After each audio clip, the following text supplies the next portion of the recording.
Welcome, dear friends, to a world where enchanting tales await to carry you off to magical and serene places. As the gentle breezes of spring whisper through the air, it is the perfect season for renewal and enjoying peaceful stories that delight the heart. Tonight, we invite you to let go of your worries, embrace this tranquil moment, and prepare for a journey of imagination that soothes the soul. Remember, relaxation is the key to sweet dreams. So snuggle in and let the calming stories guide you to a night of blissful rest. Story 1. The fire crackled softly in the hearth, sending lazy sparks dancing up the chimney like fireflies on a summer evening. The room was bathed in the warm, shifting light of the flames, casting long, gentle shadows that swayed across the walls. The air smelled of cedar smoke and the faint, sweet scent of mulled cider left to cool on the hearthstone. It was in this quiet, cozy space that our story begins, not with a bang, but with a whisper of embers and the soft sigh of the wind outside. In a small, quiet village nestled in a valley that seemed to cup the sky in its hands, there lived a young boy named Leo. Leo was a quiet child, with a thoughtful nature that often saw him wandering the woods alone, when other children were playing boisterous games in the square. He felt most at home among the trees, listening to the secrets the wind told the leaves. But lately a strange sort of loneliness had settled over him, a feeling that he was a puzzle piece from a different box, never quite fitting in. One late autumn afternoon, as the sun bled gold and crimson across the horizon, Leo was walking along a seldom-used path that wound its way up the side of the valley. He was kicking through drifts of crisp, copper-colored leaves, enjoying the crunch under his boots and the way the cool air nipped at his cheeks. He was so lost in his thoughts that he almost missed it, a faint, pulsing glow coming from a thicket of brambles near the base of an ancient, gnarled oak tree. Curiosity, that quiet and persistent friend, tugged at him. He knelt down, carefully pushing aside the thorny branches, ignoring the small pricks on his fingers. There, nestled in a bed of moss and last year's leaves, was a stone. But it was unlike any stone he had ever seen. It was smooth and oval, about the size of his palm, and it glowed with a deep, warm light. It wasn't the harsh glare of a lantern, but the gentle, breathing luminescence of embers in a dying fire. When he picked it up, it was surprisingly warm to the touch, and it seemed to pulse softly, rhythmically, as if it had a sleeping heart of its own. He held it in his cupped hands, mesmerized. The light danced across his skin, painting it in shades of amber and ruby. A profound sense of calm washed over him, the loneliness in his chest easing its grip just a little. He knew with a certainty that went deeper than thought that this was no ordinary rock. He tucked it safely into the inner pocket of his coat, right over his own heart, and continued his walk home, the strange, warm glow a comforting secret against his chest. That night, as he lay in bed, he took the stone out again. In the darkness of his room, its light was more pronounced, casting a soft, cozy pool of illumination on his blanket. As he watched it, he noticed something else. The light Wasantiti uniform. Deep within the stone, finer, brighter threads of gold seemed to swirl and shift, forming patterns that almost looked like a map. He fell asleep with the stone held in his hand, its gentle warmth a lullaby against his palm. The next day and the day after that, Leo found his thoughts constantly drifting back to the stone. He showed it to no one. It was his secret, his quiet companion. He began to notice that when he felt particularly sad or out of place, the stone's glow would soften, its warmth becoming a gentle, reassuring pressure. When he felt a flicker of happiness, like when he successfully fixed a wobbly chair leg for his mother, or when he saw a particularly brilliant sunset, the stone would pulse a little brighter, the golden threads inside swirling with what seemed like delight. It was on the third day, while he was sitting by the creek skipping stones, that he met her. He had taken the ember stone out to look at it in the daylight. In the sun, it looked almost like a normal, dark river stone, but if you looked closely, you could still see the faint, deep pulse of light within. A sudden, sharp chattering sound made him jump. He looked up to see a small red squirrel staring at him from a low-hanging branch, its tail twitching with intense interest. It wasn't looking at him, though. Its bright black eyes were fixed intently on the stone in his hand. "Hello there," Leo said softly, not wanting to scare it. The squirrel chattered again, then to Leo's astonishment, it scurried down the tree trunk, hopped onto the log he was sitting on, and pointed a tiny, clever paw directly at the stone. You can't see it," Leo whispered, his eyes wide. The squirrel nodded its head, a quick, jerky motion, then chittered once more, a sound that was less sharp and more conversational. It then turned and scampered a few paces along the creek bank before stopping and looking back at him, as if waiting. Leo's heart beat a little faster. This was no ordinary squirrel. He stood up, clutching the stone tightly. Do you want me to follow you?" The squirrel gave another definitive nod and then set off at a brisk pace, pausing every so often to ensure Leo was still behind him. They left the well-trodden path by the creek and delved deeper into the woods than Leo had ever dared to go. The trees grew closer together here, their branches weaving a canopy that filtered the sunlight into a dim, green-gold haze. The air grew cooler and smelled of damp earth and decaying leaves. It felt ancient, this part of the forest. It felt secret. After what felt like an hour of walking, the squirrel led him to a massive, fallen cedar tree. Its trunk was so wide that Leo couldn't have wrapped his arms around a quarter of it. The roots, torn from the earth when it fell, formed a great, tangled wall of earth and wood.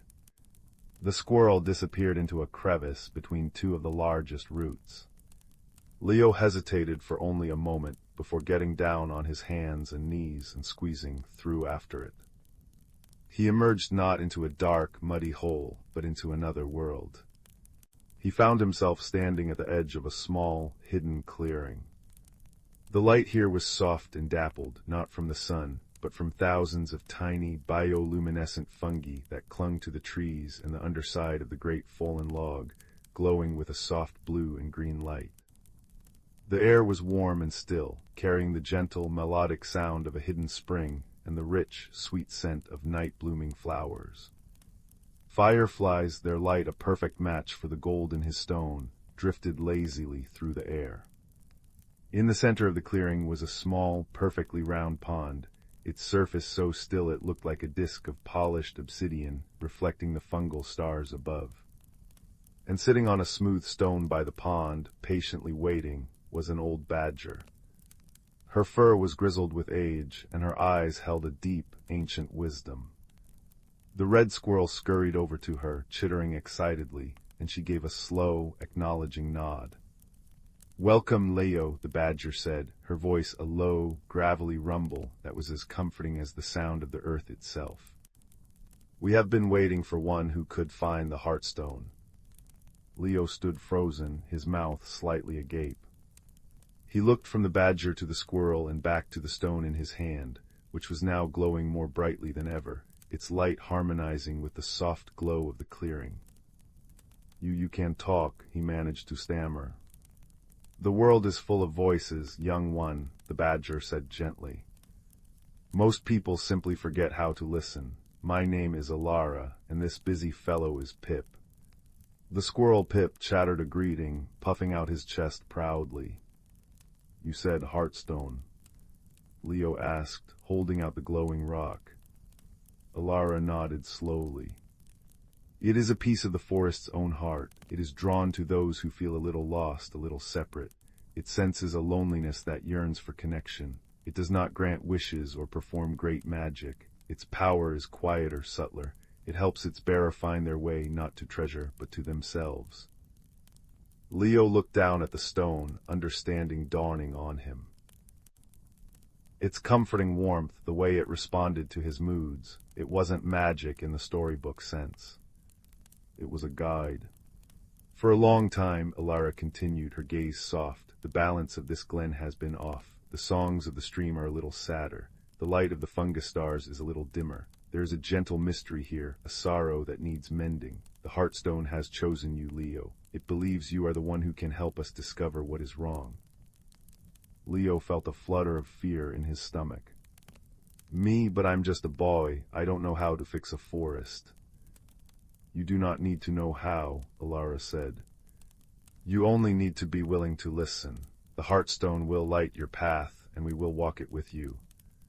Pip chittered in firm agreement, patting Leo's boot with a tiny paw. And so began Leo's true journey. Over the next several days, he returned to the hidden glen each afternoon. With Alara's gentle wisdom and Pip's boundless energy as his guides, and the warm, pulsing light of the Heartstone in his pocket, he began to explore the secret world within the forest. Alara taught him how to listen, not just with his ears, but with his whole being. She showed him how to feel the age in the bark of a tree, to understand the stories written in the rings of a stump. Pip taught him the language of chitters and twitches, how to tell the difference between a warning of a hawk overhead and the gossip about a particularly plump berry bush. Leo in turn shared his own thoughts and feelings, his loneliness, his quiet observations about the world. He found himself talking more than he ever had, his words flowing easily in this safe, accepting space. The Heartstone was their compass. When they came to a fork in a hidden animal trail or a choice between two streams, Leo would hold it out. One path would make its light dim and cool, while the other would make it glow warmly, the golden threads inside swirling with purpose. They followed its gentle guidance deep into the heart of the woods.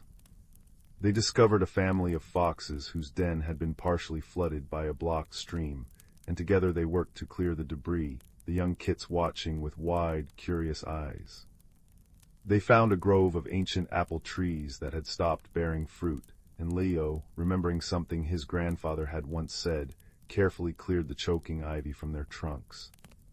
As he worked, the Heartstone glowed against his chest, and he felt a profound connection to the life of the tree, a sense of helping something old and tired remember how to thrive. With each small act, each problem solved with patience and care rather than force, Leo felt himself changing. The lonely ache in his chest was being filled with something else, a sense of purpose, of belonging. He was no longer just Leo, the quiet boy. He was Leo, the friend of Alara and Pip. He was Leo, the bearer of the Heartstone. He was a part of the forest, and the forest was a part of him. Yet the central mystery remained. The overarching melancholy that Alara had spoken of still hung in the air, a faint, sad whisper on the breeze. The Heartstone would sometimes grow warm and pull him in a certain direction, only for its light to falter and fade, as if confused or saddened. One evening, as a soft, misty rain began to fall, the stone grew almost hot in Leo's hand. Its light was a steady, urgent crimson. It was pulling him away from the glen, towards the northern ridge, a place Alara had warned him was rocky and difficult. The stone has never been so certain, Alara mused, her nose twitching as she sniffed the damp air. We must trust it. The journey was harder than any before. The path was steep and slick with wet leaves. Thorny bushes clawed at his clothes, and the mist thickened into a true fog, limiting their vision. Pip rode on Alara's back, uncharacteristically quiet. Leo clutched the Heartstone, its warm, steady glow a beacon in the gray gloom. It was leading them to the source of the forest's sorrow, he was sure of it. They finally reached a high, rocky outcrop. The wind whipped around them, carrying the rain in cold sheets. And there, in the center of the rocky plateau, was the source of the sadness. It was a great old silver birch tree, but it was dying. Its once white bark was gray and blighted with ugly black cankers. Its few remaining leaves were yellowed and brittle. It stood alone and exposed on the ridge, battered by the elements. Entangled cruelly in its highest branches, flapping in the wind like a wounded bird, was the tattered remnant of a scarlet silk kite. Leo understood in a flash.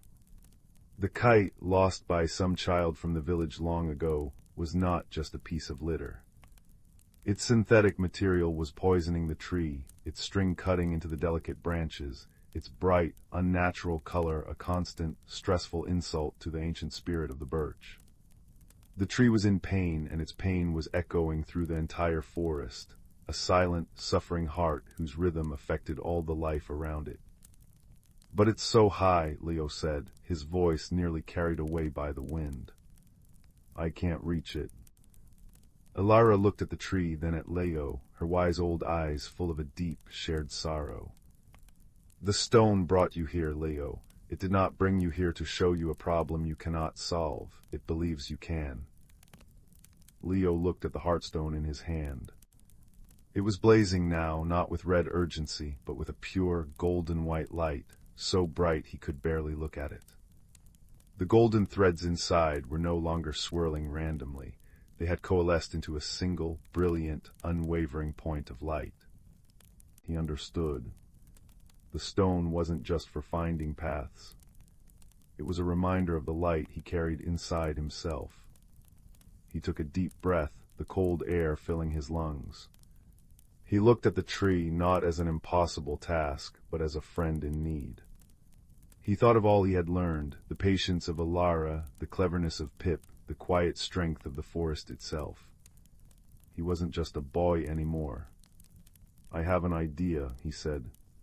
It was Pip, with his incredible agility, who made the plan work. Leo carefully tied the end of a long, strong vine he'd found to Pip's middle.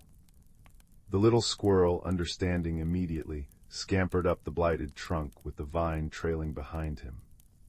He navigated the treacherous, dying branches with fearless grace, chittering encouragement to himself. Finally, he reached the kite. He gnawed and pulled at the tangled string until, with a final, sharp tug, it came free. The scarlet kite, released from its prison, was caught by the wind and whipped away into the gray sky, a fleeting blot of color before it disappeared into the mist forever. Pip scurried back down, triumphant. Leo didn't know if it would be enough to save the tree. It was old and very sick. But as he stood there in the rain, he placed his hand on its rough, scarred bark.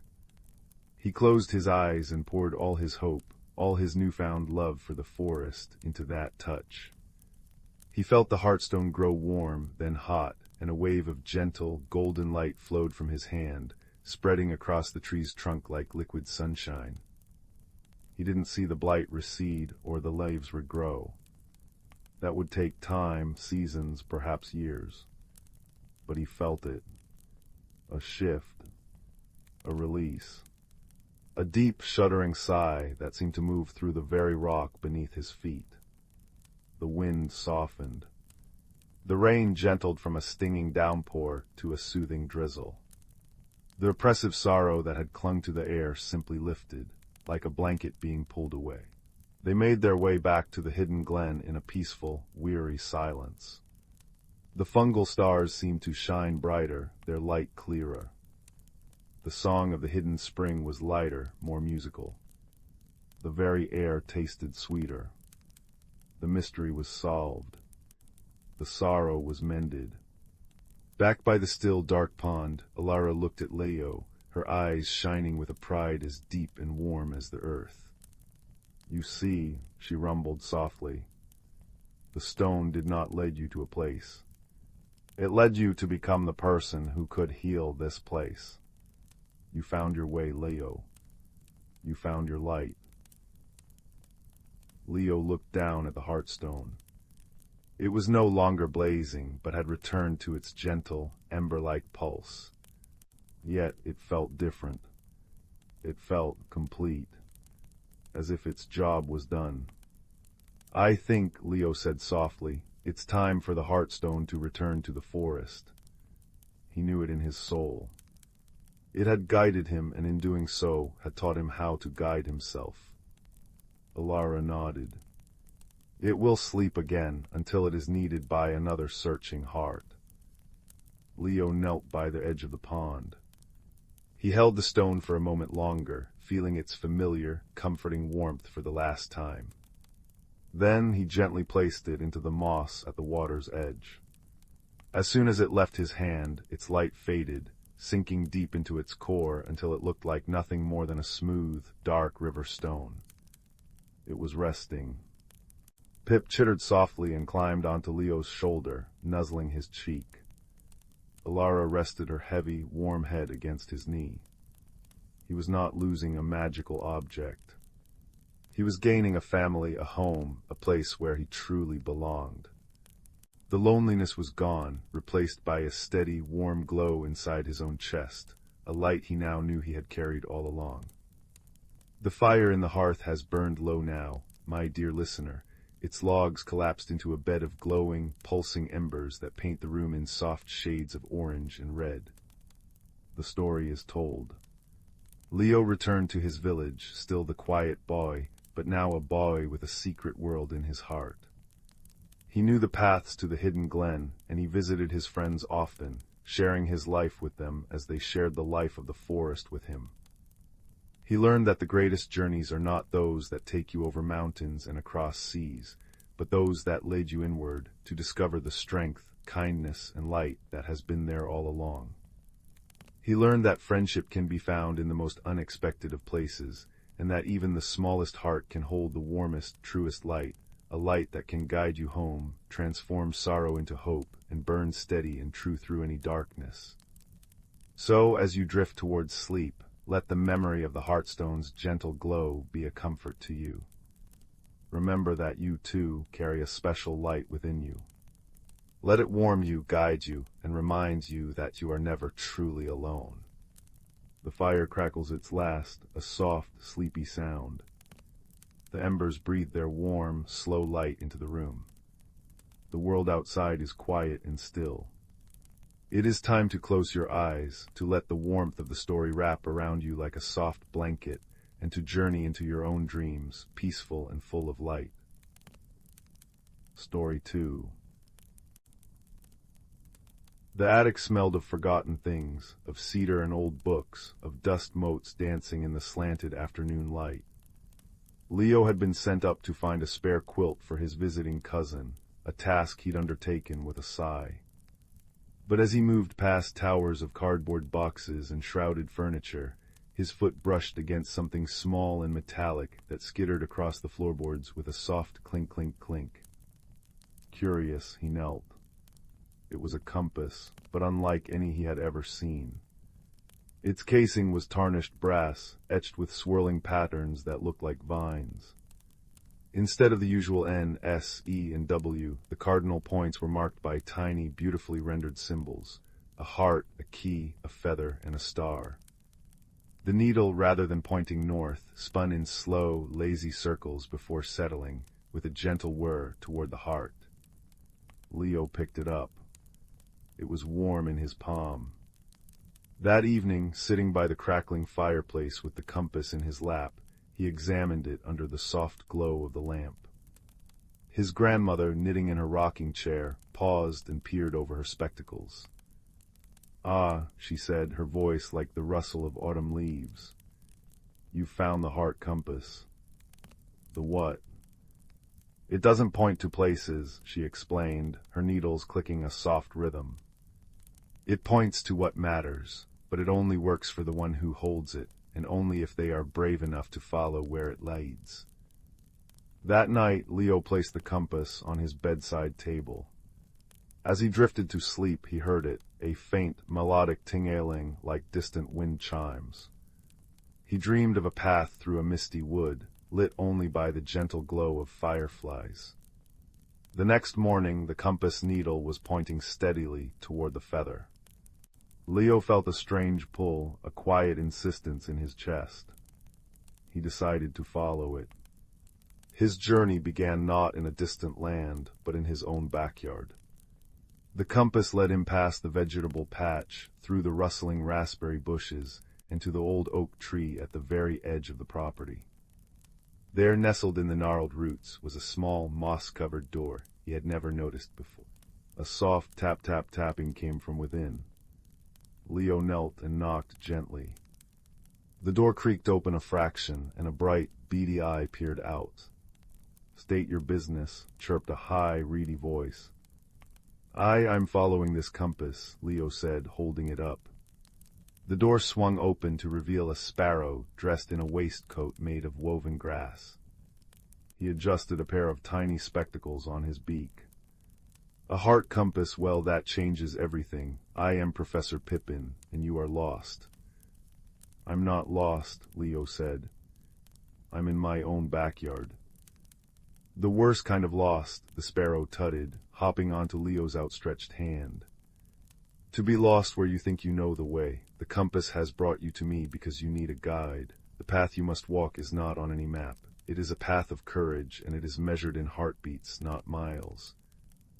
With Professor Pippin perched on his shoulder, Leo stepped through the little door. He didn't find himself in a tunnel, but in a vast, quiet forest where the sunlight filtered through the canopy in dappled gold coins. The air smelled of damp earth and sweet pine. The compass needle now pointed toward the key. They hadn't walked far when they came upon a badger, sitting on a fallen log and weeping into his large, furry paws. His sobs were soft and muffled. Goodness, Balthazar, said Professor Pippin, his voice gentler now. What's all this? The badger looked up, his face streaked with tears. I've lost it, he moaned. I've lost the key to my larder. The winter stores are locked away, and I shall surely starve. He gestured to a large, root-covered mound that was his home. A sturdy iron lock hung on the wooden door. Leo felt a pang of sympathy. He looked at the compass. The needle quivered, still pointing at the key symbol. He understood. The challenge wasn't to find a physical key, but to help Balthazar find a way past his despair. Maybe we can help you look for it, Leo suggested kindly. They searched around the badger's set, pushing aside ferns and looking under mushrooms. But the key was nowhere to be found. Balthazar's weeping began anew. Leo sat down next to him on the log. He didn't say anything for a while, just listened to the badger's sad sighs and the gentle swish-swish of the ferns in the breeze. Professor Pippin, sensing what was needed, hopped down and began to quietly peck at the ground near the door. Balthazar, Leo said finally, his voice soft. What does the key look like? It's brass, the badger sniffled, with a little scrollwork on the bow. Leo looked at the compass in his hand. The brass was tarnished, but the etching was unmistakable, swirling vines just like the one on the key. A sudden thought struck him. He walked over to the lock and held the compass up to it. The patterns were a perfect match. Professor Pippin, he said, the compass itself, do you think? The sparrow cocked his head. An extraordinary suggestion. Most compasses point the way. Perhaps this one is the way. With a deep breath, Leo pressed the back of the compass against the keyhole. There was a soft click, and the lock sprang open. Balthazar gasped, his tears forgotten. Oh, my boy, you've done it. He pulled Leo into a warm, furry hug that smelled of loam and honey. You didn't just find the key, you understood what it was for. Thank you. As they continued on their way, the badger pressed a small, smooth river stone into Leo's hand. For luck, he rumbled, and for patience, you have a good measure of both. The forest deepened and the light grew softer, taking on the lavender hue of approaching evening. The compass needle now pointed steadfastly toward the star. The path led them to the base of a great, sleeping hill. Winding up its side was a staircase carved from crystal, each step glowing with a soft, internal light. At the bottom of the staircase sat a small ginger cat, meticulously washing one white paw. You're late, the cat said without looking up, her voice a low, velvety purr. We are following the compass's pace, Seraphina, Professor Pippin said with a slight bow. Seraphina finished her paw and finally looked at Leo, her eyes the color of ancient amber. The stare of sighs, she said, flicking her tail toward the crystal steps. Each step becomes heavier if you are carrying a burden you do not need. Many turn back, their fears weigh them down. Leo looked up. The staircase seemed to stretch into the clouds. He felt a flutter of anxiety in his stomach. "Do not rush," Serafina advised, rising and stretching in one fluid motion. She padded over and wound herself once around Leo's legs, her purr a steady, comforting rumble.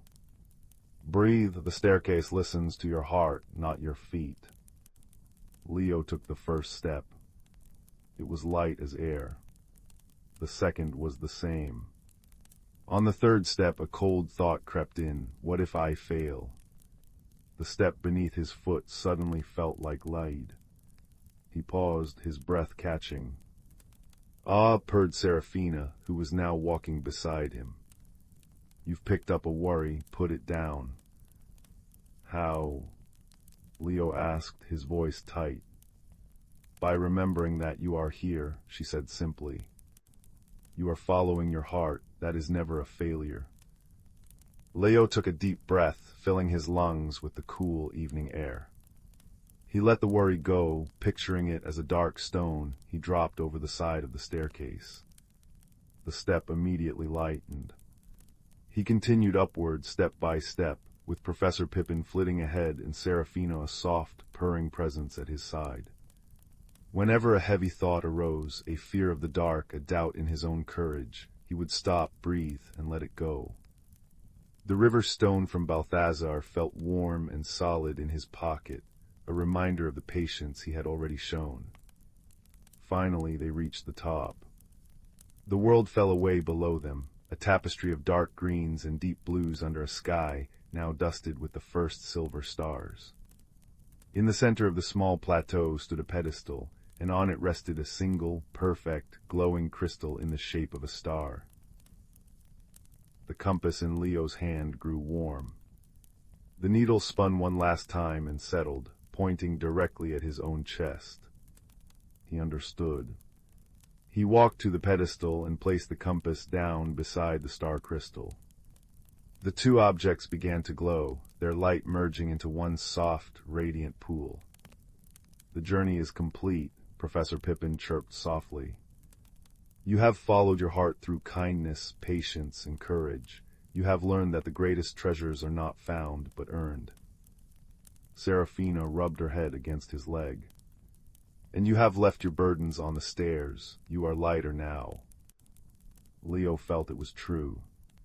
The faint anxiety that had been his constant companion was gone, replaced by a deep, quiet calm. He picked up the compass. It was no longer warm, but cool and still in his hand.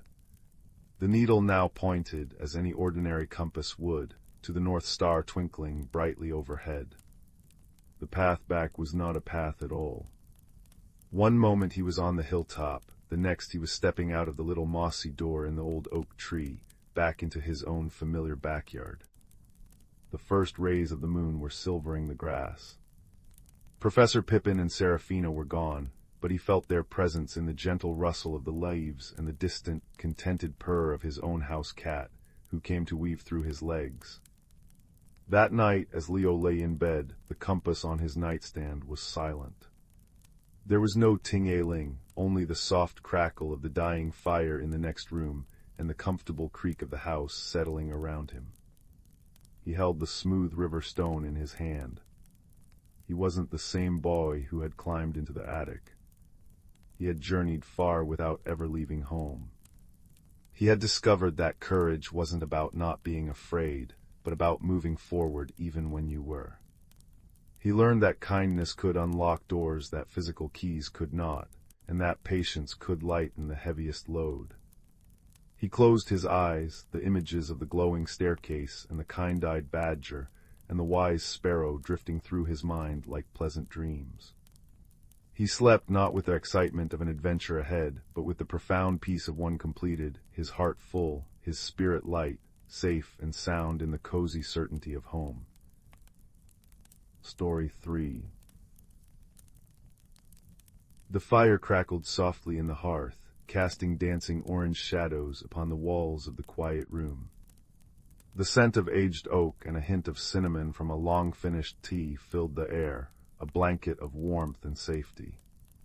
Outside, the world was hushed under a heavy, starless sky, but here, by the fire, all was still and secure. So settle in, close your eyes, and let me tell you a tale of a quiet boy, a hidden world, and a light that burned not in the sky, but in the heart. In a city of constant, gentle rain, where the streets shone like polished slate under the perpetual gray sky, lived a boy named Leo. He was a quiet child with a heart that listened more than it spoke. His world was one of soft, dripping sounds and the cozy gloom of indoors.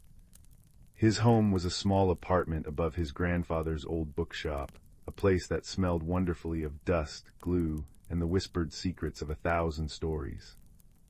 Leo often felt a little like a ghost in his own life, moving silently through the halls of his school, his footsteps muffled, his voice rarely rising above the city's constant, pattering hum. He was not unhappy, merely waiting. He felt there was a song inside him that hadn't found its tune, a color he couldn't quite see. His only true comfort, aside from the bookshop, was his grandfather's stories of a place called the Emberwood, a forest that was said to exist just beyond the edge of the city, a place that glowed from within, especially on the darkest, wettest of nights. "It's not a fire that burns, Leo," his grandfather would say, his voice a soft rumble like distant thunder. "It's a warmth that lives. The trees themselves hold a gentle light, like coals in a hearth that never go out. They say if you are quiet enough and your heart is open, the wood will find you." One evening, as a particularly persistent rain tapped its fingers against the window panes, Leo was rummaging through a forgotten trunk in the bookshop's attic. His fingers, cold and seeking warmth, brushed against something smooth and metallic tucked beneath a stack of yellowed maps. He pulled it out. It was a locket, perfectly oval, made of a strange, dark bronze that seemed to drink the dim light of the single bare bulb. It was utterly plain, with no clasp, no seam, no engraving. It felt dormant. Puzzled, he took it downstairs to the cozy back room, where a small fire always glowed in the grate. He sat in his grandfather's worn armchair, turning the cold, featureless locket over and over in his hands. On a whim, he held it close to the fire, thinking the heat might reveal a hidden mechanism. And then something wonderful happened. A faint, rosy glow began to pulse from within the locket's smooth surface. It was the color of a just-extinguished ember, deep and warm. As he watched, mesmerized, a delicate, fern-like pattern etched itself onto the metal, glowing with the same gentle light. The locket was no longer cold. It was warm against his palm, a tiny, beating heart of warmth. His grandfather, coming in with 2 mugs of cocoa, paused in the doorway. A slow, knowing smile spread across his face. "Ah," he said softly, "you've found it, the hearth locket. My grandfather gave it to me when I was about your age. It doesn't open for just anyone, you know, only for a heart that understands quietness." "What does it do?" Leo whispered, his eyes fixed on the pulsing light.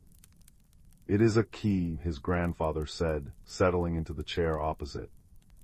"And a compass. It responds to the warmth of true friendship and the light of a welcoming heart.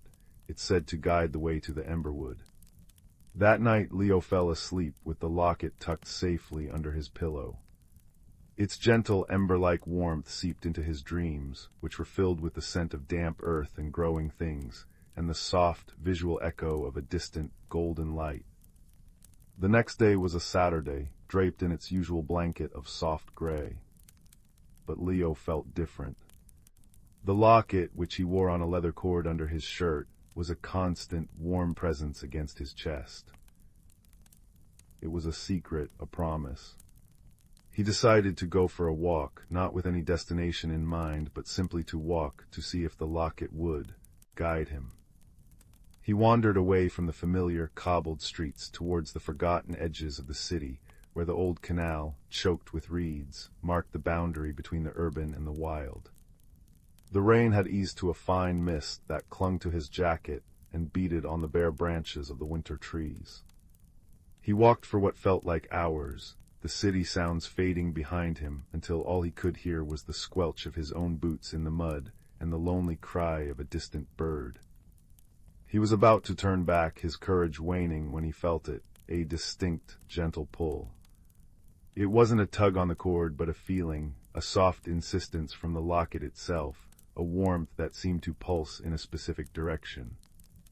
It was pointing him towards a thick, tangled wall of ivy and brambles that grew against a high, mossy stone wall. This was it. The hidden way. Taking a deep breath, Leo pushed aside the wet, clinging vines. Behind them was not solid stone, but a narrow, dark opening, just wide enough for him to squeeze through. The air that wafted out was different. It was warmer and carried a scent he had only ever smelled in his grandfather's stories, a rich, loamy aroma of peat, decaying leaves, and something else, something like honey and old wood smoke. He stepped through. The world on the other side was transformed. The perpetual gray twilight of his city was gone, replaced by a deep, velvety dusk. He was standing at the edge of a forest, but unlike any forest he had ever seen. The trees were enormous, their bark gnarled and twisted into shapes that hinted at sleeping faces and patient, wooden hands. And they glowed. From deep within their cores, a soft, golden light pulsed, illuminating the forest floor in pools of warmth. Moss thick and emerald green carpeted the ground, and it too held a faint, bioluminescent shimmer. This was the emberwood. It was real. For a long time, Leo just stood there, breathing it in. The air was alive with soft, humming sounds, the whisper of leaves, the cheer-up of unseen insects, the gentle gurgle of a nearby stream. The light from the trees didn't blaze, it nestled. It filled the spaces between the shadows, making them seem friendly and deep, rather than frightening. He began to walk, the locket on his chest glowing a little brighter, its warmth a comforting companion. He followed a path of smooth, pale stones that wound between the great trees. He felt a profound sense of peace, a belonging he had never known in the noisy, crowded city. He was part of the quiet here. He was the quiet. His journey led him to a clearing where a small, dark pool of water lay, its surface as still as polished obsidian. On the far side of the pool, something moved. Leo froze, his heart beating a little faster. A creature stepped out from behind the roots of a colossal, glowing willow. It was about the size of a large fox, but its form was elegant and strange. Its fur was the color of twilight, a deep smoky gray that seemed to shift and blend with the shadows. Its eyes were large and luminous, the color of molten amber, and they held an ancient, gentle wisdom. But most remarkable were the delicate, branching antlers that sprouted from its brow, from which tiny, berry-like lights of soft blue and gold dangled, chiming together with a sound like distant wind chimes when it moved. The creature regarded Leo without fear, its head tilted curiously. Leo, remembering his grandfather's words about a heart being open, slowly knelt down, making himself small and unthreatening. "Hello," he whispered, his voice barely disturbing the silence. The creature took a delicate step forward, then another. It stopped a few feet away, and Leo saw that it was holding something in its mouth, a single, perfect leaf that shimmered with a silvery light. It dropped the leaf at Leo's feet, then took a step back, watching him. It was a gift, a gesture of trust. "Thank you," Leo said, his voice full of wonder. He carefully picked up the leaf. It was cool and smooth, and its light pulsed gently in time with his own heartbeat. He didn't know what to do, so he simply bowed his head in a gesture of respect. The creature made a soft, chuffing sound that might have been a laugh, and then it turned and trotted away, its light-bedecked antlers bobbing, beckoning him to follow. And so, an unexpected friendship was born. Leo didn't know the creature's name, and he felt no need to give it one. It was simply his guide, his silent friend. Their journey through the Emberwood was a slow, meandering discovery. His friends showed him wonders, a field of flowers that closed their petals with a soft sigh as they passed, only to open them again, revealing new swirling patterns of light. A stream where the water itself seemed to be liquid light, flowing over stones that sang a low, watery song when the current touched them, and a grove of trees whose leaves, when they fell, did not drift to the ground but floated upwards, joining a constellation of soft lights that twinkled amongst the higher branches. The locket on Leo's chest was now a steady, warm glow, its fern-like patterns etched in deep, rosy light. It was responding to the warmth of this place and to the friendship he had found. He felt different, too. The quiet song inside him was beginning to find its melody. He felt braver, more solid. The city's grayness hadn't made him gray. It had been a cocoon, and here, in this glowing wood, he was finally beginning to unfurl. But as they walked deeper, Leo began to notice something. Patches of the forest were dimmer. The light in some of the trees was flickering, growing faint. The moss in these areas was dull, and the air felt cooler. His guide would stop and nuzzle these dim trees, its amber eyes full of concern, the lights on its antlers chiming a sad, discordant note. They came to the heart of the Emberwood, a vast, circular space dominated by the oldest, largest tree Leo had ever seen. Its trunk was wider than a house, and its branches swept out to create a canopy that was a solid ceiling of gentle, golden light. This was the grand hearth tree, the source of the forest's warmth and life. Or it should have been. The great tree was ailing. Its light was sickly and pale, pulsing irregularly like a faltering heartbeat. Whole sections of its massive branches were dark and brittle. The clearing around it was filled with other forest creatures, shimmering moths with wings like stained glass, small, furry animals with eyes like dewdrops, and others like his guide, elegant and strange. They all watched the great tree with an air of deep sorrow. Leo's guide approached the base of the tree and lay down, pressing its forehead against the gnarled roots. The other creatures made soft, mournful sounds. Leo understood. The Emberwood was dying because its heart was failing. He felt a surge of helplessness. What could he, a quiet boy from the city, possibly do? He was no hero, no mighty wizard. He was just Leo. He walked closer to the great tree, his hand resting on the warm locket. It was glowing brightly now, its pulse strong and steady. He looked at the ailing tree, then at the locket, and a thought, gentle as a falling leaf, drifted into his mind. The locket didn't just respond to warmth. It held it. It was a tiny piece of the Emberwood's own heart, a spark that had been taken out into the world, waiting for someone to bring it back. He didn't know how he knew this, but the certainty settled in his bones. This was the mystery he was meant to solve. The locket wasn't just a key to enter the wood, it was a key to healing it. He walked right up to the massive trunk. The bark was rough and warm, even in its weakened state. He looked at his guide, who watched him with those deep, amber eyes, and he saw not a plea, but a quiet trust.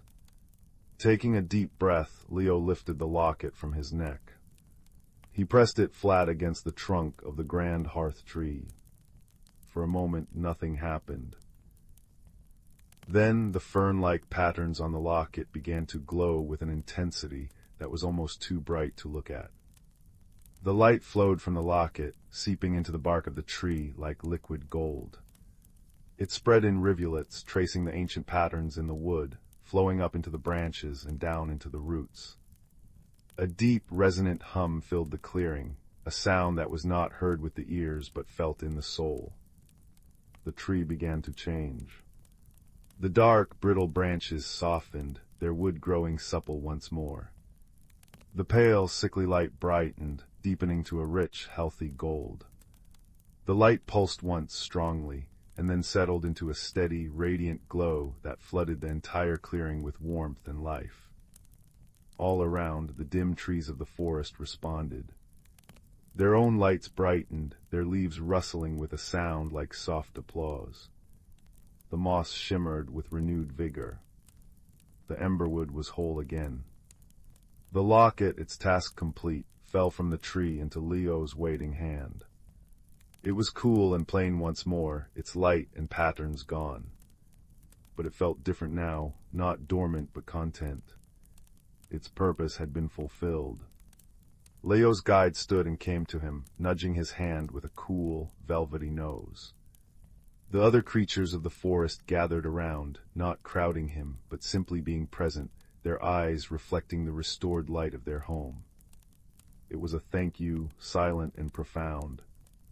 He had come here a quiet boy, feeling invisible. He was leaving having saved a world.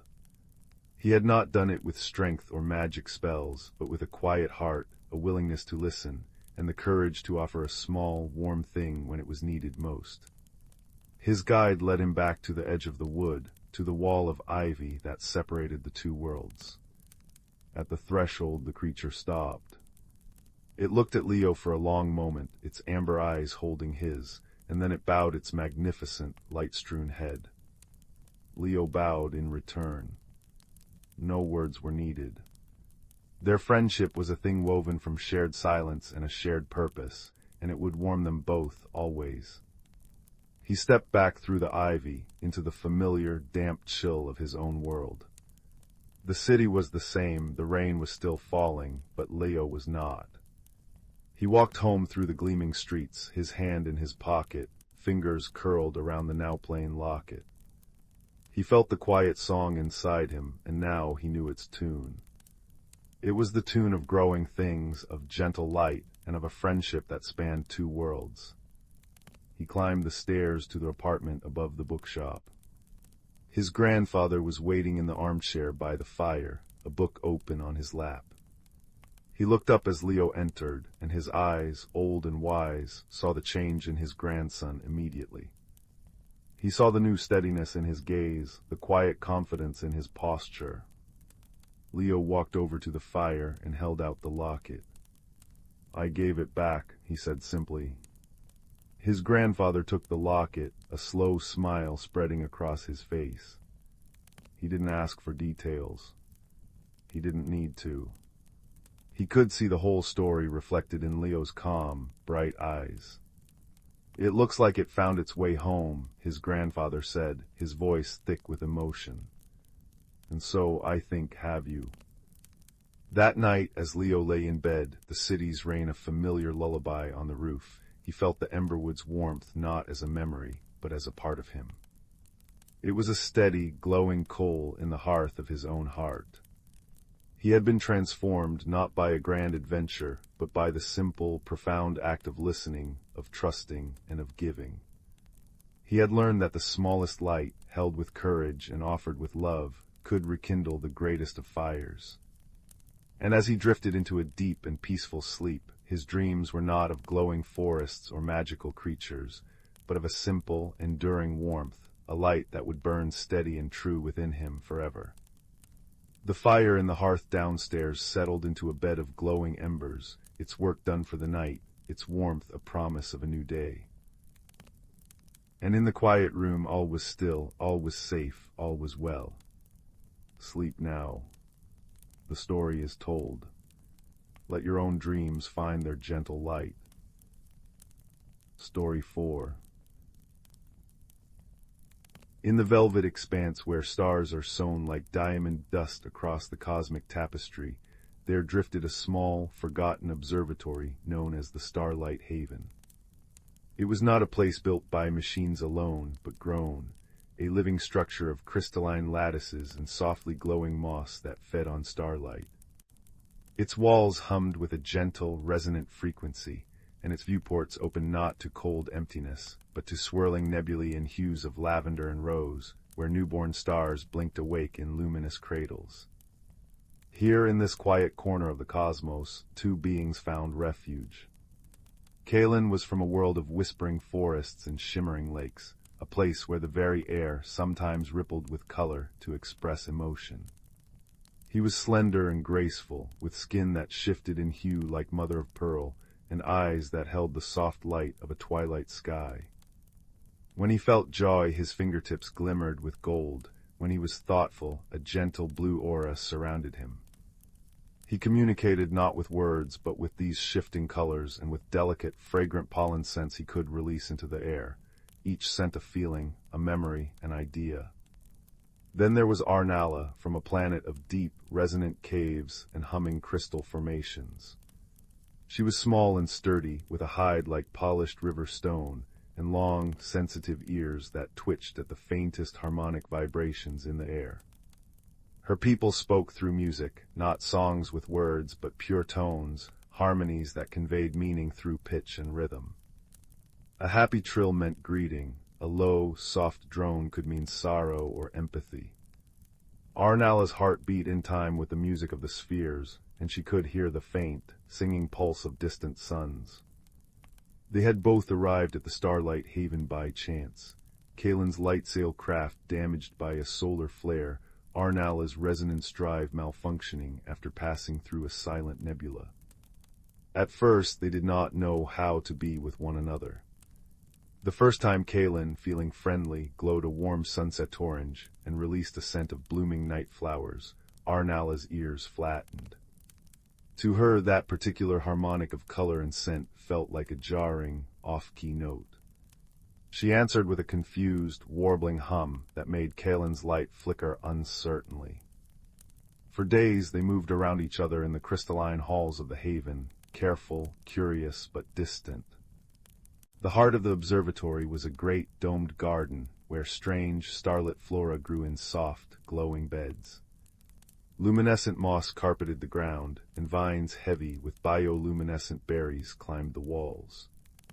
In the center stood a tree with leaves of liquid silver, which dripped slowly into a pool below, each drop creating a tiny, chiming note. It was here in this garden that they began to build a bridge.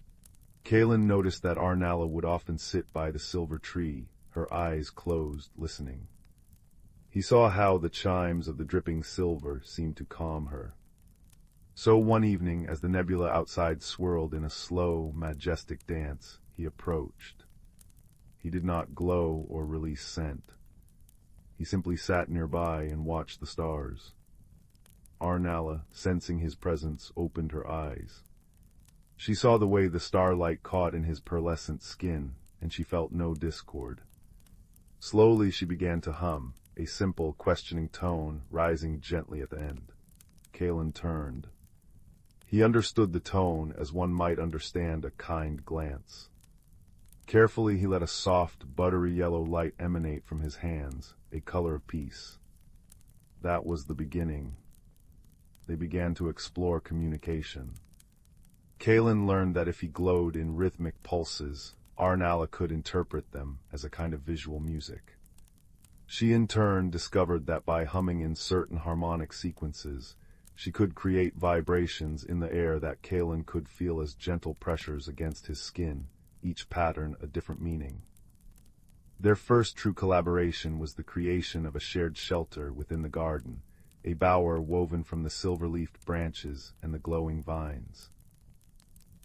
Kalen, with his delicate touch, wove the pliable branches into a domed structure, while Arnala used her knowledge of resonant frequencies to tune the leaves so they would chime in a specific, soothing scale whenever the nebula's light touched them.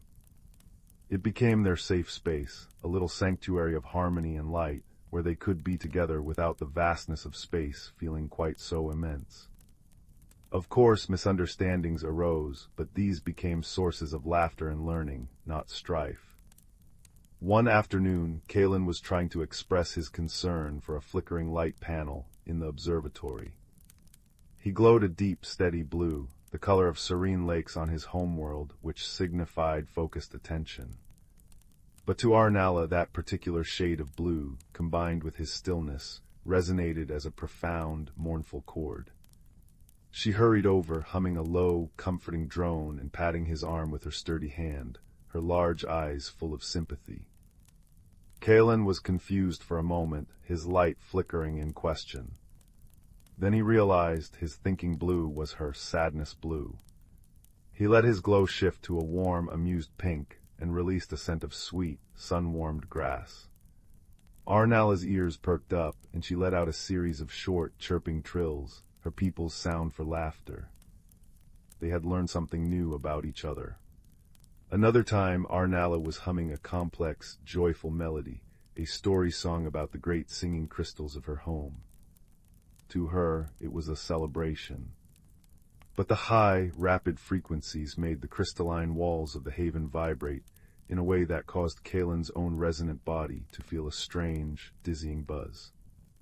He had to pulse a gentle amber light, his signal for please slower. Arnella understood immediately, softening her melody into a slower, deeper lullaby.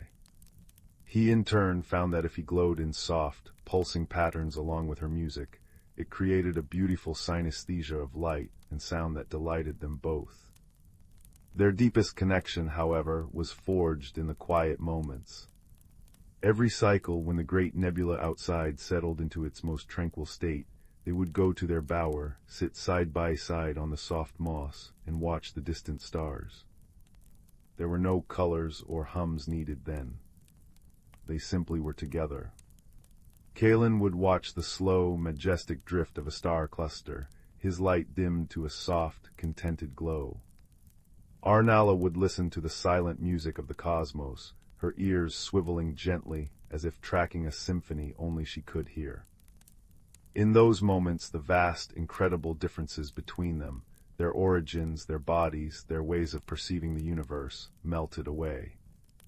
They were just two friends, sharing the awe of a beautiful, sleeping galaxy. One day, a small distress beacon reached the starlight haven. It was a fragment of a message, a pattern of light and frequency that both recognized as a call for help.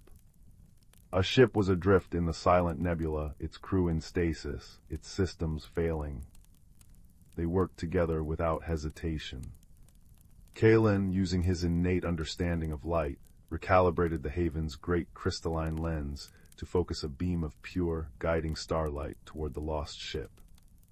Arnalla, with her attunement to vibration, hummed a steady, powerful resonance into the haven's communication array, creating a harmonic tow line that gently pulled the ship toward safety. It was a silent, beautiful ballet of color and song.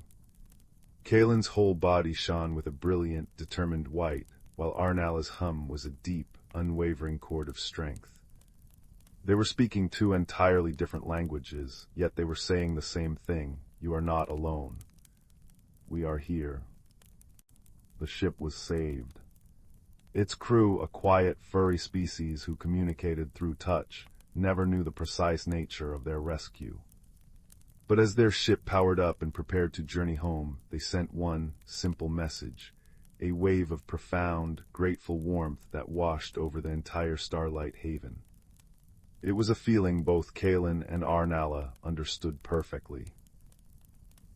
That night, back in their bower, the air was filled with the soft chime of the silver leaves and the gentle glow of the moss.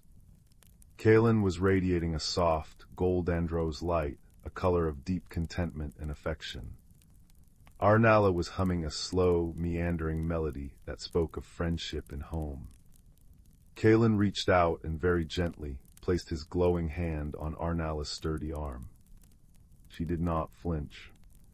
Instead, she leaned into the touch, and her hum deepened into a purring vibration that Kalen felt right down to his core. It was a feeling of complete trust, of belonging. They had not needed to learn each other's languages perfectly. They had not needed to be the same. They had only needed to be kind, to be patient, and to be willing to build a small, shared shelter in the infinite dark. And in that shelter they had found that the universe, for all its immensity and strangeness, is woven through with a single, shimmering thread, the universal language of a kind heart.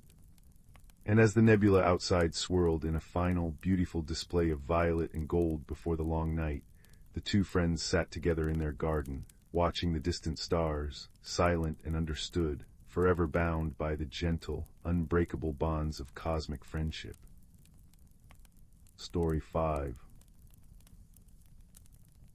The fire crackled softly in the hearth, its orange and gold light dancing across the room, painting shadows that swayed like silent partners to its gentle song. The warmth reached out like a pair of comforting arms, wrapping around you, and the scent of burning applewood filled the air with a sweet, smoky perfume. "Settle in now and let the flames lull you, for I have a story to tell. It is a story about a lonely boy, a hidden world, and a light that glowed like a captured ember in the deepest dark. Our story begins with a boy named Kalen, who lived in a small stone cottage at the edge of a vast, whispering forest. His hair was the color of autumn oak leaves, and his eyes held a quiet, watchful sadness. You see, Kalen felt a profound loneliness, a hollow space inside him that the cheerful crackle of the hearth fire could not quite fill.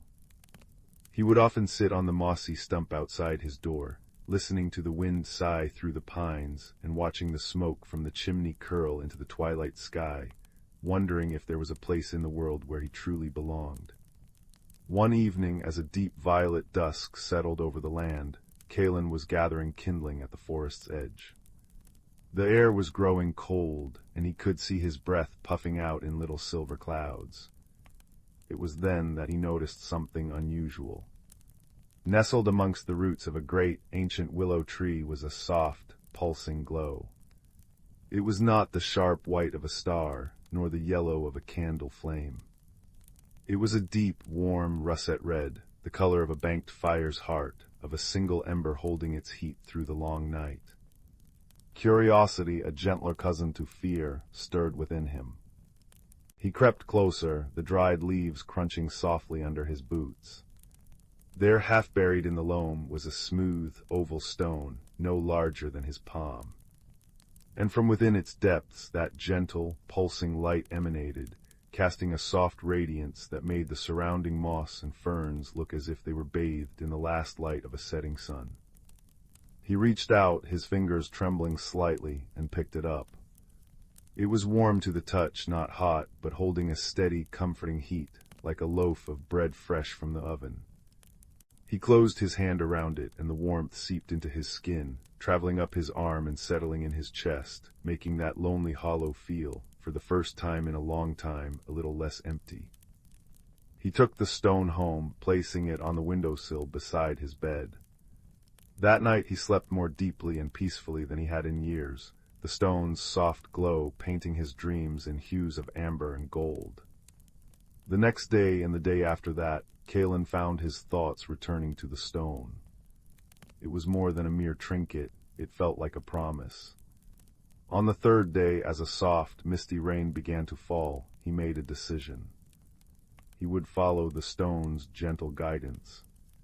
He packed a small satchel with a crust of bread, a wedge of cheese, and a flask of cool water, tucked the warm stone into his pocket, and stepped into the forest.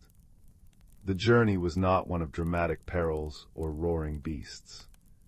It was a quiet transformation, as subtle and sure as fire transforming dry wood into glowing coals. He walked for hours, the stone in his pocket pulsing softly, its rhythm a quiet, steady companion. At times, the light would brighten, guiding him to turn left onto a path barely visible through the ferns, or to step over a fallen log veiled in emerald moss. The forest was alive with sounds, the drip, drip, drip of rainwater from leaf to leaf, the rustle of unseen creatures in the undergrowth, the distant call of a lone bird. The air was thick with the scent of wet earth, decaying leaves, and the sweet, sharp fragrance of pine. As he walked, Kalen began to notice things he had never paid attention to before. He saw how the raindrops clung to a spider's web, turning it into a necklace of tiny, trembling diamonds. He noticed the intricate patterns on a moth's wings, like a map of a forgotten land. He knelt to watch a line of ants carrying a crumb twice their size, working together with silent, determined purpose. The forest was no longer just a place of trees and shadows. It was a world teeming with small, quiet lives. And with each observation, the lonely feeling inside him shrank just a little more, replaced by a dawning sense of wonder. The light from the stone grew steadily brighter as dusk began to gather, the shadows lengthening and blending into one another. It led him to a part of the forest he had never seen, where the trees grew so close together their branches intertwined like clasped hands. Before him was a waterfall, not a thunderous cascade, but but a gentle curtain of water tumbling over mossy rocks into a clear, placid pool. The stone in his pocket was now glowing so brightly, its light shone through the fabric of his trousers. He looked at the waterfall, confused. This seemed to be the end of the path. But the stone pulsed insistently, its light pointing directly at the sheet of falling water. Taking a deep breath, his heart thumping a nervous rhythm against his ribs, Kalen stepped forward and pushed through the cool, shimmering veil. On the other side, he gasped. He was in a hidden world, nestled so perfectly within the embrace of the forest that it felt like a secret the earth had been keeping. It was a wide, circular clearing, sheltered by a canopy of ancient trees whose leaves were not green, but shades of gold, copper, and deep crimson, as if it were forever autumn. The air was warmer here, filled with the scent of honeysuckle and damp stone. Soft, luminous fungi grew in clusters on the ground and tree trunks, casting a gentle, blue-green light that mingled with the deepening twilight. In the center of the clearing, a small, perfectly round pond reflected the kaleidoscope of colors from the leaves and the fungi, its surface as still as glass. And sitting on a smooth, gray rock by the pond's edge was a creature. She was small, no taller than Kalen's knee, with skin the color of birch bark and hair like a cascade of fine, silvery moss. Her eyes were large and luminous, the color of the deep forest pool, and they were fixed on him with a curious, unblinking gaze. Woven into her hair were tiny, glowing flowers that pulsed with a soft, white light. She held a long, slender reed, with which she was gently stirring the water of the pond, creating slow, swirling patterns that shimmered with captured light. Kalen stood frozen, his hand still clutching the warm stone in his pocket. The creature did not look afraid. She tilted her head, and a sound like wind chimes made of falling water came from her. It was not a language he knew, but he understood its meaning perfectly. It was a question. A gentle, "Who are you?" I'm Kalen," he whispered, his voice sounding loud in the profound quiet of the glade. The creature smiled, a small, serene lifting of the corners of her mouth. She gestured for him to come closer.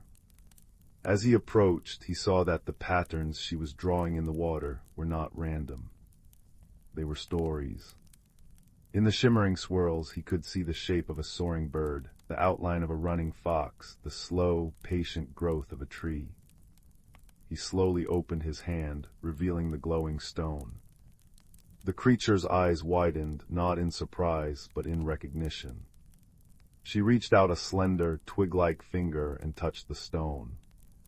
The moment she did, its light flared, bright and joyful, and for a fleeting second, Kalen saw a new pattern form in the water, the image of a boy and a small, moss-haired creature sitting together by a pond. Her name, he learned in that wordless way of understanding, was Fia. She was a glimmer-white, a keeper of the small lights and quiet stories of the forest.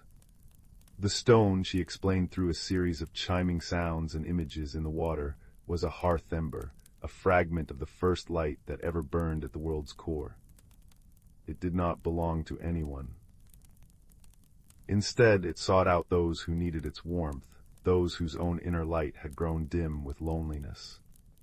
And so began an unexpected friendship that warmed Kalen's heart more surely than any fireside.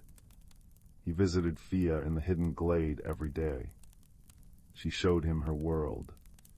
He learned that the glowing fungi were called star shrooms, and that their light changed color with their mood. He discovered that the leaves in the canopy whispered old tales to one another when the wind blew. Fia taught him how to listen to the music of the growing grass and how to speak to the patient, ancient stones. In return, Kalen shared his world with her. He brought her a thimbleful of honey from his hive, and her chiming laughter at its sweetness was like a shower of crystal bells. He described to her the feeling of the warm sun on his face after a long winter, and the taste of the first wild strawberry of summer. He found that in sharing these small, simple things, they became more vivid and precious to him. But a gentle mystery began to unfold, like the slow, curling patterns of smoke from a dying fire. Kalen noticed that Fia would sometimes grow quiet, her luminous eyes looking past him, into the depths of the forest with a wistful sadness. The hearth ember, which usually glowed with a steady warmth, would sometimes flicker when she was near, as if in sympathy. One evening, as they sat by the pond, Kalen finally found the courage to ask. "Fia," he said softly, "what is it that makes you sad?" Fia was silent for a long time, her reeds still in the water. Then she began to stir. The water swirled and shimmered, and an image began to form. It was a tree, grander and more ancient than any Kalen had ever seen, its branches seeming to hold up the sky. And nestled in its highest branches was a soft, golden light, pulsing with a slow, steady rhythm. Then the image changed. The light began to dim, flickering weakly, like a candle in a draught. The leaves on the great tree began to turn brown and curl at the edges. The meaning came to Kalen not as words, but as a feeling, a deep, resonating sorrow. The great tree was the heartwood, the source of all the gentle magic in this part of the forest. The light was its spirit, and it was fading. As it faded, so too would the hidden glades, the whispering leaves, and the starshroom's glow. Fia and all her kind were connected to it. Its dimming was their dimming. Why is it fading? Kalen asked, his heart aching for his friend. Fia created another image in the water, a tangle of dark, thorny vines creeping up the trunk of the great tree, choking it, blocking the light. It was a blight, a loneliness that had taken root in the forest itself, fed by the forgotten sorrows of the world outside. It could not be cut away with axes or burned with fire, for it was not a physical thing. It was a shadow on the heart of the wood. Kalen looked down at the hearth ember in his hand. It was pulsing softly, its warm light a stark contrast to the fading light in Fia's vision. And in that moment he understood. The stone had not just led him to a friend. It had led him to a purpose.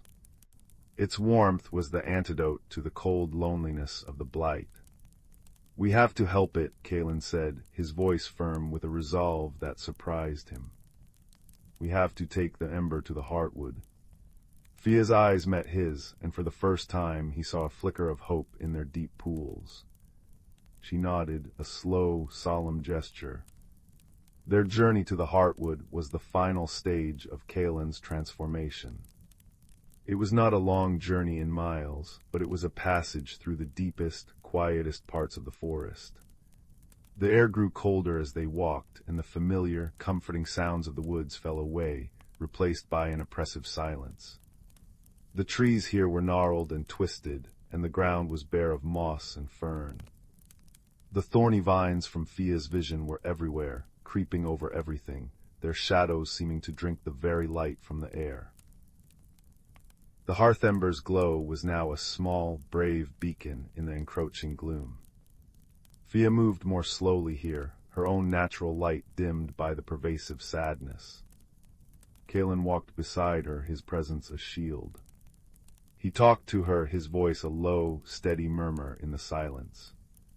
He told her stories of his life in the cottage, of the way the firelight danced on the walls, of the taste of warm soup on a cold day, of the simple joy of finding a bird's nest. With each small, authentic memory, the hearth ember in his hand seemed to glow a little brighter, pushing back the shadows just an inch. Finally, they reached it. The heartwood was even more magnificent than Fia's vision had shown, but it was also more tragic.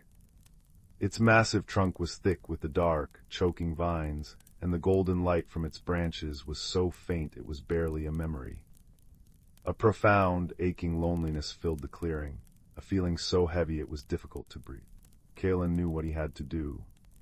It was not a grand gesture of heroism, but a small, quiet act of connection.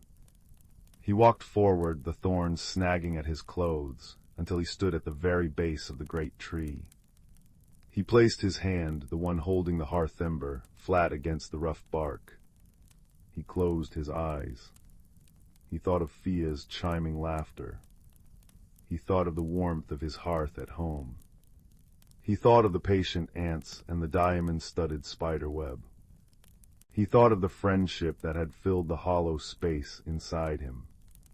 He poured all of these feelings, the warmth, the wonder, the connection, through his hand and into the tree. He offered it his own, no longer lonely heart. For a moment, nothing happened. Then a single golden leaf, which had clung stubbornly to a branch high above, drifted down and landed on his shoulder. The hearth ember flared. It was not a violent explosion of light, but a wave of pure, gentle warmth that radiated out from the stone, flowing up his arm and into the tree. It spread through the roots, up the trunk, and out along the branches like liquid sunlight. Where the warm light touched the thorny vines, they did not burn or shrivel. They simply loosened. They uncurled, lost their dark, malevolent sheen, and softened into harmless, ordinary creepers before crumbling away into dust. The golden light in the branches of the heartwood grew stronger, pulsing back to life, bright and steady and true. It filled the clearing, washing away the silence and the cold. The gnarled trees around them seemed to straighten, and from the bare ground, tiny green shoots began to push their way through the soil. The blight was gone, healed not by force, but by the simple, profound power of shared warmth. Kalen opened his eyes. Fia was standing beside him, her own natural glow restored, shining more brightly than he had ever seen it. Her chiming laughter was the first sound in the newborn clearing, a sound of pure, unburdened joy. She reached up and took his hand, and her gratitude flowed into him, warmer than any stone. He had completed his journey. The lonely boy was gone, transformed as surely as fire transforms wood. In his place was a young man who understood that light is meant to be shared, and that even the smallest spark can hold back the greatest dark. When Kalen returned to his stone cottage, the hearth ember was no longer in his pocket. It had done its work, and its light was now a part of the heartwood and a part of him. He did not feel its loss, for its warmth remained inside him, a steady, comforting glow. He would still visit Fia in her hidden glade, their friendship a lasting bond between his world and hers.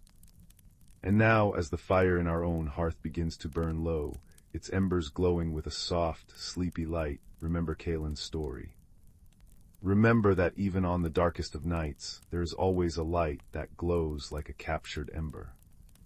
It is the light of friendship, of kindness, and of a heart that has learned to burn steady and true. It is a light that can guide you, warm you, and help you find your way home. So close your eyes and let the lingering warmth of the fire and the memory of this tale wrap around you like a soft blanket. Let your breath be slow and steady, like the pulse of a gentle light in the dark. The story is over, the mystery is solved, and all is well. Let the peace of the hidden glade and the warmth of a shared hearth carry you away into quiet, restful dreams. Sleep well. Story 6. In a valley cupped between sleeping mountains, there lived a young soul named Kalen, who felt as though he did not quite fit the shape of his own skin. He was quiet, with eyes the color of twilight, and he carried within him a peculiar and gentle magic that he did not yet understand. With every uncertain thought, the world around him seemed to whisper back. When he felt small, the wildflowers at his feet would shrink into tight, furled buds.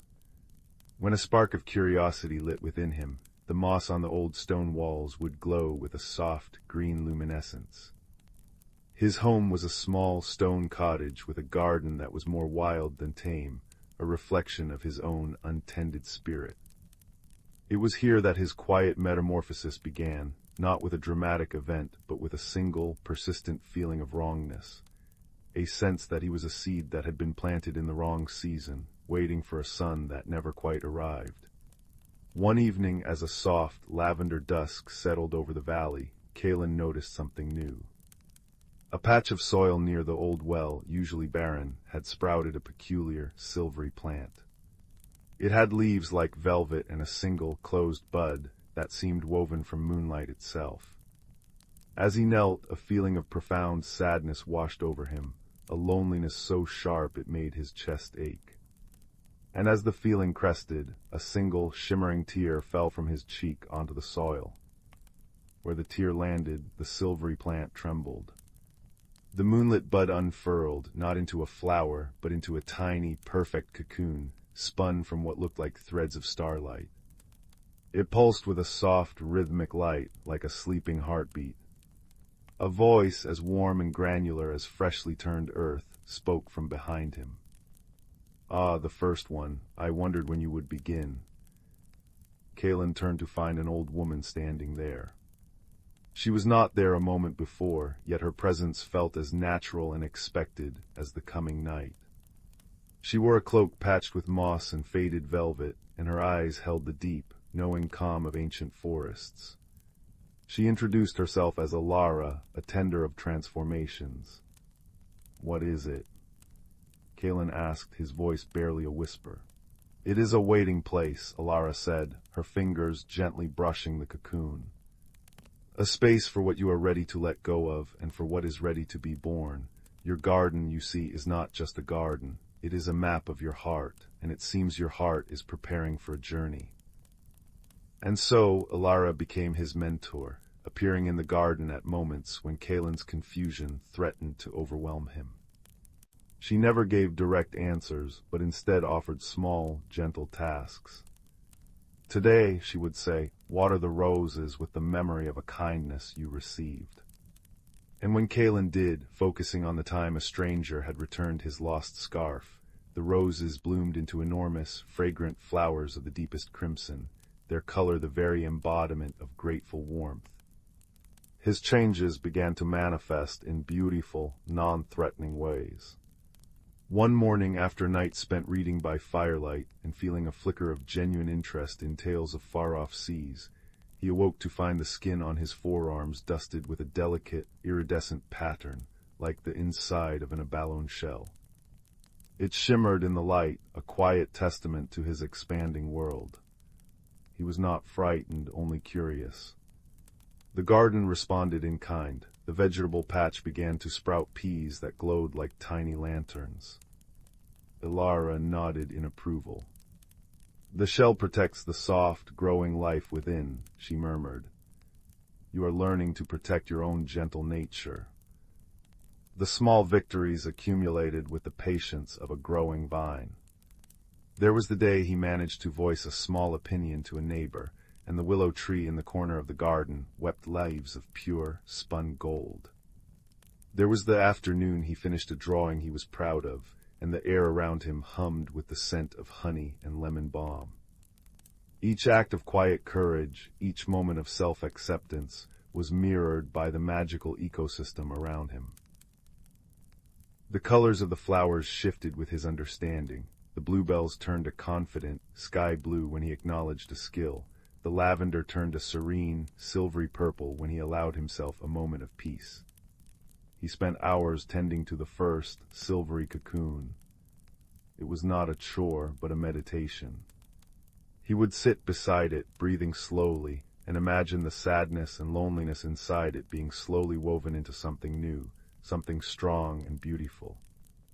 He began to see his own heart as a similar cocoon, a temporary protective space for a profound change he could not yet see, but could feel approaching. One day, a storm of doubt raged within him. What if his changes made him strange? What if he never found where he truly belonged? He ran into the garden, the wind whipping his hair, and saw that the plants had recoiled, their colors dimmed. The cocoon had darkened to a dull gray. Alara was there, a steady presence against the gale. She did not tell him the doubt was wrong. Instead, she sat with him on the damp earth and said, "Even the seed must push against the dark, heavy soil to reach the sun. The struggle is part of the growth. Do not fear the storm, simply wait for it to pass." So, Kalen waited. He breathed through the uncertainty, and as he did, the wind began to still. He focused on the small, solid things, the feel of the cool soil, the sound of his own breath, the memory of the golden willow leaves. Slowly, the garden began to brighten again. and the cocoon. It began to gleam again, brighter than before, now threaded with filaments of gold. The final transformation began on a night of the full moon. The air was still and expectant. Kalen stood in the center of his garden, which was now a riot of impossible colors and lights. Flowers that chimed softly in the breeze, vegetables that provided their own gentle glow, and moss that created soft, illuminated pathways. He felt a strange, humming certainty in his bones. He looked at his arms, now covered in the beautiful, shifting patterns, and felt not like a boy who didn't fit, but like a creature who was precisely, perfectly, becoming himself. He walked to the silvery plant. The cocoon was now transparent, shimmering like a diamond dewdrop. Inside he could see a form stirring, not a moth or a butterfly, but something entirely new, something woven from moonlight and courage. "It is time," Alara said, her voice soft as a sigh. "The waiting is over. The acceptance is complete." Kalen reached out a single finger and touched the cocoon. It did not break, but dissolved into 1,000 points of light that rose into the air like a cloud of fireflies. Where it had been, hovering just above the leaf, was a creature of breathtaking beauty. It had wings like stained glass, each panel depicting a scene from his journey, a golden willow, a glowing pea, a crimson rose. Its body was the color of the twilight sky, and from it emanated a profound sense of peace and belonging. It did not fly away. Instead, it hovered before him, and then gently landed on his shoulder. A warmth spread from the point of contact throughout his entire body, a feeling of integration, of pieces finally clicking into place.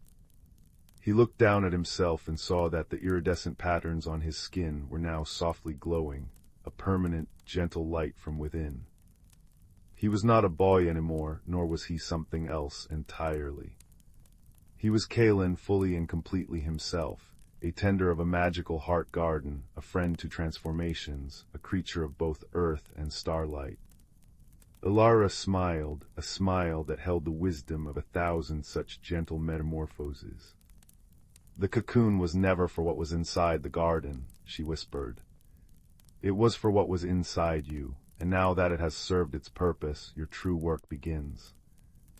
She gestured to the garden, which seemed to be breathing in the moonlight. "This is not an ending, my dear. It is the very first beginning.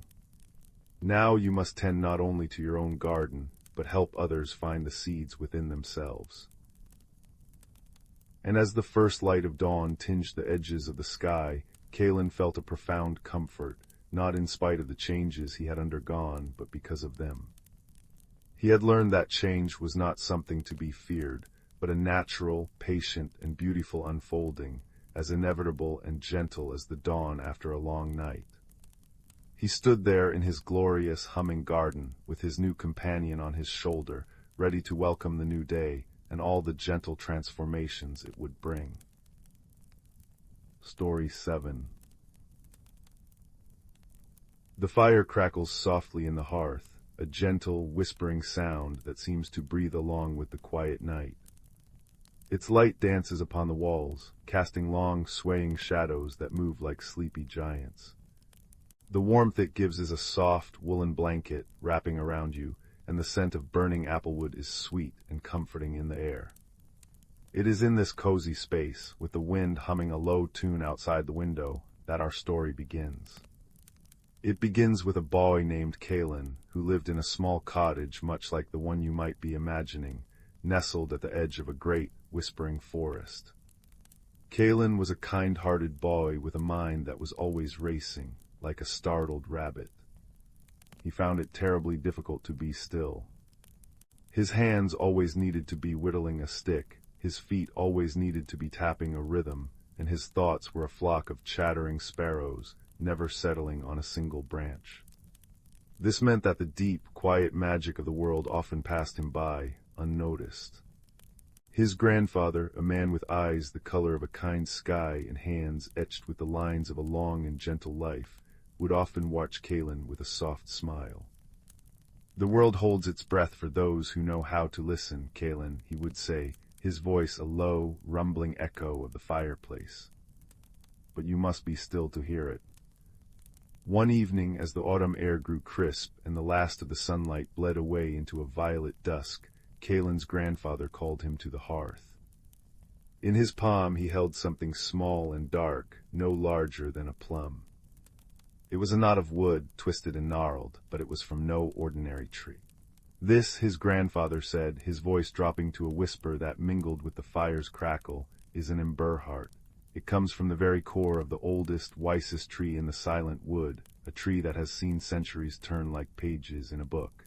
It is a piece of the forest's own quiet soul." Kalen peered at the wooden knot. It looked utterly ordinary. "What does it do?" "It does nothing on its own," his grandfather explained. "But for someone who can learn to be truly, deeply still, it will glow, not with a fierce, blinding light, but with the soft, warm, pulsing glow of embers in the dark. It responds to inner quiet. The more peaceful your heart, the brighter it will burn." He pressed the ember-heart into Kalen's restless hands. The wood was surprisingly warm, as if it held a memory of sunlight. Kalen stared at it, concentrating with all his might. He clenched his jaw, held his breath, and willed the thing to glow. But his mind was a roaring river, and the ember-heart remained dark and dormant, a simple lump of wood. Frustration bubbled within him. "It's broken," he declared, his shoulders slumping. His grandfather's laughter was a soft, warm sound. "No, my boy, it is not the ember-heart that needs mending. The journey to wake it is one that will transform you, as surely as fire transforms wood. It requires patience. It requires a journey into the heart of the stillness you seek." And so, the next morning, with the ember-heart tucked safely in the pocket of his coat, Kalen set out from the cottage. His grandfather's final words were a gentle guide. "Follow the stream that sings. It will lead you to where the silence is deepest. Listen not with your ears, but with your whole being." The forest welcomed Kalen with a chorus of small sounds. The crunch of his boots on a carpet of fallen leaves, the chatter of a squirrel high in a canopy of gold and crimson, the gurgle of the small, clear stream he began to follow. He walked with purpose, his eyes fixed ahead, his mind already leaping forward to the destination. He barely noticed the way the light filtered through the leaves, painting the ground in dappled gold. He didn't pause to feel the cool, smooth bark of a birch tree, or inhale the rich, earthy scent of damp soil and moss. For hours he walked, his pace never slowing. The sun climbed high, and his legs began to ache. He took out the ember-heart repeatedly, staring at it, demanding it to glow. Each time it remained stubbornly dark. His initial hope began to curdle into a weary disappointment. The forest, which had at first seemed full of promise, now felt like a vast, green maze designed to frustrate him. As the afternoon wore on, a gentle drizzle began to fall, not a storm, but a whispering rain that pattered softly on the leaves above. Kalen found shelter beneath the wide, outstretched branches of an ancient oak. He sat on a thick, moss-covered root, feeling the dampness seep into his trousers. He was tired, cold, and utterly disheartened. He pulled out the ember-heart one more time, holding it in his cupped hands. "Please," he whispered, his voice small in the vast quiet of the woods. Nothing. A wave of exhaustion washed over him. For the first time since he had set out, he stopped trying. He stopped concentrating, stopped striving, stopped fighting the quiet. He simply sat, listening to the rhythm of the rain. Plip, plop, plip. He noticed the way each drop clung to a leaf before falling, a tiny, perfect jewel. He felt the cool, velvety texture of the moss beneath his fingers. He saw the intricate patterns on the oak's bark, like a map of a forgotten land. He wasn't doing anything. He was just being. And then a flicker. A soft orange light, faint as a dying spark, pulsed from the very center of the ember-heart. It lasted only a second, but Kalen's breath caught in his throat. His heart, which had been thumping a frantic rhythm, slowed. He hadn't been trying, and it had happened. He didn't grab for the feeling or try to force it to return. He just stayed there watching the rain, feeling the cool air on his face, and listening. The ember-heart pulsed again, a little brighter this time, a steady, warm glow like a single coal in a banked fire. A sense of profound wonder filled Kalen, a feeling so quiet and deep it had no room for excitement or noise. It was simply peace. It was in this newfound quiet that he heard another sound, a sound that was not the rain or the forest. It was a soft, distressed whimpering. The glow of the ember-heart, now a gentle, constant light in his palm, guided him as he crept around the massive trunk of the oak. There, caught in a thicket of brambles, was a small animal. At first he thought it was a wet brown leaf, but then it moved, and two large, dark, frightened eyes looked up at him. It was a young otter, its sleek fur matted with rain and thorns, one of its back legs trapped painfully in the tangled vines. Kalen's first instinct was to rush in, to tear at the brambles with his hands. But he remembered the lesson of the ember-heart. He knelt down slowly, his movements calm and deliberate. "It's all right," he said, his voice soft and low. "I'm not going to hurt you." The otter stopped struggling and watched him, its little body trembling. Kalen could see the trust warring with fear in its eyes. He didn't reach for it. Instead, he sat back on his heels and began to speak, not saying anything of importance, just murmuring gentle, nonsensical words, the way his grandfather did to soothe a nervous animal. He let the otter get used to his presence, to his scent, to the soft sound of his voice. The ember-heart in his pocket cast a soft, warm circle of light on the ground between them. The otter's eyes were fixed on the gentle glow, and its trembling began to subside. It was as if the light itself was a comfort. After a long while, Kalen slowly reached into his pack and pulled out a piece of the journey bread his grandfather had baked. He broke off a small piece and placed it on the ground near the otter. The otter sniffed the air, then cautiously stretched its neck and took the morsel. The ice was broken. With infinite patience, Kalen began the delicate work of freeing the otter's leg. He used his small whittling knife not to slash, but to carefully snip one thorny vine at a time, talking to the otter all the while. "There now, just a little more, you're being so brave." The otter winced, but did not try to bite or scratch. It seemed to understand that this strange, two-legged creature with the warm light was there to help. Finally, with a last snip, the leg was free. The otter scrambled back, shaking itself, and then turned to look at its leg. It was scratched and bleeding a little, but not badly broken. It looked from its leg to Kalen, and then, to Kalen's astonishment, it didn't dart away into the undergrowth.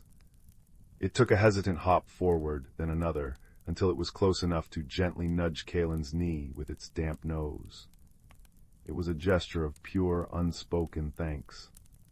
A friendship as warm and unexpected as a sunbeam on a winter's day had been kindled there in the rainy grove. Kalen decided to make camp for the night. The rain had ceased, and the clouds parted to reveal a sky dusted with the first shy stars. He built a small, careful fire, and the otter, whom he found himself calling Finn, for its fur was the color of dried fennel, curled up nearby, watching the flames with bright, intelligent eyes. Kalen took out the ember-heart.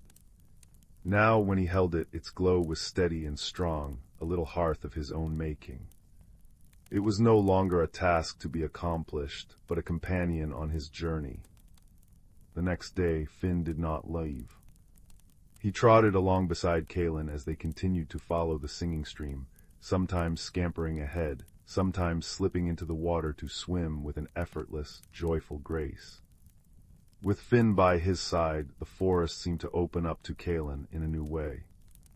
The otter would stop to point his nose at a patch of wild strawberries Kalen would have missed, or he would playfully chase a falling leaf, his antics making Kalen laugh, a sound that felt clean and new in the quiet. Kalen found himself moving more slowly, seeing more deeply. He noticed the architecture of a spider's web, beaded with morning dew. He tasted the tart sweetness of a wild blackberry. He felt the different textures of the earth beneath his feet, soft pine needles, firm clay, springy moss. He was no longer just passing through the forest, he was a part of it. The stream led them deeper and deeper, into parts of the wood where the trees grew so tall and thick they formed a continuous canopy, turning the world below into a twilight kingdom of greens and golds. The air was cooler here, and the silence was different. It wasn't an empty silence, but a full one, a presence. It was the sound of the earth breathing. It was here that they found the entrance. It was not a grand archway or a glowing portal. It was a subtle thing, easy to miss for someone in a hurry. A great ancient willow tree grew beside the stream, its long, trailing branches brushing the water's surface. But behind this curtain of leaves, nestled between the massive roots of the willow and the bank of the stream, was a small, dark opening, just large enough for a boy and an otter to slip through. Finn chirruped excitedly and nudged Kalen towards it. Taking a deep breath, the ember-heart held before him like a lantern, Kalen pushed aside the leafy veil and stepped inside. The world fell away. He was in a hidden cavern, but it was unlike any cave he had ever imagined. The walls were not of stone, but of living, intertwined tree roots, glowing with a soft, phosphorescent light of their own, a pale, gentle green and blue. The air was warm and smelled of wet earth, honey, and old, sweet wood. A soft, humming vibration filled the space, the very pulse of the forest. This was the heart of the silent wood, a hidden world nestled within nature's embrace. In the center of the cavern grew a single, magnificent tree. Its trunk was wider than Kalen's cottage, and its branches, though they could not be seen to leave the cavern, seemed to hold up the very roof of this subterranean world. This was the mother tree from which his ember-heart had come. As Kalen stood in awe, a gentle mystery began to unfold. The light from the root walls began to shift and swirl, forming patterns like smoke in the night air. The patterns told a story without words. He saw the forest through the seasons, the tender green of spring, the deep, heavy green of summer, the blazing fire of autumn, and the deep, crystal sleep of winter. He saw the lives of the creatures that called it home, the birth of a fawn, the flight of an eagle, the patient growth of a mushroom. He saw the interconnectedness of it all, how the falling leaf nourished the soil, how the stream quenched the roots, how every creature, every plant was a vital thread in a vast, living tapestry. And he saw himself, a small, restless boy entering the forest. He saw his frustration, his impatience. He saw the moment under the oak tree when he had finally let go, and the first flicker of the ember-heart.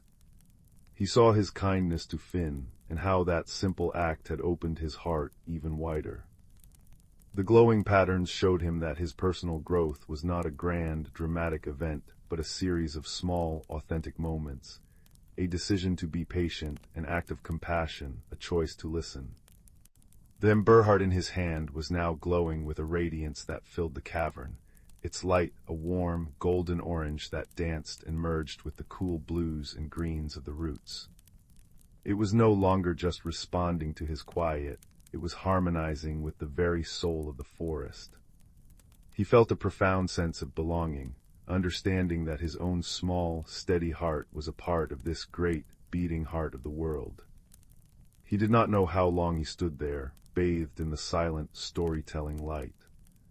Time seemed to have no meaning in this sacred space. Finn sat quietly at his feet, his head cocked, as if he, too, could see the shimmering tales unfolding around them. Eventually the light patterns softened and slowly faded back into the gentle, constant glow of the root walls. The story was complete. Kalen felt a deep sense of resolution, as if a question he had carried his whole life had been gently answered. he knew it was time to go home. He turned to the great mother tree, placed his hand upon its ancient, warm bark, and whispered a thank you that came from the very depths of his now quiet soul. Then, with Finn leading the way, he slipped back out through the willow's curtain, emerging into the late afternoon light of the outer forest. The journey back was different. Kalen did not hurry. He walked with a new, easy grace, his mind as clear and calm as a forest pool. Finn gamballed beside him, and when they reached the spot near the old oak where they had met, the otter stopped. He looked up at Kalen, gave one last, soft cheer-up, and then turned and slipped into the stream, disappearing with a flick of his tail beneath the water. It was not a goodbye, but a see you later, a recognition that they were both part of the same world, and their paths would cross again. When Kalen finally stepped out of the tree line and saw the warm, golden light of his cottage windows, his heart swelled with a quiet joy. He pushed open the door to find his grandfather sitting in his chair by the fire, a book open on his lap. The old man looked up, and his kind eyes went immediately to Kalen's face, and then to his hand. Kalen was holding the ember heart. It was no longer a dark knot of wood. It glowed with a soft, unwavering inner light, as warm and constant as the hearth fire itself. It did not flash or blaze, it simply was a steady, comforting presence. He didn't need to say a word. His grandfather's smile was brighter than any fire. He saw the peace in his grandson's eyes, the stillness in his posture that had not been there before. He saw the gentle light that now lived within him, reflected in the glow of the wooden heart. Kalen sat on the rug by the fire, placing the gently glowing ember heart on the hearthstone beside him. The flames crackled their welcome. He was home. The restless rabbit in his mind had finally found its burrow. The chattering sparrows had settled into a soft, contented cooing. He had gone on a journey and had been transformed, as surely as fire transforms wood. He had discovered a hidden world. He had forged an unexpected friendship that had warmed his heart. He had unraveled a gentle mystery. And he had learned that the greatest growth comes not from striving, but from settling into the quiet, steady rhythm of being. So now, as the fire continues to whisper and the night deepens outside, remember Kalen's journey. Remember the warm glow of the ember heart, a light that shines not from without, but from within a quiet heart. Let that feeling of peace and resolution settle over you now, like a soft, warm quilt. The story is told, the journey is complete, and all is well in the quiet, sleeping world. Let your breathing become slow and deep, in time with the gentle pulse of the fire. Close your eyes and carry the warm, gentle light of the ember heart with you into your dreams. Story 8. In the velvet darkness between the stars, where the fabric of space was stitched together with the silver thread of distant suns, there drifted a small, forgotten observatory. It was not a grand station of chrome and steel, but a place of gentle, organic architecture, grown rather than built. Its walls were a living crystal that pulsed with a soft, internal light, breathing in starlight and breathing out a soothing, peach-gold glow. It was called the Starlight Bower, and it was a sanctuary for one solitary being. This being was named Lumina. She was from a world where the people were made of light and thought. Her form was a gentle, bipedal radiance, her skin shimmering like a soap bubble caught in the sun, and her emotions played across her surface in waves of color. Joy was a brilliant, clear cerulean, curiosity a shimmering silver, and contentment a warm, buttery gold. She communicated not with words, but with these shifting hues and the soft, chiming sounds that resonated from her core. She tended the Starlight Bower, a place her people had cultivated to study the quiet poetry of the cosmos. One day a small, distressed vessel tumbled out of a warp stream and collided gently with the bower's outer docking fronds. It was not a ship of metal, but a woven pod of living, fragrant wood and polished river stones. from it emerged a creature very different from Lumina. His name was Bramble, and he was from a world of deep forests and singing mountains. He was stout and covered in soft, mossy fur, with large, luminous eyes the color of amber and ears that twitched at the faintest harmonic vibration in the universe. His people spoke through complex, overlapping harmonies, a language of hums, whistles, and deep, resonant thrums that conveyed entire stories in a single, held chord. For a long moment the two beings simply stared at one another. Lumina, seeing this bristling, earthy creature, flushed with a startled magenta of alarm. Bramble, hearing the sharp, discordant chime from Lumina, responded with a low, worried drone. They were an impossibility to one another, a creature of light and a creature of sound, separated by a chasm of biology. But then Lumina remembered the purpose of the Starlight Bower. It was a place of peace. She consciously softened her glow to a welcoming, inquisitive lavender. She extended a hand that was more a collection of shimmering particles than solid flesh. Bramble, sensing the shift from alarm to curiosity, cautiously replied with a softer, questioning hum that rose in pitch at the end. This was the beginning of their friendship. It was a friendship built not on words but on patience. Lumina showed Bramble the heart of the Starlight Bower, the grand conservatory. It was not a room with a glass dome, but a vast, open space where the crystal walls opened directly to the cosmos. Here nebulae bloomed like watercolor flowers in the dark, and comets traced slow, graceful arcs. In the center of this space was a garden. The plants were not of earth, but of starlight and cosmic dust. Silvery ferns unfurled to catch solar winds, and flowers made of condensed nebula gas pulsed with soft, internal light. It was Lumina's pride, her sanctuary. Bramble was enchanted. He approached a cluster of flowers that shimmered with a deep blue light. He let out a low, appreciative hum. The moment his harmonic vibration touched the flowers, they reacted. Their soft blue glow brightened and began to pulse in time with his hum, and they released a scent like rain on fresh earth. Lumina watched, her form flashing with surprised gold. Her plants had never done that before. She communicated with them through light, and they responded with color. Bramble spoke to them with sound, and they responded with scent and rhythm. This was their first great discovery. Their differences did not have to be a barrier, they could be a gift. Together they could make the garden more beautiful, more alive, than it had ever been alone. They decided to create a new space within the bower, a shared shelter that would be a blend of both their natures. They chose a small, secluded alcove where a particularly beautiful spiral galaxy was always in view.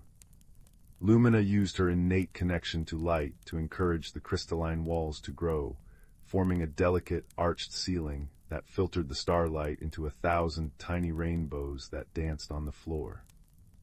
Bramble, with his deep connection to resonance, brought smooth, singing stones from his ship and arranged them in a circle. When the air moved through the bower, or when one of them hummed, the stones would answer with a faint, ethereal music. They called it the Harmony Nook. It was their project, their shared language of creation. Of course, there were misunderstandings. They were, after all, from different worlds. One afternoon, Lumina was trying to show Bramble a particular cluster of stars that, to her people, represented the story of a great journey. She pulsed with a complex pattern of indigos and violets, weaving the tale through light. Bramble, trying to be helpful and show he understood, began to hum a cheerful, upbeat marching tune.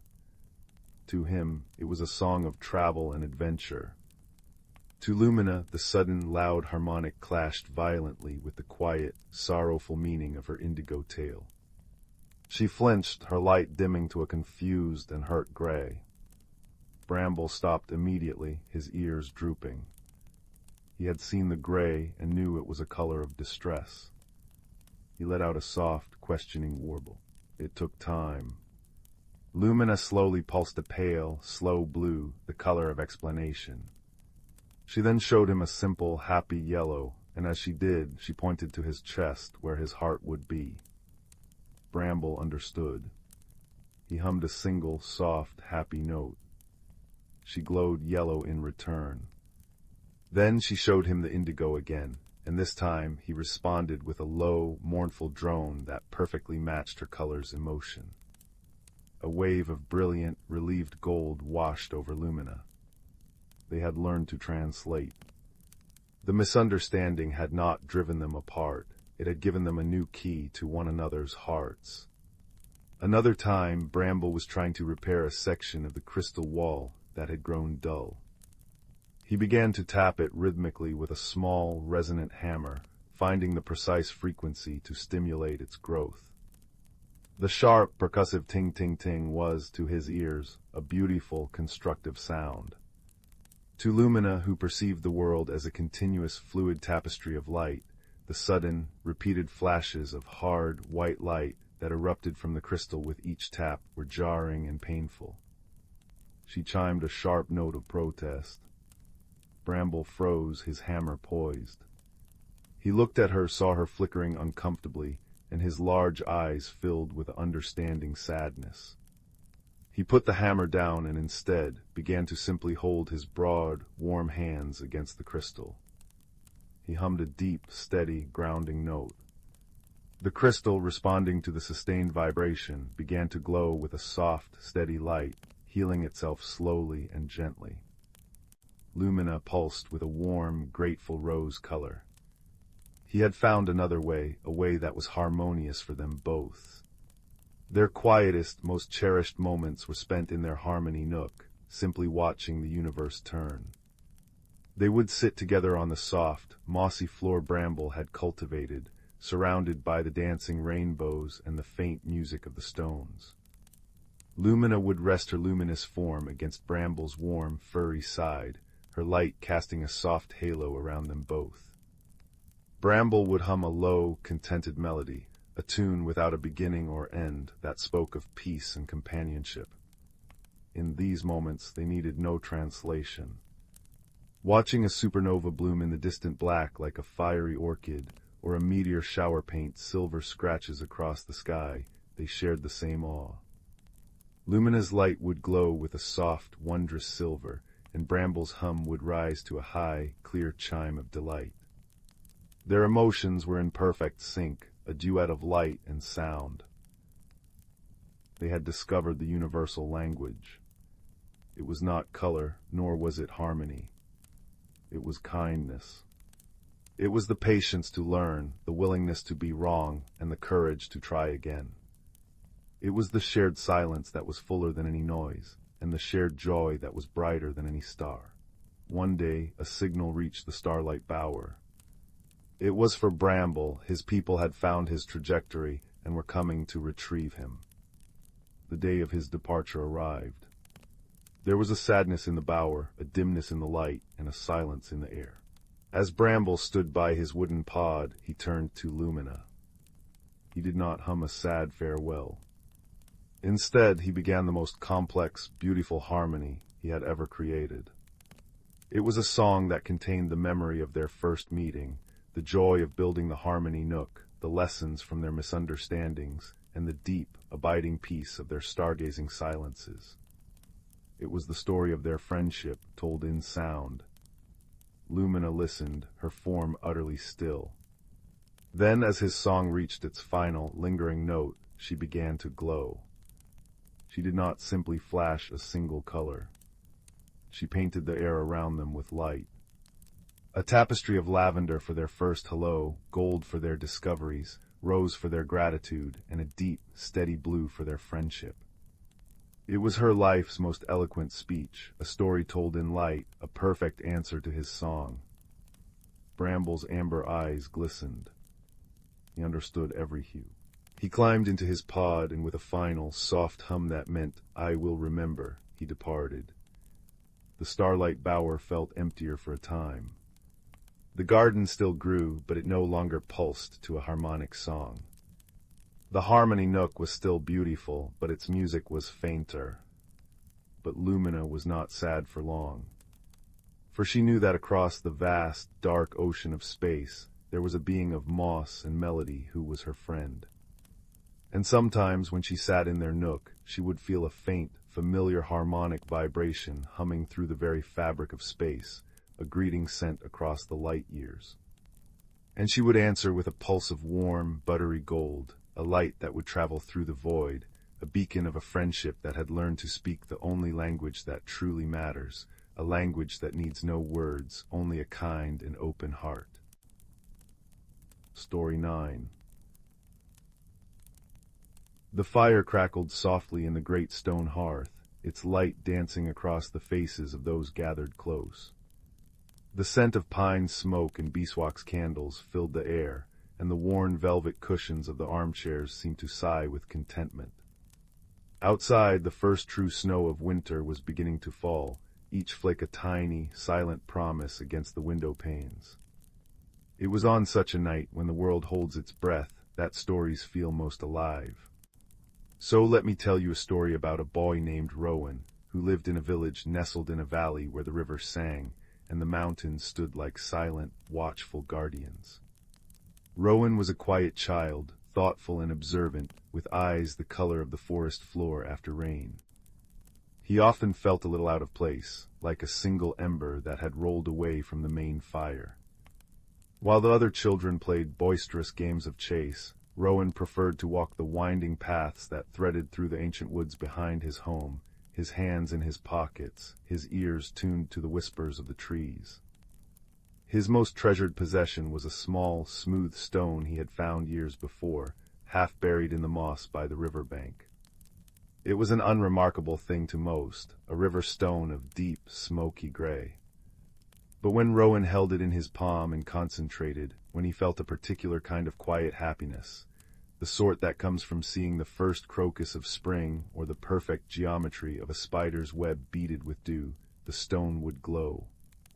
Not with a brilliant, blinding light, but with a soft, pulsing warmth, like the last embers of a campfire, holding the memory of the flame.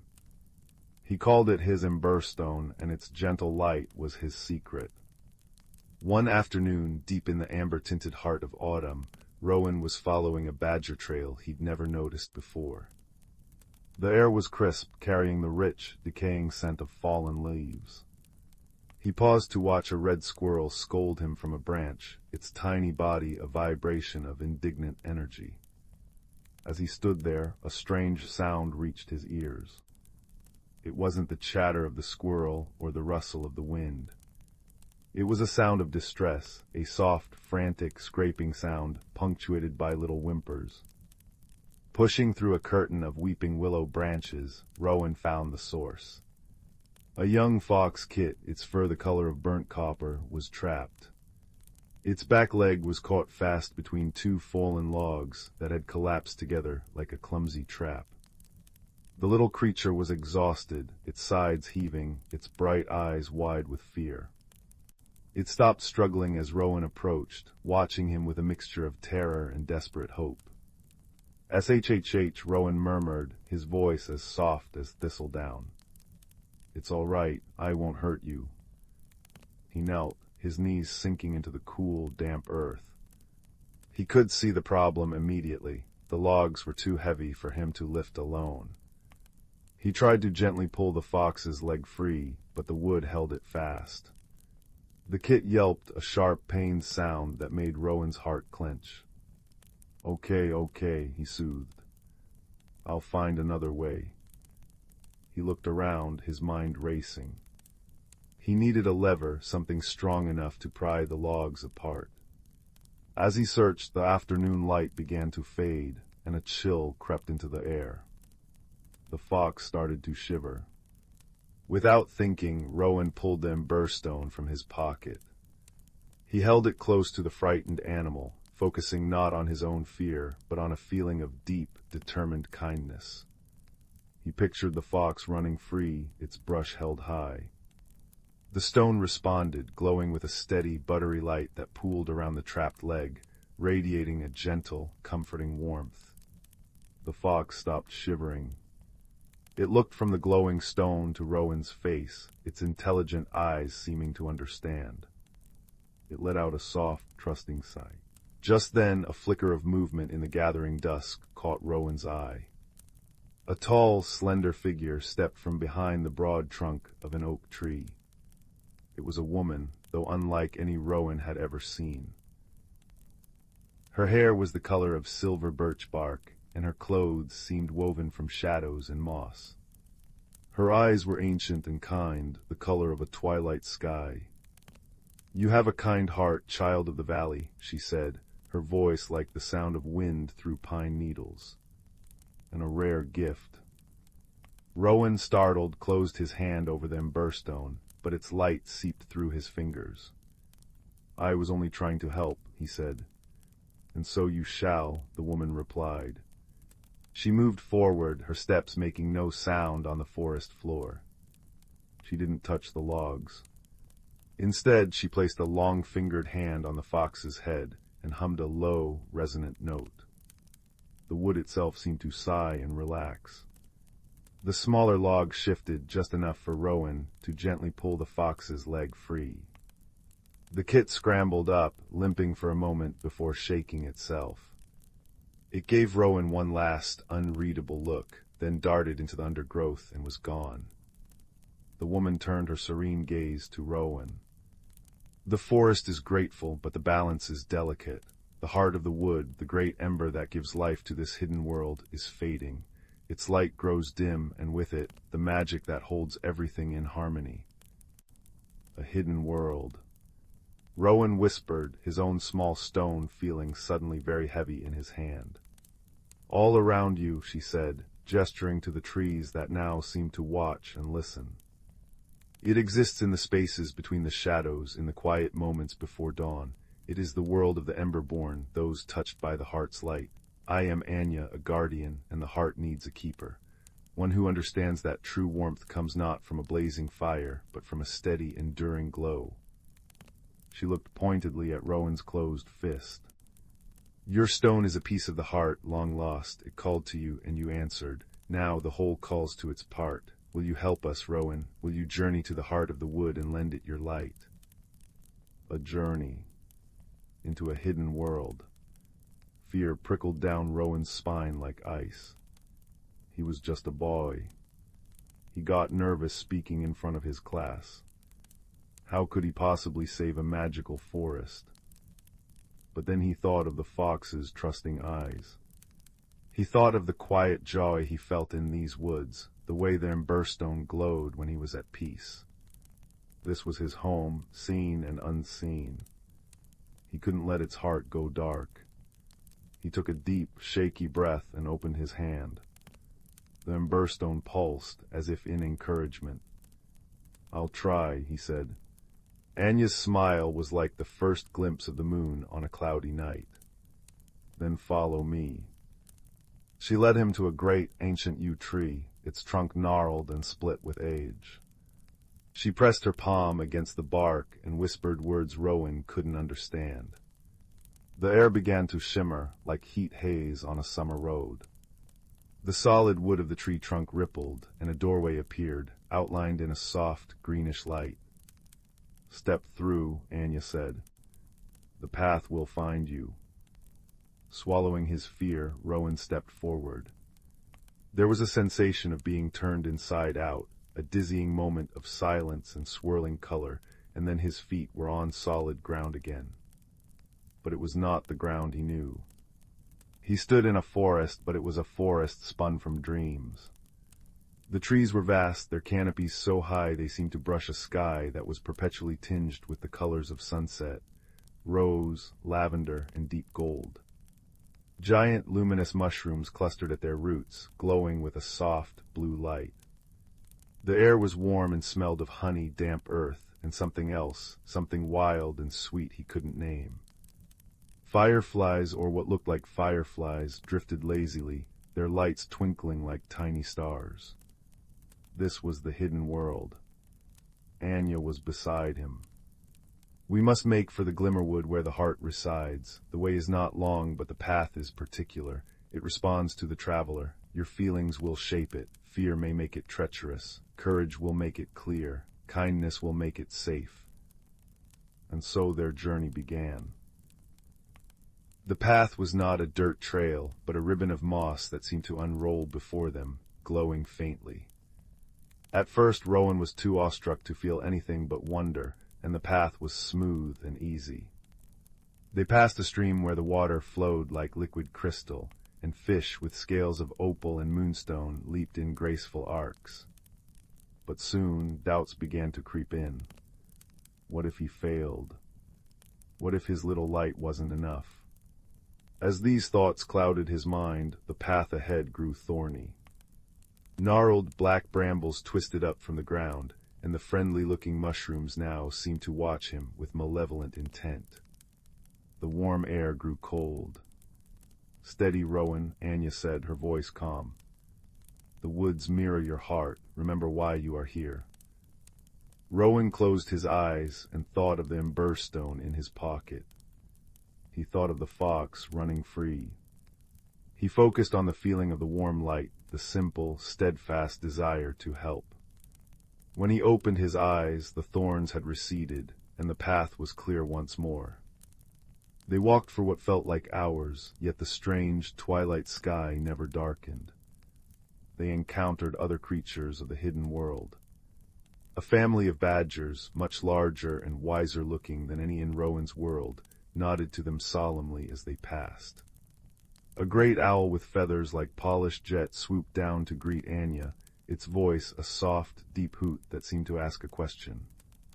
Rowan listened to their exchange, understanding only that the news was not good. The fading of the heart was causing ripples of unease throughout the Glimmerwood. It was then that they heard the crying. It was a small, miserable sound, coming from a hollow at the base of a giant willow tree whose leaves wept silver tears. Cautiously, Rowan peered inside. There, huddled and shivering, was a small, furry creature about the size of a rabbit, but with the long, sensitive ears of a bat and a coat of the softest, plushest gray. Its large, dark eyes were swimming with tears. "What's wrong?" Rowan asked, kneeling down. The creature flinched, then looked up, its nose twitching.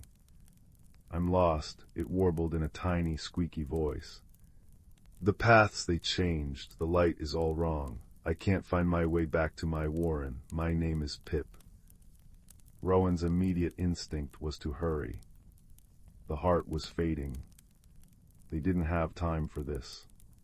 But as he looked at Pip's terrified, tear-streaked face, he knew he couldn't leave him. Anya watched, her expression unreadable. "We'll help you find your way," Rowan said, his voice firm. He held out his ember-stone. "Show us where you last remember your home being." Pip, emboldened by the warm light, crept out of the hollow. He pointed a trembling claw towards a dense part of the forest where the trees grew so close together their branches were intertwined. "Through there, but it's dark now. The friendly lights are gone." It was a detour. The path Anya had been following led in a different direction. But Rowan looked at Anya, and she gave a slow, approving nod. "The path is made by the steps we take, not just the destination we seek," she said softly. So they turned towards the dark thicket. As they walked, with Pip clinging to Rowan's shoulder, the boy told the little creature about his own world, about the village and the river and the first snow. Pip in turn told him about the Glimmerwood, about the lumen blossoms that bloomed with starlight and the crystal falls that sang when the wind blew through them. He spoke of how, lately, the songs had become sad and the blossoms had begun to close. An unexpected friendship bloomed in that dark wood, warming Rowan's heart more surely than any fire.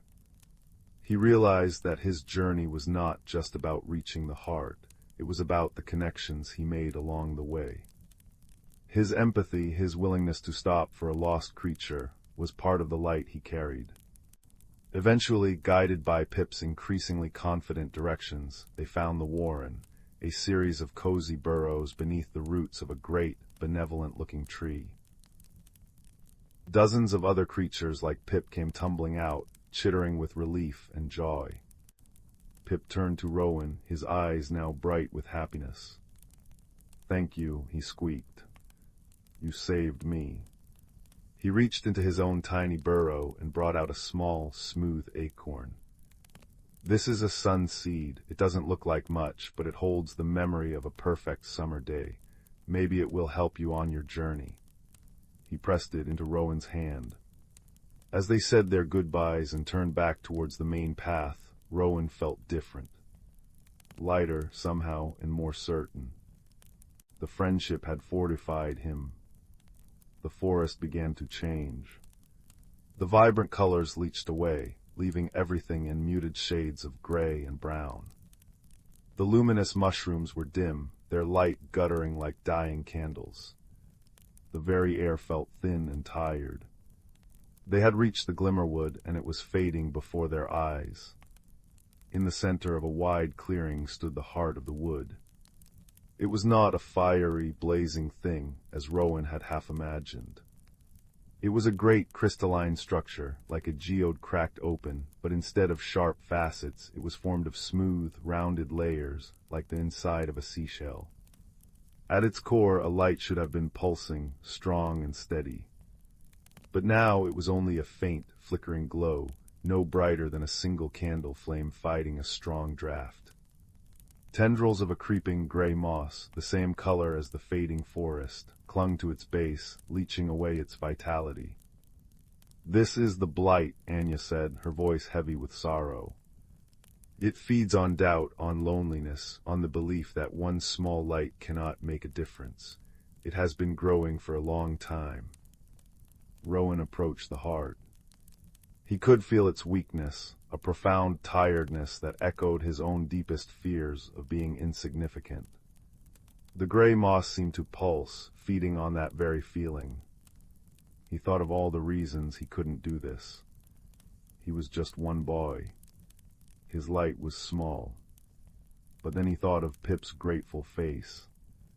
He thought of the trust in the fox's eyes. He thought of the warm, steady glow of his stone when he felt connected to the world around him. He wasn't just one boy. He was a boy who had helped a fox. He was a friend to a lost creature. He was a part of something larger. He took the ember-stone from his pocket. It glowed, but its light seemed too small against the vast, fading heart. He remembered Pip's gift. He took the sun seed from his other pocket and held it in the same hand as the ember-stone. He closed his eyes and didn't just think of his own light. He thought of the fox's courage. He thought of Pip's hope.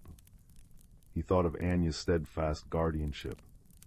He thought of the badger's solemn wisdom and the owl's watchful care. He gathered all these small, kind, brave lights together in his heart. The ember-stone flared. It was no longer the light of a single ember, but the warm, golden, unwavering light of a hearth fire on a cold night. The beam shot from his hand and touched the fading core of the heart. For a moment, nothing happened. Then a single resonant chime echoed through the clearing, so pure and clear it seemed to wash the gray from the air. The faint light in the heart flickered, then grew stronger. It pulsed once, twice, and then settled into a steady, rhythmic glow, like a gentle, sleeping breath. The gray moss clinging to its base withered, turning to dust and blowing away on a suddenly warm breeze. All around them, the forest began to heal. Color flooded back into the trees, richer and more vibrant than before. The mushrooms blazed with renewed blue light, and high above, the fireflies danced in joyous, swirling patterns. From deep within the woods, the sound of the crystal falls began again, not a sad song, but a triumphant, joyful melody. Rowan stood breathless, the ember-stone in his hand, now cool and dormant once more. He had not reignited the heart with a roaring blaze, but by lending his own small, steady light, he had reminded it how to burn on its own. Anya placed a hand on his shoulder. "You see," she said, her eyes shining. It was never about a great, heroic fire. It was about a single, enduring ember of kindness. You have shown the heart that such embers still exist in the world. That is the warmth that sustains all magic. The journey back was swift and filled with light. The path was wide and welcoming, and creatures of the Glimmerwood came to the edges to watch them pass, their eyes filled with gratitude. When they reached the great yew tree, Rowan knew it was time to go home. "Will I ever come back?" he asked Anya. "The path is always here for you, Rowan," she said. "For all who carry a light in their heart, remember what you have learned. Your journey has transformed you, as fire transforms wood, leaving behind what is essential and true." He stepped through the shimmering doorway and found himself back in his own familiar woods. The sun was just setting, casting long, peaceful shadows. The air was cold, and a dusting of snow coated the ground. It felt as if no time had passed at all. He walked home, his feet crunching softly on the snow. The village lights twinkled in the distance, each window a small, warm promise. He didn't feel like an ember that had rolled away anymore. He felt connected, a part of the great, quiet tapestry of the world, both seen and unseen. That night, as he lay in his bed, listening to the soft hiss of the snow against his window, he held the now ordinary river stone in his hand. It didn't glow, but he could feel a residual warmth in it, a memory of the journey.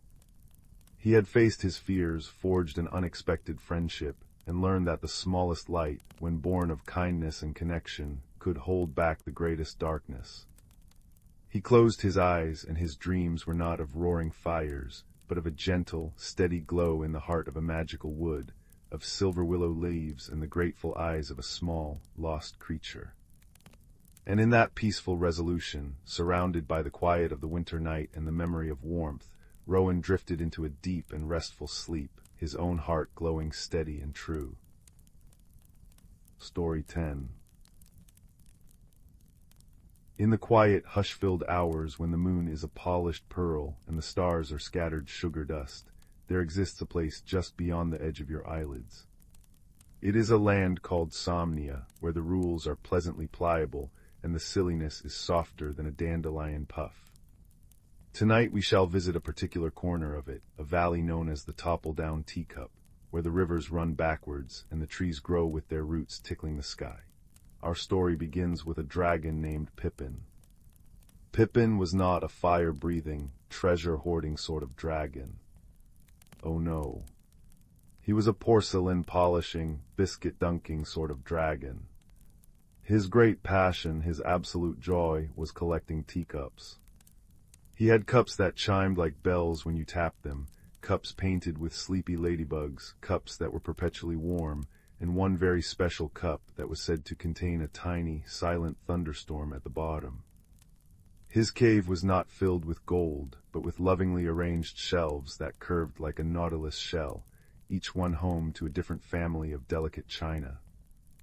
Pippin's best friend was a cloud shepherd named Nimbus. Nimbus didn't herd sheep, he herded clouds. He was a gentle soul dressed in a coat that looked like it had been stitched from a misty morning, and he carried a crook that hummed a low, windy tune.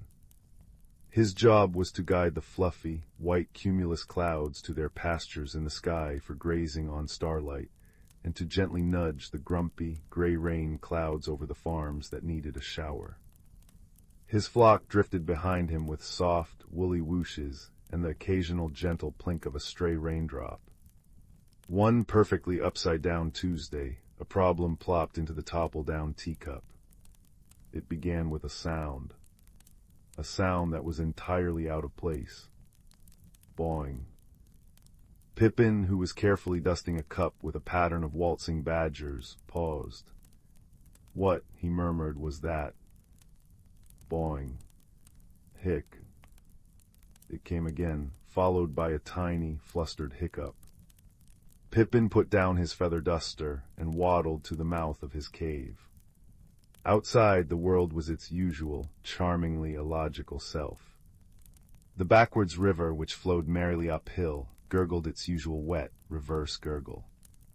The inside-out forest, where the bark grew on the inside and the soft, green heartwood was on the outside, rustled its leafy secrets. But the sky was wrong. Nimbus was there, his misty coat looking rather frazzled. His cloud flock was bouncing. Not drifting, not floating, but bouncing. A plump sheep-shaped cloud would drift serenely for a moment, then suddenly, bawing. It would leap 3 feet into the air, jiggling like a bowl of sky-blue jelly. Nimbus. Pippin called out, his voice a soft rumble. What's happening to your flock? Nimbus floated down, his brow furrowed with worry. I don't know, Pippin, they just started boinging. This morning they were fine. Then one of them hiccuped, and it's been a springy mess ever since. They can't graze properly when they're bouncing. They're getting airsick. It was true. The clouds looked a little green around the edges. One particularly fluffy one let out a miserable sprawling, and then a sad little drizzle. This was a job for their other dear friend, Cora, the professional dream painter. Cora lived in a cottage that was also a tree, or perhaps a tree that was also a cottage. It was hard to tell, as the chimney puffed scents of lavender and warm milk, and the windows bloomed with silver leaves. She painted the dreams that drifted into the heads of sleepers, using brushes made of moonbeams and paints spun from memories and wishes. They found Cora carefully adding the final, shimmering whiskers to a dream about a friendly whale that sang lullabies. She listened to their problem, her head tilted. Bouncing clouds, she mused, tapping a moonbeam brush against her chin. And hiccups. It sounds like a case of the gigglesome gravity. It happens sometimes when the world gets a little too silly. How do we fix it? Asked Nimbus, as one of his clouds bounced over his head with a startled boing gloop. The cure, Cora said solemnly, is a perfectly poured cup of serenity tea, but it must be poured from the right teacup, one that understands absolute calm. Pippin's heart gave a hopeful thump. A teacup. This was his domain. He led them back to his cave, his tail swishing with purpose. He showed them the chiming cup, the ladybug cup, the warm cup, and even the one with the tiny thunderstorm. No, no, no, Cora said, shaking her head after each one. The chime is too cheerful, the ladybugs are too busy, the warmth is too active, and a thunderstorm, however small, is the very opposite of calm. Pippin's shoulders slumped. His magnificent collection, and not a single cup was right. He felt a great draconic sigh building up inside him. Just then his eye fell upon a small, plain, pearlescent cup sitting alone on a low shelf. He'd almost forgotten about it. It was the first cup he'd ever found, smooth and simple, with no magical properties at all. He'd called it his quiet cup. What about this one? He asked, his voice small. Cora's eyes lit up. Oh, Pippin, that's it, the quiet cup. Its very plainness is its power. It doesn't try to be anything else. It is simply a cup. That is the essence of calm. Now for the tea. They needed to get to the upside-down tea shop, which sat at the very top of the topple-down valley, its foundations in the air and its front door on the ceiling. Getting in was always a bit of a to-do. They had to wait for a friendly gust of wind to whoosh them up to the doorstep, which had a welcome mat that read goodbye in cheerful letters. Inside, the shop was, as expected, upside down. The tables and chairs were fixed to the ceiling, and the patrons sat quite comfortably, sipping their tea while their hair dangled downwards. The air smelled of bergamot and honey. The shopkeeper, a woman with a laugh like clinking spoons, poured their tea from a pot that floated in midair, the stream of liquid arcing gracefully up into Pippin's quiet cup, which he held upside down to catch it. With the cup full of steaming serenity tea, they hurried back to Nimbus and his bouncing flock. The clouds were in a terrible state, boinging and hiccuping in a chaotic rhythm. Boing hic. Sproing gurgle. Now, Cora instructed. Pippin, you must pour the tea, but not onto the clouds. You must pour it onto their idea of the bouncing. Pippin blinked. Onto their idea. Yes, said Cora. Just pour it right there. She pointed to the empty space in the middle of the bouncing flock. Pippin, trusting his friend completely, took the quiet cup. He held it carefully, feeling its simple, smooth warmth. He tipped it over and the stream of serenity fell, but it didn't fall down. It poured out in a shimmering, liquid ribbon that hung in the air, rippling like a silent, amber river. It flowed through the space between the clouds, and as it did, the very idea of bouncing was washed away. The bawings softened into whispers. The sprawlings melted into sighs. The hiccups faded away entirely. One by one the clouds settled, their bouncing ceasing, their jiggling stilling. They drifted back into their gentle, floating formations, looking relieved and no longer the slightest bit green. A contented, collective whoosh swept through the flock as they began peacefully grazing on the evening's first stars. The problem, which had seemed so large and springy, had been solved by something wonderfully small and simple. A quiet cup, a pot of tea, and a friend who knew exactly what was needed. Nimbus beamed, his misty coat settling back into its usual calm. "Thank you," he whispered. "You've saved my flock from a most undignified fate." Pippin looked at his simple, pearlescent quiet cup with newfound affection.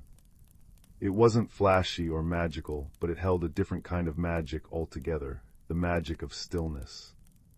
That night, as Pippin arranged his collection, he placed the quiet cup right in the center.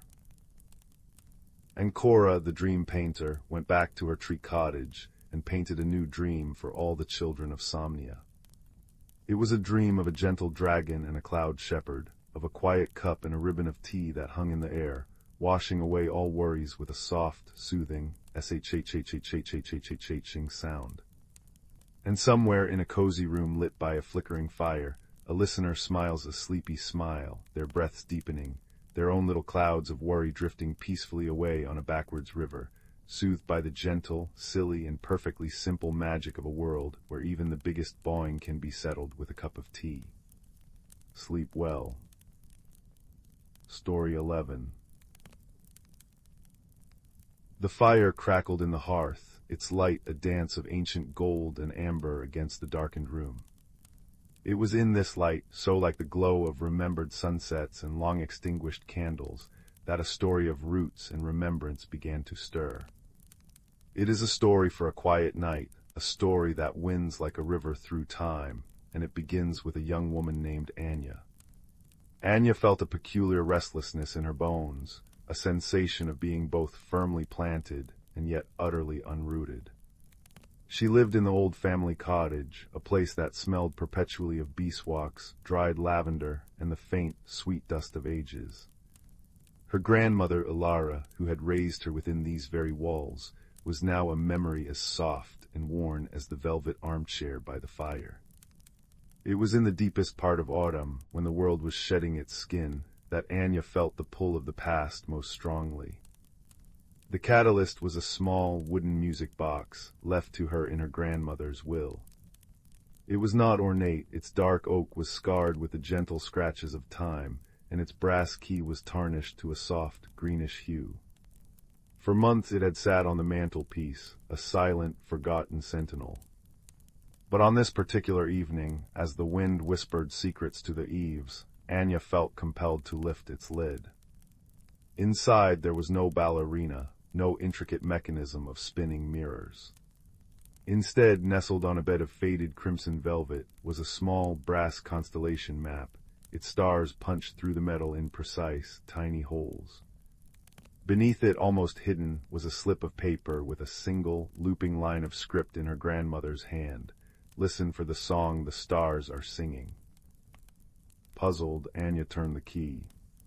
It resisted at first, stiff with disuse, then gave way with a soft, metallic sigh. The music that emerged was not a tinkling melody, but something far older and more haunting. It was a series of resonant, bell-like chimes, each note clear and solitary, hanging in the air like a single dewdrop on a spider's web. It was a lullaby her grandmother had hummed to her, a tune without words, its refrain as familiar as her own heartbeat. Hush, the wind is sleeping, the old stars are keeping their watch through the night. As the music played, Anya held the constellation map up to the firelight. The flames danced behind the brass, and for a breathtaking moment, the punched stars glowed like embers, casting a miniature, shimmering galaxy onto the opposite wall.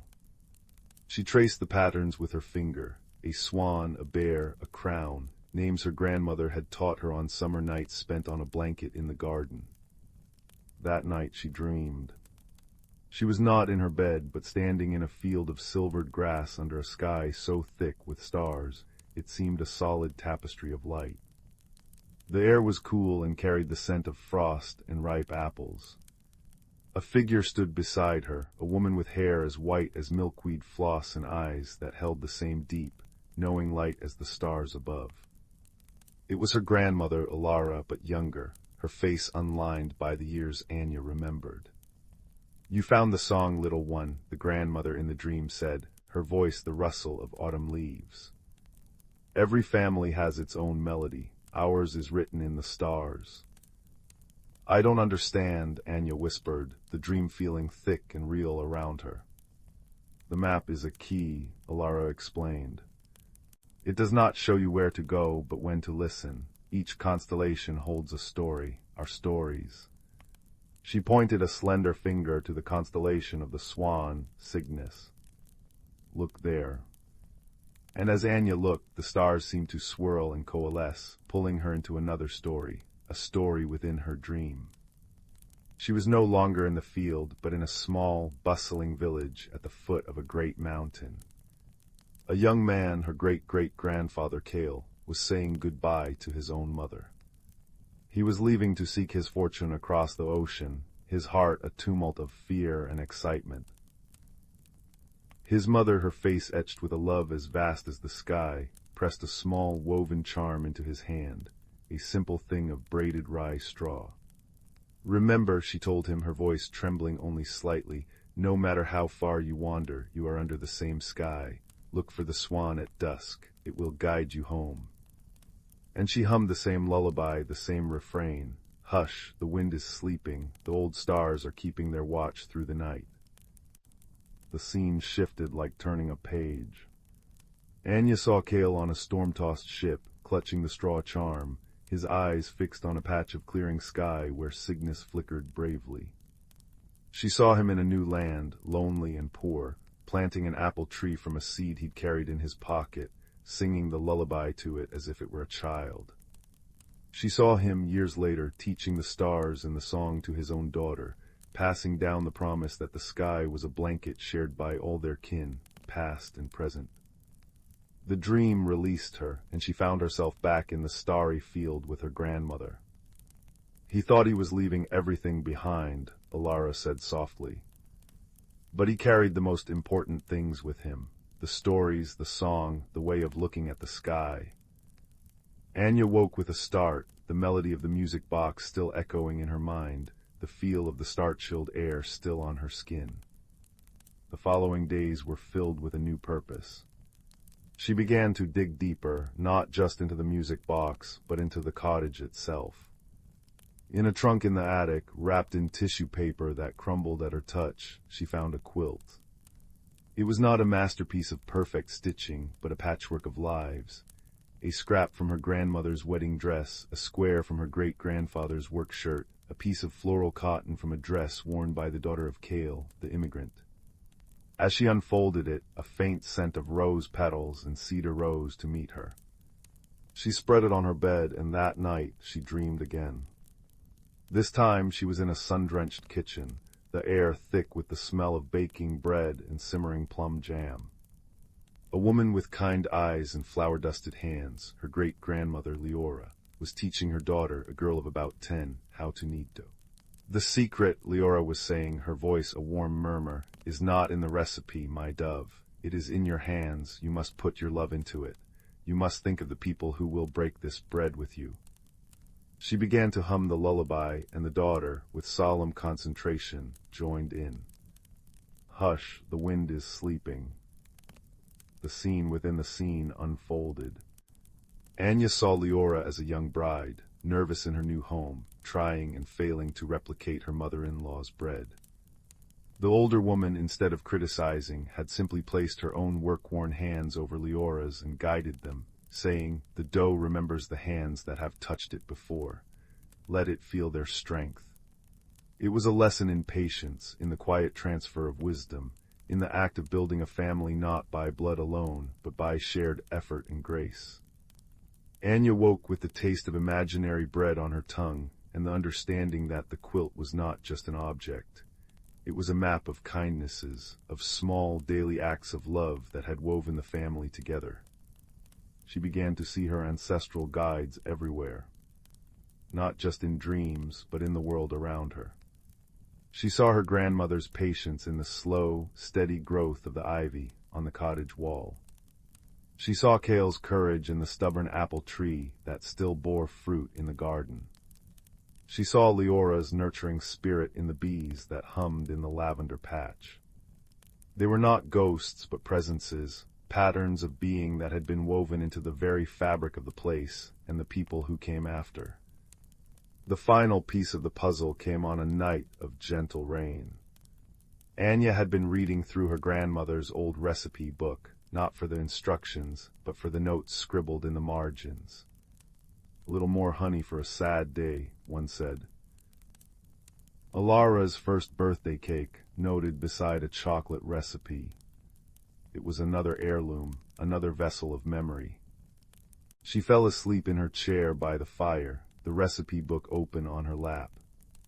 In her dream, she was with her grandmother Alara again, this time in the cottage garden at twilight. They were hanging linens on the line, the white sheets glowing in the semi-darkness. "I always thought heritage was about the big things," Anya confessed to the dream grandmother. "The grand adventures, the famous names." Alara smiled, a slow sunrise of a smile. "Oh, my dear child, heritage is in the small things. It is in the way you sweeten your tea. It is in the song you hum when you are worried. It is in the way you look at the first star of the evening. It is a language of the heart, spoken in actions." She pointed to the recipe book in Anya's hands. "The book does not hold the magic, your hands making the bread do. The music box does not hold the song. Your voice singing it does. We pass down the tools, but you must do the work. You must live the heritage." Then Alara's expression grew somber. "There's a regret in our line, Anya, a misunderstanding that has been a quiet sorrow.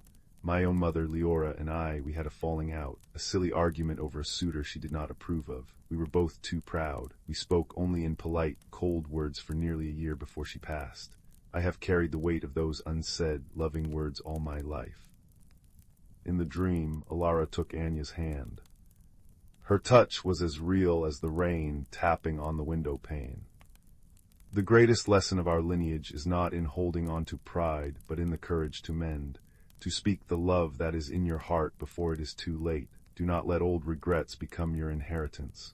Let your inheritance be forgiveness." Anya woke with tears on her cheeks, the gentle rain outside now a soothing rhythm. The realization settled upon her, warm and certain as a quilt.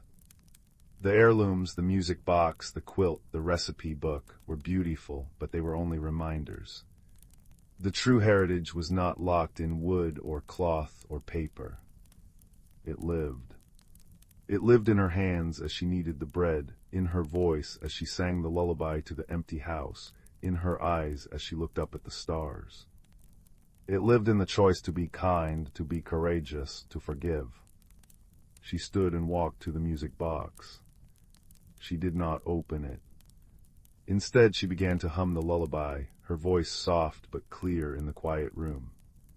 "Hush, the wind is sleeping, the old stars are keeping their watch through the night." She was no longer just remembering the song. She was adding her voice to its long, unbroken chain. She was the story now. The fire had burned low, its light now a soft, pulsing glow of embers. The story of roots and remembrance was complete for now. Anya felt the restlessness in her bones quiet, replaced by a deep, abiding peace. She was not unrooted. She was a living branch on an ancient, sprawling tree, her life a continuation of a song that had begun long before her and would whisper on long after, carried on the wind, written in the stars, and baked into the daily bread of love. And in that knowing she found her way home. Story 12. In the heart of the whispering woods, nestled between two hills that cupped it like gentle hands, lay the village of Starlight Hollow. Here the houses had mossy roofs that shimmered with morning dew, and cobblestone paths wound between gardens where flowers sometimes changed color overnight. The villagers, a mix of humans and kindly forest folk, lived in harmony, their days marked by the soft chimes of the great clock tower in the square, and the gentle rustle of leaves in the perpetual twilight that blanketed their home. But something peculiar had begun to happen in Starlight Hollow. It started subtly, as such things often do. Old Man Hemlock, who tended the village stargazing platform, noticed one evening that the constellation known as the Silver Swan seemed to have lost one of its tail feathers. The next night, another star from the same constellation vanished. Soon, villagers whispering by their hearths realized that patches of the night sky were growing dimmer, as if someone were carefully plucking stars from the heavens like berries from a bush. The gentle rain that often visited Starlight Hollow seemed to fall more quietly now, as though hesitant to disturb the troubled sky. Wind chimes hanging from porch eaves tinkled with a questioning tone, and the clock tower's chimes echoed through streets where villagers glanced upward with worried eyes. Among them lived a young woman named Alara, who served as the village starlight keeper. Her cottage stood at the edge of the woodland glen, its windows facing the sky, and she spent her evenings charting the constellations and polishing the village's collection of star-catching lenses. Alara noticed the vanishing stars before anyone else, and where others might have panicked, she simply observed, her kind eyes missing little. One morning, as Alara walked through the village square, she overheard the baker's children singing an old nursery rhyme. When the swan loses its feathers bright, and day and night exchange their light, find the key where shadows fall, to answer the starlight's silent call. Alara paused, her basket of moon muffins forgotten. She'd heard that rhyme before, sung by her grandmother long ago, but had never considered it might be more than childish fancy. That afternoon she visited the village library, a circular building with a domed ceiling painted with the night sky. The librarian, a badger named Barnaby who wore spectacles on the end of his nose, helped her search through ancient texts and star charts. "Look here," Barnaby said, tapping a yellowed map with his claw. "The old stories say our village was built where the sky touches the earth. The first starlight keepers could actually mend torn constellations using threads of moonlight." Alara studied the map, noticing a pattern she'd never seen before. The arrangement of important village buildings mirrored the Silver Swan constellation. The clock tower represented the swan's head, the library its heart, the wishing well one wing, and her own cottage the other. But the tail feathers were marked by 5 ancient standing stones in the forest, stones she'd often passed but never truly examined. As days passed, more stars disappeared, and strange occurrences followed. Colors began to drain from the world. The red of roses faded to pale pink, the blue of the village pond turned silver gray, and even the vibrant green of the mossy roofs washed out to muted olive. Time itself seemed to flow backwards occasionally. Villagers would find their freshly baked bread returned to dough in its bowl, or washed laundry back in the hamper, still dirty. The village council gathered in the clock tower, their voices hushed and worried. "It must be the work of shadows," declared the clockmaster, adjusting his goggles. "I've seen them moving between the trees after dark." "The forest spirits are displeased with us," whispered the flower tender, wringing her hands. "We've neglected the old ways." But Alara, listening quietly from the back of the room, noticed something others had missed. The backwards flowing time only occurred near certain villagers, and the color fading happened most dramatically around the standing stones. She also observed that the wind chimes never sounded when the stars vanished, as if silence itself was part of the mystery. That evening, Alara took her star-charting equipment to the standing stones. As she approached, she noticed the flowers along the path had turned completely white, their usual rainbow hues gone. Between the stones, the air shimmered like heat rising from summer pavement, and when she stepped into the circle, her silver pendant watch began to tick backwards. It was then she heard it, a soft, sorrowful humming that seemed to come from the stones themselves. Placing her ear against the largest stone, she realized the sound was coming from beneath her feet. Following a path of pale flowers, Alara discovered a hidden entrance behind a curtain of weeping willow trees. The opening led downward into a cavern glittering with crystals that pulsed with soft light. And there, in the center of the cavern, sat a small, luminous creature no taller than her knee, with skin like moonlight and hair that floated as though underwater. The being was carefully arranging tiny points of light on a vast, dark canvas that stretched across one wall of the cave. "You're the one taking the stars," Alara said softly, not as an accusation but as an observation. The creature turned, its large silver eyes widening. "Mending," it whispered in a voice like wind through pine needles. "Not taking, mending." It gestured toward the canvas, and Alara realized it was creating a new constellation, weaving the stars together with threads of shimmering light. The creature explained in halting phrases that it was a star weaver, part of an ancient race that tended the heavens. A great tear had appeared in the cosmos above Starlight Hollow, and the star weaver had been working tirelessly to repair it by borrowing stars from existing constellations. "But why are the colors fading?" Alara asked. "And why is time flowing backwards?" "The sky and earth are connected here," the star weaver explained. "When I rearrange the stars, the patterns below change too. The backwards time, that is my mistake. I am still learning." Alara sat beside the star weaver, watching as it carefully positioned another star. She noticed its movements were growing slower, its light dimmer. "You're tired," she realized. "You've been working alone for too long." The star weaver nodded sadly. "My family returned to the higher heavens cycles ago. I remained to watch over this patch of sky." Suddenly, Alara understood the nursery rhyme completely. The key where shadows fall, it wasn't a physical key, but understanding. And the shadows weren't something to fear, but simply the absence of light where it was needed elsewhere. The next morning, Alara gathered the villagers in the square and explained what she had discovered. At first there were murmurs of concern. Some feared the star weaver, others worried about the changes to their world. "But think," Alara said gently, "the star weaver isn't harming us, it's protecting us. That tear in the sky could grow, and eventually all our starlight might fade forever. It needs our help." One by one, the villagers understood. The clockmaster realized the backwards time flows happened when the star weaver grew especially weary, and its magic faltered. The flower tender understood that the fading colors were a temporary side effect of the cosmic mending. Even the baker discovered that his dough only reversed when placed near the standing stones during the star weaver's most difficult work. So the village came together. The clockmaster crafted a special timepiece that could stabilize the temporal flows around the standing stones. The flower tender and her children gathered luminous mushrooms and glow-in-the-dark flowers to help light the star weaver's cave.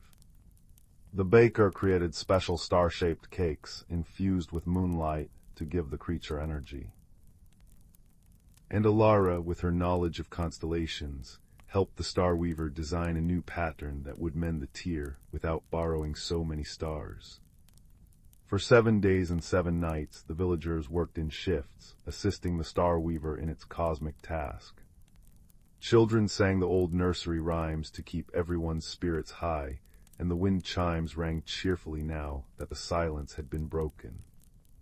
The gentle rain returned, washing the world clean without washing away its colors.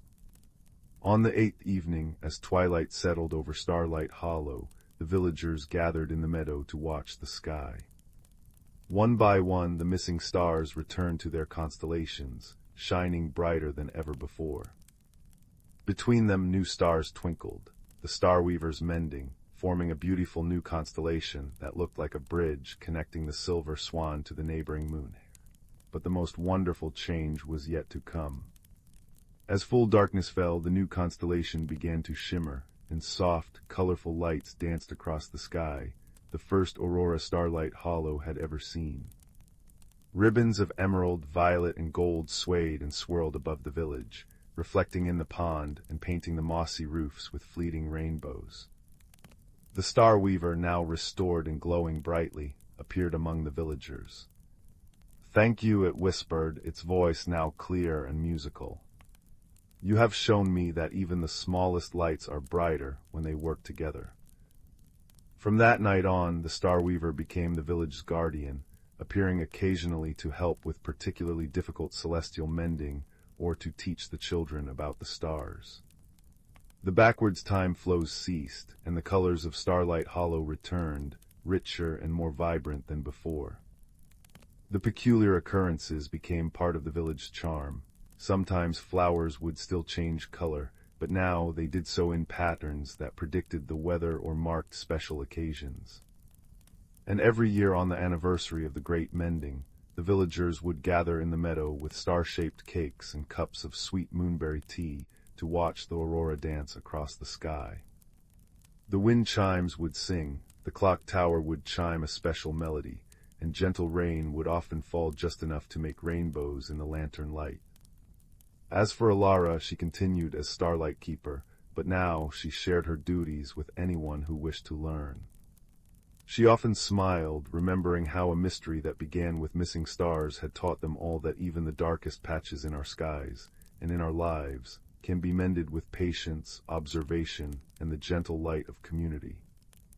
And in the cozy cottages of Starlight Hollow, as children drifted to sleep to the sound of rain on mossy roofs and the distant chime of the clock tower, they would watch the constellations twinkle outside their windows and know that somewhere in the heavens, a bridge of stars connected them all to something wonderful, and that every light in the darkness, no matter how small, had its purpose and its place.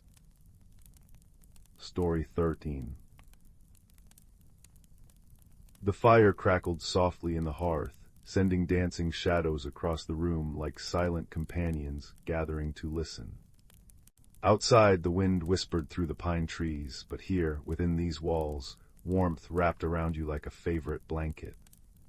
So settle in, dear listener, and let me tell you a story about a boy who learned to see the light within the dark, and the friend who helped him find it.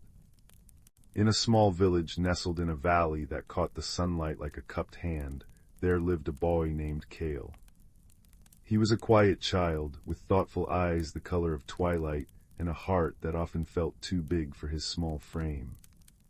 While other children raced through the meadows chasing butterflies, Kale preferred the company of the old forest that bordered the village. It was there, beneath the ancient, whispering boughs, that he felt most at home, though a part of him always remained a little lonely. Kale possessed a secret, one he told no one, not even his parents. He could sometimes see things that others could not. Not ghosts or monsters, nothing so frightening. It was more like a shimmer in the air, a soft, pulsing light that clung to certain places and things, a moss-covered stone, the gnarled root of an oak tree, the surface of a still pond at dawn. It was a gentle, ember-like glow, warm and inviting, but when he tried to point it out, others would just smile and pat his head, seeing nothing but ordinary stone and wood and water.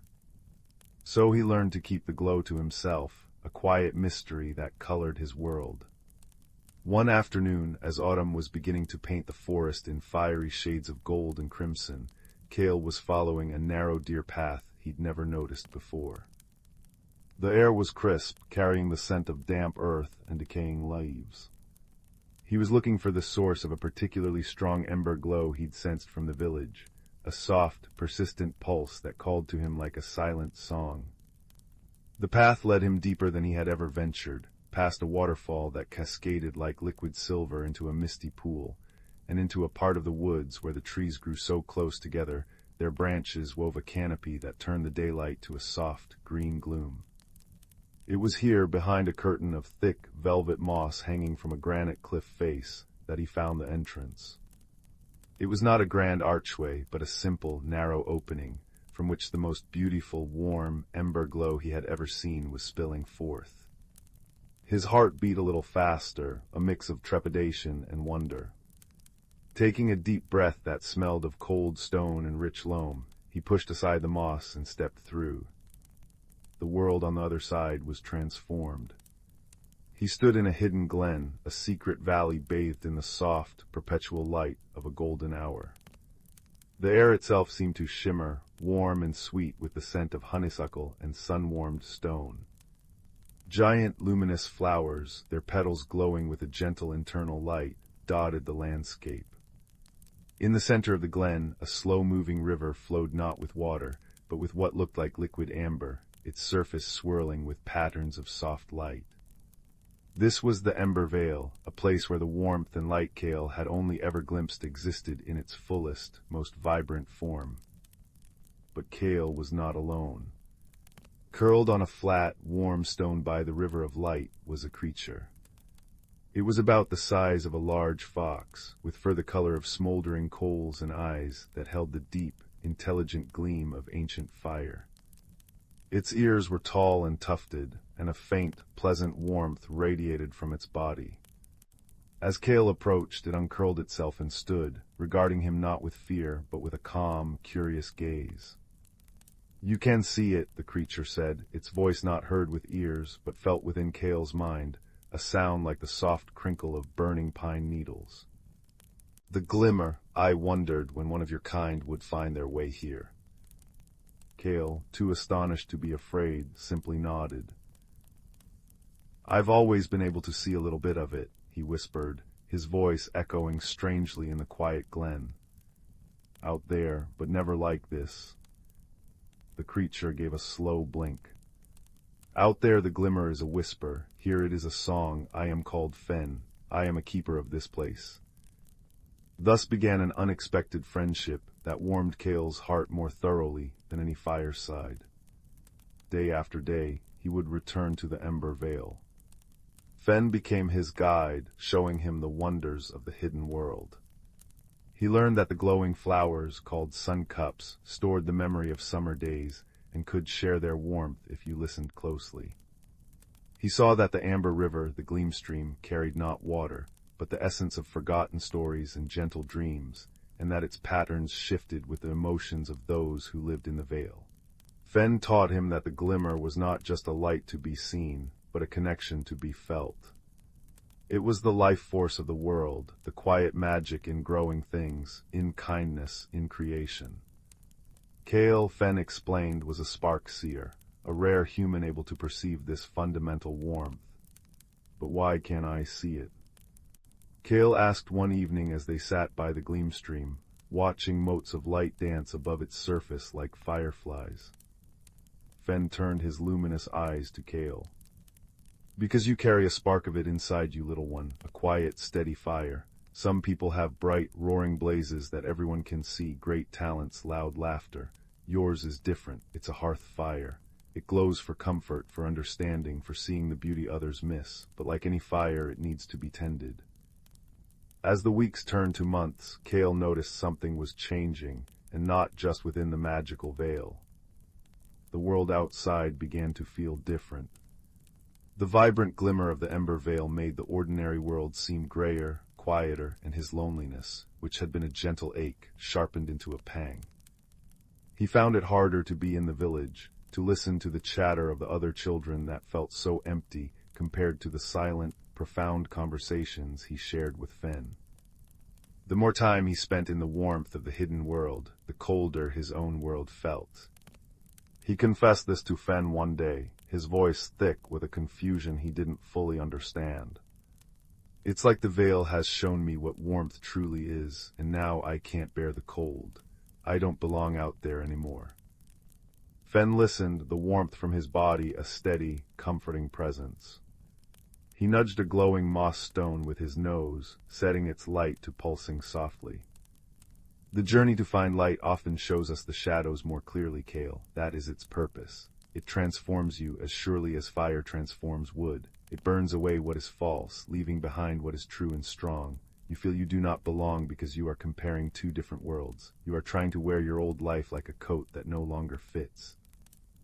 Then what do I do? Kale asked, his small shoulders slumping. You must learn to carry the veil's warmth with you, Fen said gently.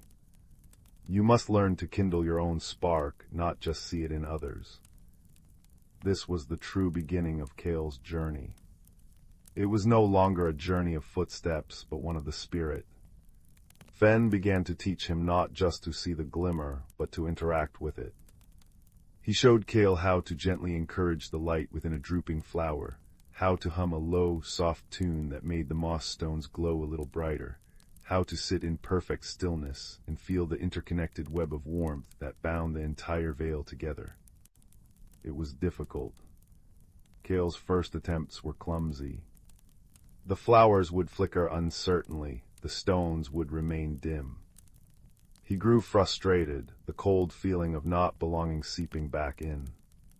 You are trying to command it, Fen chided softly, his mind voice like a warm breeze.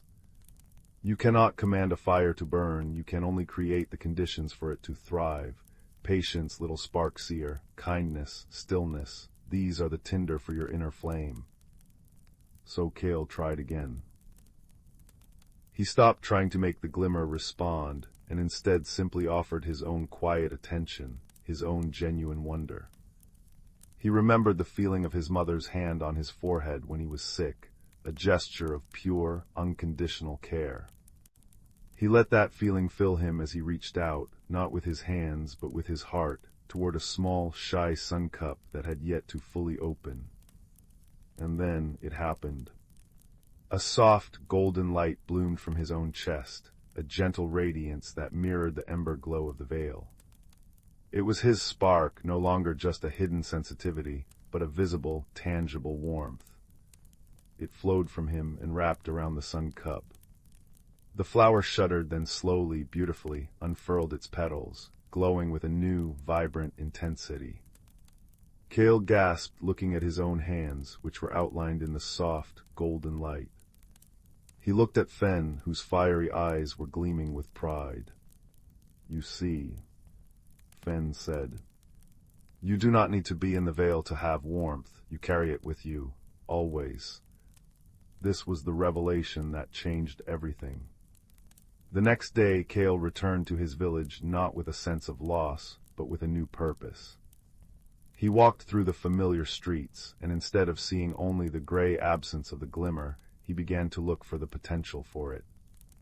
He saw Old Man Hemlock, the woodcarver, lovingly sanding a piece of oak, and Kale could now feel, rather than see, the faint, warm ember of passion and skill that lived within the old man's gnarled hands. He saw a group of children building a fort from fallen branches, and he sensed the warm spark of their shared imagination and cooperation. He didn't try to point it out. He simply began to tend to it. He started by spending time with Old Man Hemlock, asking him about his craft, listening with genuine interest. As he listened, he focused on that warm, ember-like feeling of the old man's passion, and in his mind he gently encouraged it, as Fen had taught him with the flowers. He wasn't surprised when the old man, who was usually quiet and withdrawn, began to smile more, his eyes twinkling as he showed Kale how to follow the grain of the wood. He joined the children building the fort. At first they were wary of the quiet boy who always wandered off alone. But Kale didn't try to take over. He simply found a way to help, steadying a wobbly branch, offering a perfectly shaped stick for a flagpole. He focused on the shared spark of their fun, and as he did, his own inner warmth, subtle and invisible to their eyes, seemed to settle over them. Their bickering ceased. Their laughter became more frequent, more joyful. The fort, which had been a haphazard pile, became a grand, sturdy castle of their collective making. Cale was no longer an outsider looking in. He was a keeper of sparks, a tender of the quiet, inner fires of his community. He learned that his ability wasn't for hiding in a magical glen, but for bringing a piece of that glen's magic into the world he called home. The loneliness that had haunted him melted away, not because he was now surrounded by crowds, but because he had found his connection to them. He had learned that friendship wasn't just about finding one kindred spirit like Fen, but about recognizing and nurturing the kindred sparks in everyone. The mystery of the glimmer had unfolded for him, not as a secret to be hoarded, but as a truth to be lived. It was the warmth of a shared moment, the light of a kind word, the steady glow of patience and understanding. His personal growth had been a slow, steady burn, transforming him from a boy who felt the world's magic was separate from him, to a young man who understood he was a part of it, an active source of its light. One final evening, as winter's first snow began to dust the world outside in a hush of white, Cale visited the Ember Vale.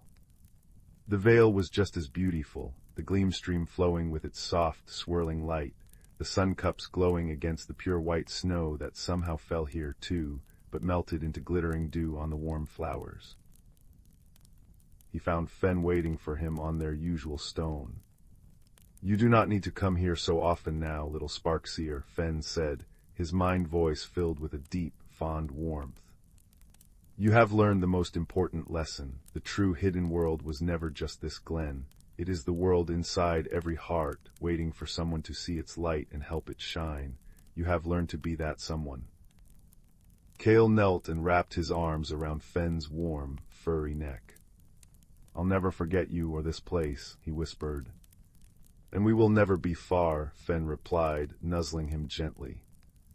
"Whenever you feel a moment of true kindness, whenever you see a spark of joy in another's eyes, whenever you sit by a fire and feel its warmth, you will feel the echo of the Ember Vale, and you will know that you are home."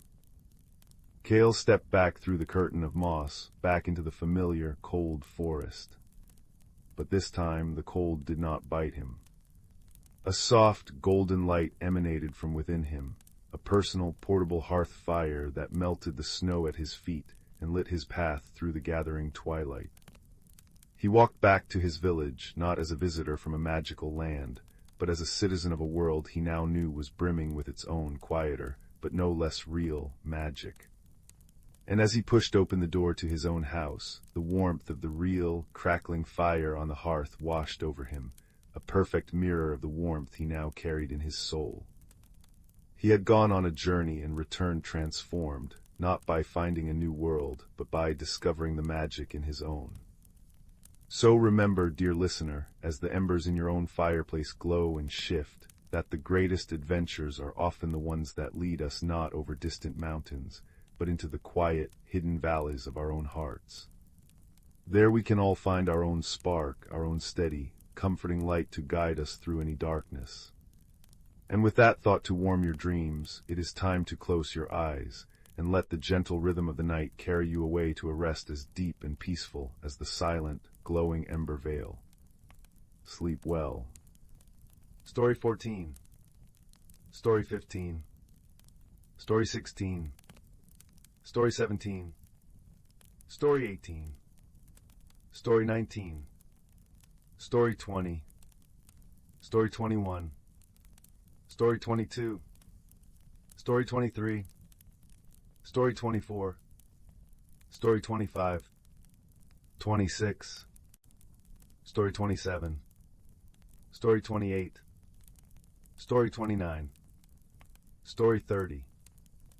Story 31. Story 32. Story 33. Story 34. Story 35. Story 36. 37. Story 38. Story 39. Story 40. Story 41. Story 42. Story 43. Story 44. Story 45. Story 46. Story 47. Story 48. Story 49. Story 50. Story 51.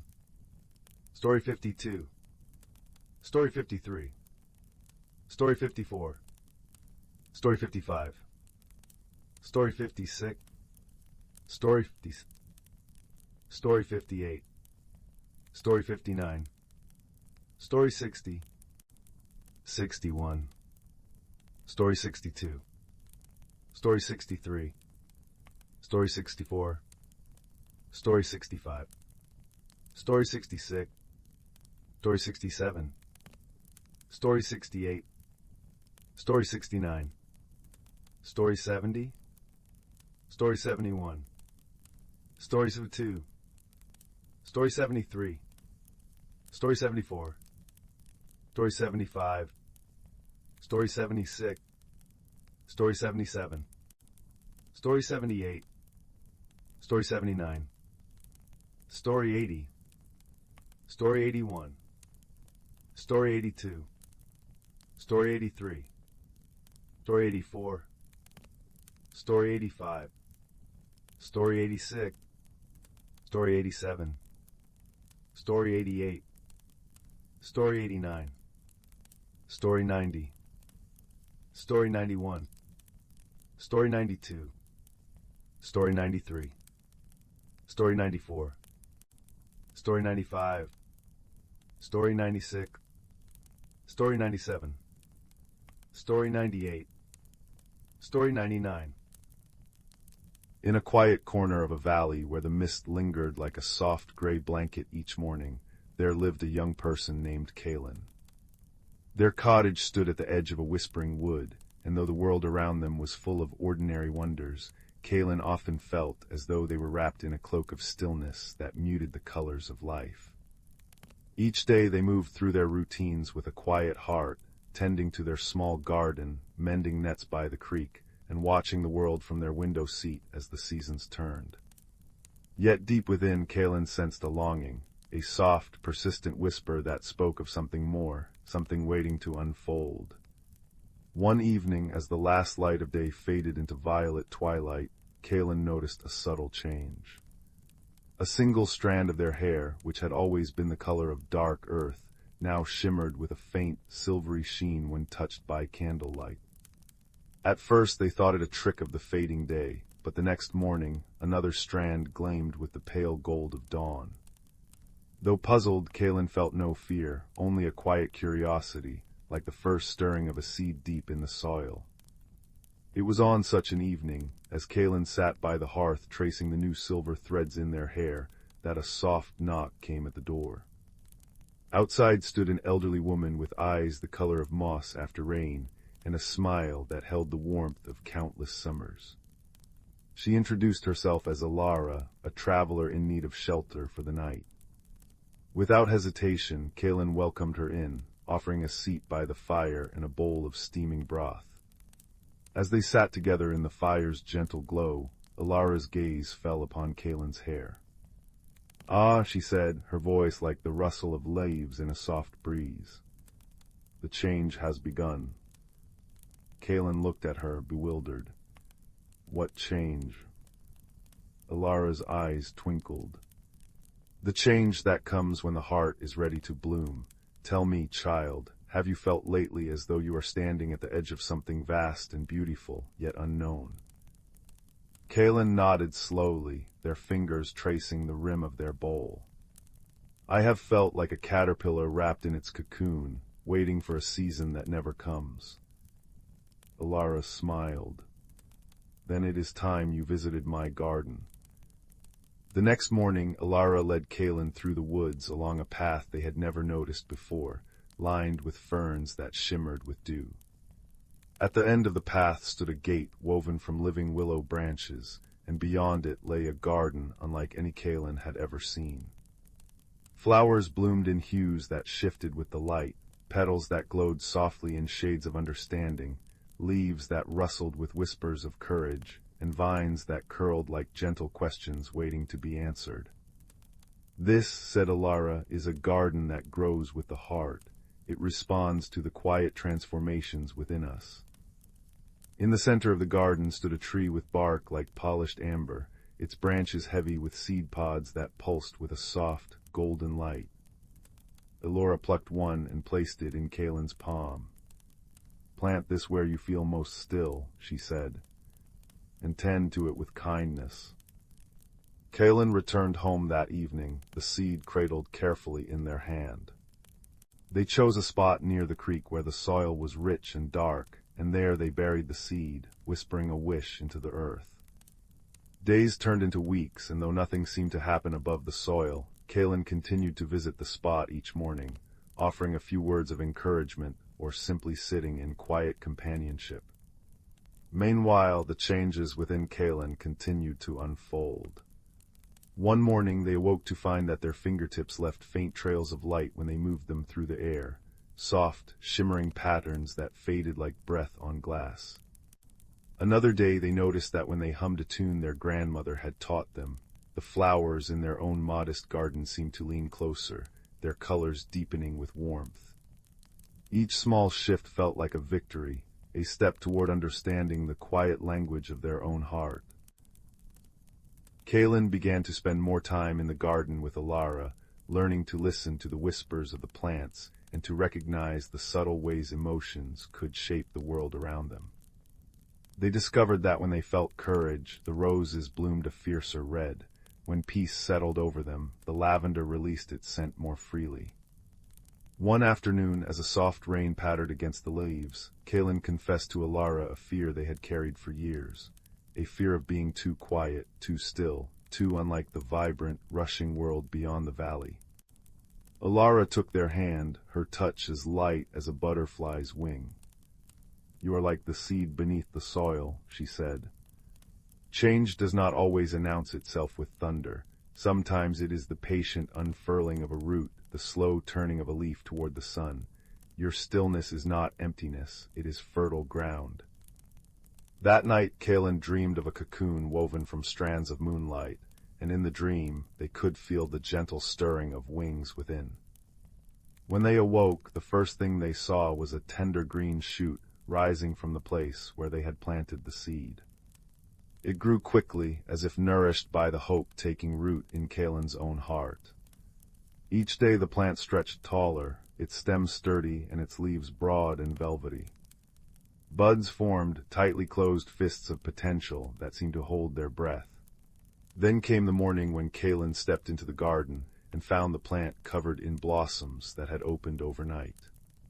Each flower was a work of living art, petals the color of dawn-streaked clouds, centers that shimmered with captured starlight, and a fragrance that carried the essence of belonging.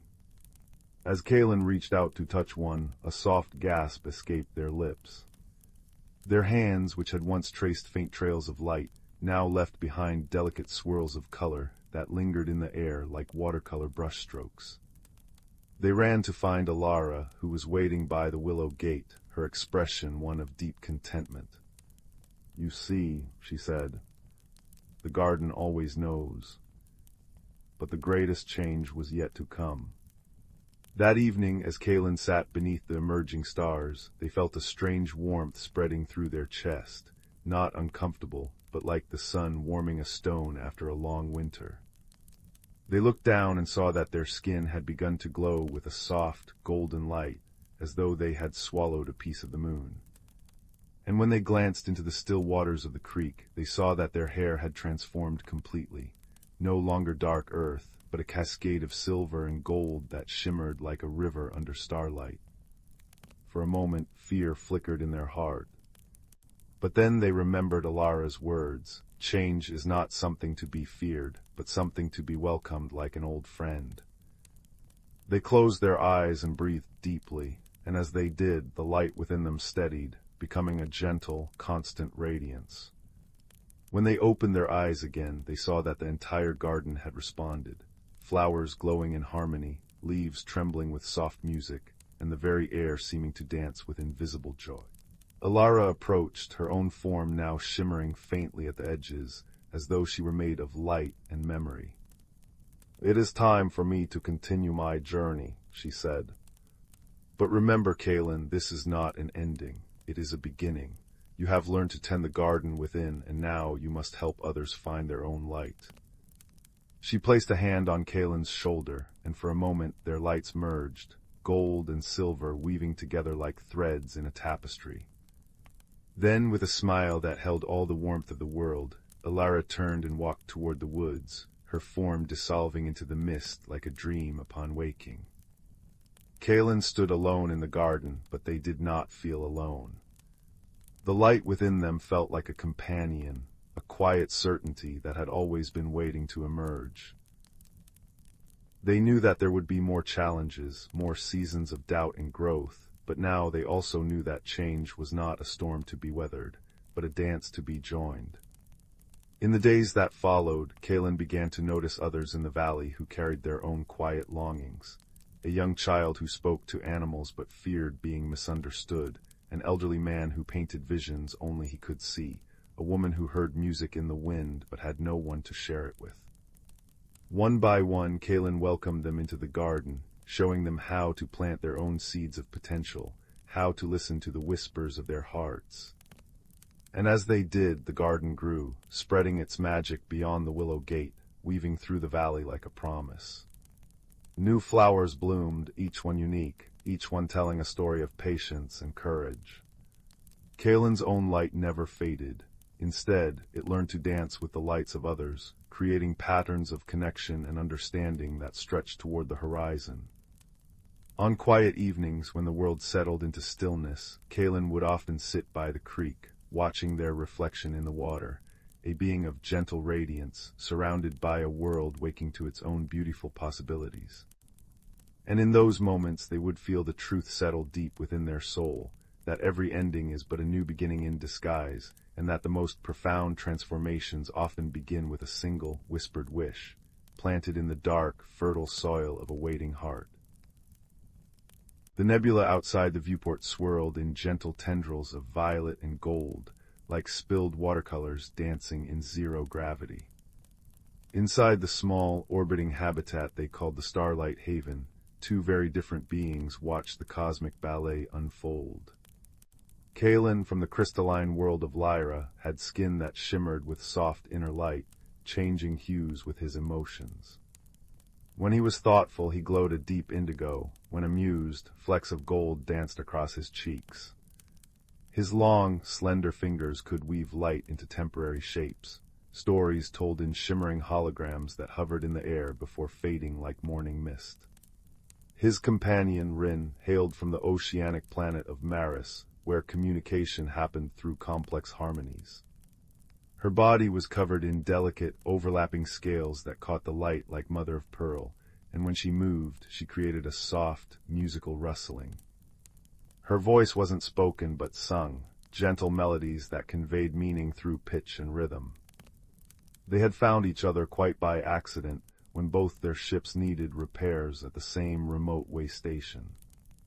What began as shared space in a maintenance bay had blossomed into something far more precious, a friendship that spanned star systems.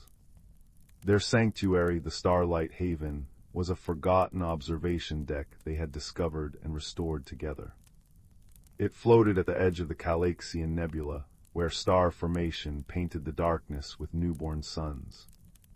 They had filled the circular room with floating gardens of bioluminescent plants from Kalen's world that pulsed with soft light, and Rin had brought singing crystals from her oceans that hummed when starlight touched them. The air smelled of stardust and the sweet nectar from the glowing flowers. In the center of their haven hung their greatest collaboration, the Harmony Weaver.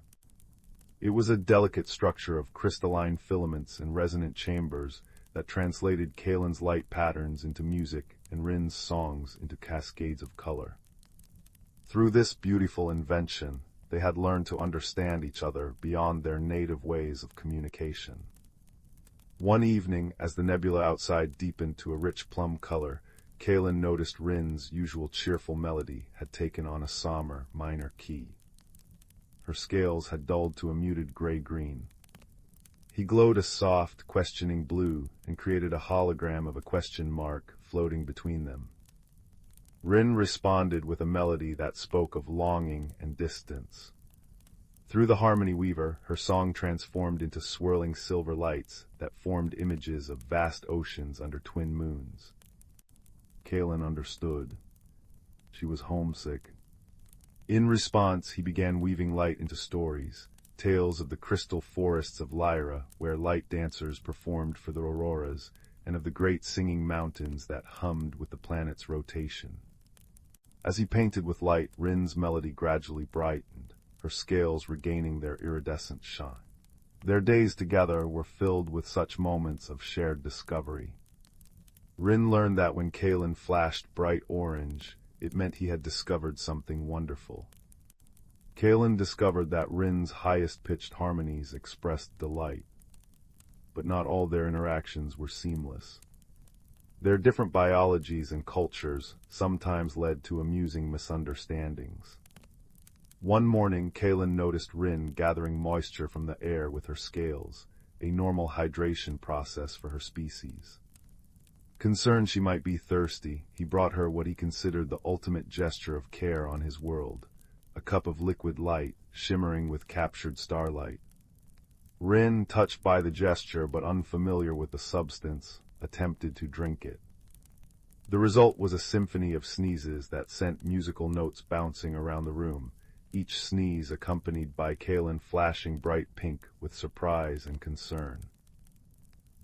When they realized what had happened through the harmony weaver, Rin's laughter came out as a cascade of bell-like notes, and Kalen's light show turned to dancing rainbow patterns of amusement. Another time, Rin tried to share her people's traditional greeting, a gentle humming that created soothing vibrations in the water back home. She didn't realize that the particular frequency she used made Kalen's light patterns temporarily go haywire, causing him to flash like a malfunctioning sign. Once they sorted out the misunderstanding, they spent the next hour experimenting with different frequencies, discovering which harmonies complemented which colors, turning a moment of confusion into a game of cosmic synesthesia. Their quietest, most cherished moments came during what they called star watches. They would float near the great viewport, sipping their respective nourishments, Kalen absorbing ambient light, Rin drinking reconstituted mineral water, and simply watch the universe unfold. During one such watch, a meteor shower painted silver streaks across the nebula. Rin began a soft, wordless lullaby that seemed to match the rhythm of the falling stars. Kalen, in turn, created gentle light patterns that danced in time with her melody. For that timeless hour, their two forms of expression became one seamless conversation, a duet of light and sound celebrating the beauty beyond their window. As weeks turned into months, they developed their own blended culture within the Starlight Haven. They created new traditions, like first light, when they would greet the reflection of the nearest star rising behind the nebula, Kalen weaving intricate light patterns while Rin sang the sun's awakening song. They celebrated tide turn, marking the movement of Maris's oceans, by floating in the center of the room while Rin hummed the deep songs of her home, and Kalen created watery light simulations on the walls. One day a problem arose that tested their unique friendship. The harmony weaver began malfunctioning, the lights flickered unpredictably, and the music came out distorted. At first they tried to fix it together, but their different approaches only made things worse. Kalen, whose people solved problems through silent contemplation, retreated to a corner to glow thoughtfully. Rin, whose culture addressed challenges through collaborative singing, began increasingly complex melodies aimed at troubleshooting. The more she sang, the more Kalen's lights flickered with overwhelmed confusion. The more he withdrew, the more frantic her songs became. For the first time since they'd met, there was discord in their sanctuary. Finally, Rin fell silent, her scales dimmed with frustration. Kalen, noticing her distress, glowed a soft, apologetic lavender. He floated over to her and did something he'd never tried before. He gently placed his luminous hand on her shoulder. The contact sent warm pulses of light through her scales, a simple gesture that needed no translation. In that moment of reconnection, they realized the solution wasn't in their respective ways of problem solving, but in creating a new way together. So they began again, slowly. Kalen would create simple light shapes, showing what he observed was wrong. Rin would respond with single, clear notes of understanding. Piece by piece, note by shimmering note, they recalibrated the harmony weaver, their patience with each other mending what was broken far beyond the machine itself. When the final crystal was aligned, the harmony weaver blossomed to life with a spectacular display of color and sound more beautiful than before. They had not just repaired it, they had improved it, their combined wisdom creating something stronger than what either could have made alone. That night, as they watched the nebula swirl in cosmic splendor, Rin began a new song, one that spoke of gratitude and enduring friendship. Kalen's light glowed in warm amber waves, weaving patterns that told of bonds that span light years. Through their shared creation, their two separate languages became one poetry of understanding. They came to understand that the universal language wasn't light or sound or any specific form of communication. It was the patience to listen beyond words, the courage to express beyond familiarity, and the kindness to bridge the space between different worlds. Their starlight haven had become more than a shelter. It was a living testament that any beings, no matter how different, could create something beautiful together. As the central star of the system began its cycle of rest, casting long shadows through their sanctuary, Kalen created one final light story, a simple image of their two forms side by side, watching the stars, surrounded by the blended beauty they had made together. Rin answered with a soft, soothing melody that promised tomorrow would bring new wonders to share. And in the quiet hum of their orbiting home, surrounded by singing crystals and glowing gardens, two friends from different stars watched the universe turn, knowing that no matter how vast the darkness between worlds, the light of friendship could always find its way home. The old house had a way of settling around Leo as he climbed the creaking stairs to the attic, each step releasing the scent of cedar and forgotten summers. Outside, rain whispered against the window panes like a gentle secret, and the distant chime of the town clock tower drifted through the air, marking the hour with a soft, bronze hum. Leo held a flickering lantern before him, its warm light pushing back the shadows that clung to the eaves and corners of the spacious attic. It was his grandmother's house, full of memories tucked into drawers and stacked in dusty boxes. Leo had always been a quiet boy, thoughtful and observant, with a heart that noticed things others often overlooked. Tonight, while searching for a book of pressed flowers his grandmother had mentioned, his fingers brushed against something unexpected nestled beneath a stack of embroidered linens, a small wooden compass. But it was unlike any compass he had ever seen. Its face was carved from pale birch, and instead of north, south, east, and west, its points were marked with symbols, a heart, a key, a feather, and a star. At its center, the needle was not of magnetized metal, but of delicate, darkened silver, shaped like an arrowhead. It lay perfectly still, as if waiting. Curious, Leo lifted it into the lamplight. As he did, the needle gave a soft shiver and began to turn, not toward any earthly direction, but pointing insistently toward a large, shrouded shape in the farthest corner of the attic. With careful steps, Leo approached and drew away the dusty cloth to reveal an ancient grandfather clock, its wood dark with age, its face etched with intricate patterns of vines and moons. It was silent and still, as if holding its breath. Tick. The sound was so faint Leo thought he might have imagined it. But then it came again, a little stronger. Tick-tock. A slow, deep rhythm began to emanate from within the clock, like a heartbeat returning to life. Then a voice, rich and resonant as a cello note, spoke from the clock's interior. "It has been a long time since the compass of clarity has awakened," the clock said. "You must be the one it has chosen." Leo, though startled, felt more wonder than fear. "Who are you?" he asked softly. "I am Horologius, the keeper of moments," the clock replied. And you, child, have been called because something in this house is out of balance. A sorrow has settled in the walls, a quiet sadness that slows the flow of joy. The compass will guide you, but the journey is one of heart, not feet. Just then, a fluffy orange cat emerged from behind a stack of hat boxes, yawning widely before fixing Leo with wise, golden eyes. About time someone showed up, the cat said in a voice like rustling silk. I'm Marigold, I nap, I observe, and occasionally I offer advice. Usually I nap, though. Leo blinked. You can talk. Only to those who listen properly, Marigold replied, licking a paw. Now the compass is pointing toward the heart symbol. That means we follow the thread of feeling. Lead on, little hero. The compass needle glowed with a soft, golden light, pulling Leo not toward the attic door, but toward a faded tapestry on the wall depicting a garden in full bloom. As he approached, the woven flowers seemed to shimmer, and the needle pulsed warmly in his hand. A hidden door, murmured Horologius. Press the embroidered forget-me-not in the corner. Leo did so, and a section of the wall swung inward with a gentle sigh, revealing a narrow, descending staircase lined with glowing crystals that cast a soft, blue light.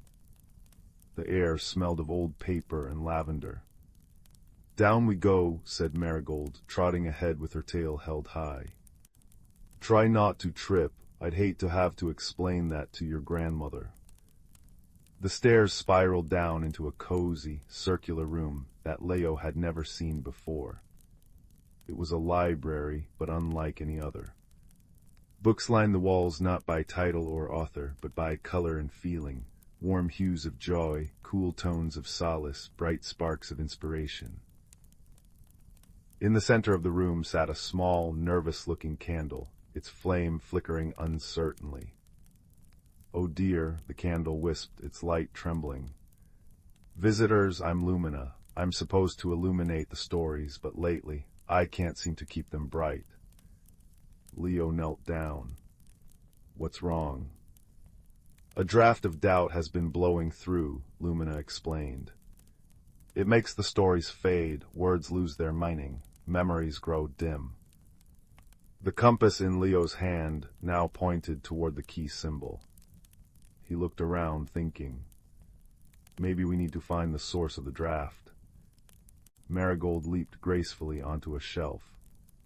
There's a loose stone near the ceiling, she announced. I've seen a faint shimmer of cold air slipping through. But the stone was too high for any of them to reach. Leo bit his lip, thinking.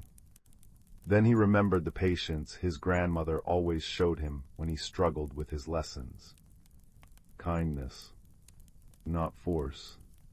Lumina, he said gently, if we work together, maybe we can help.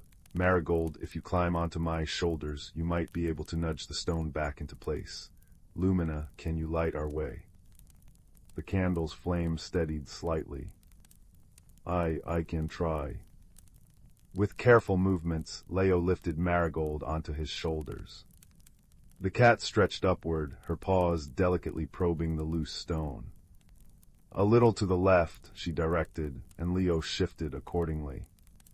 Lumina glowed brighter, casting a warm, steady light that pushed back the shadows. With a soft click, the stone settled back into place. The draft ceased immediately. The room seemed to sigh in relief, and the books on the shelves glowed with renewed warmth. Well done, Lumina whispered, her flame now burning bright and clear.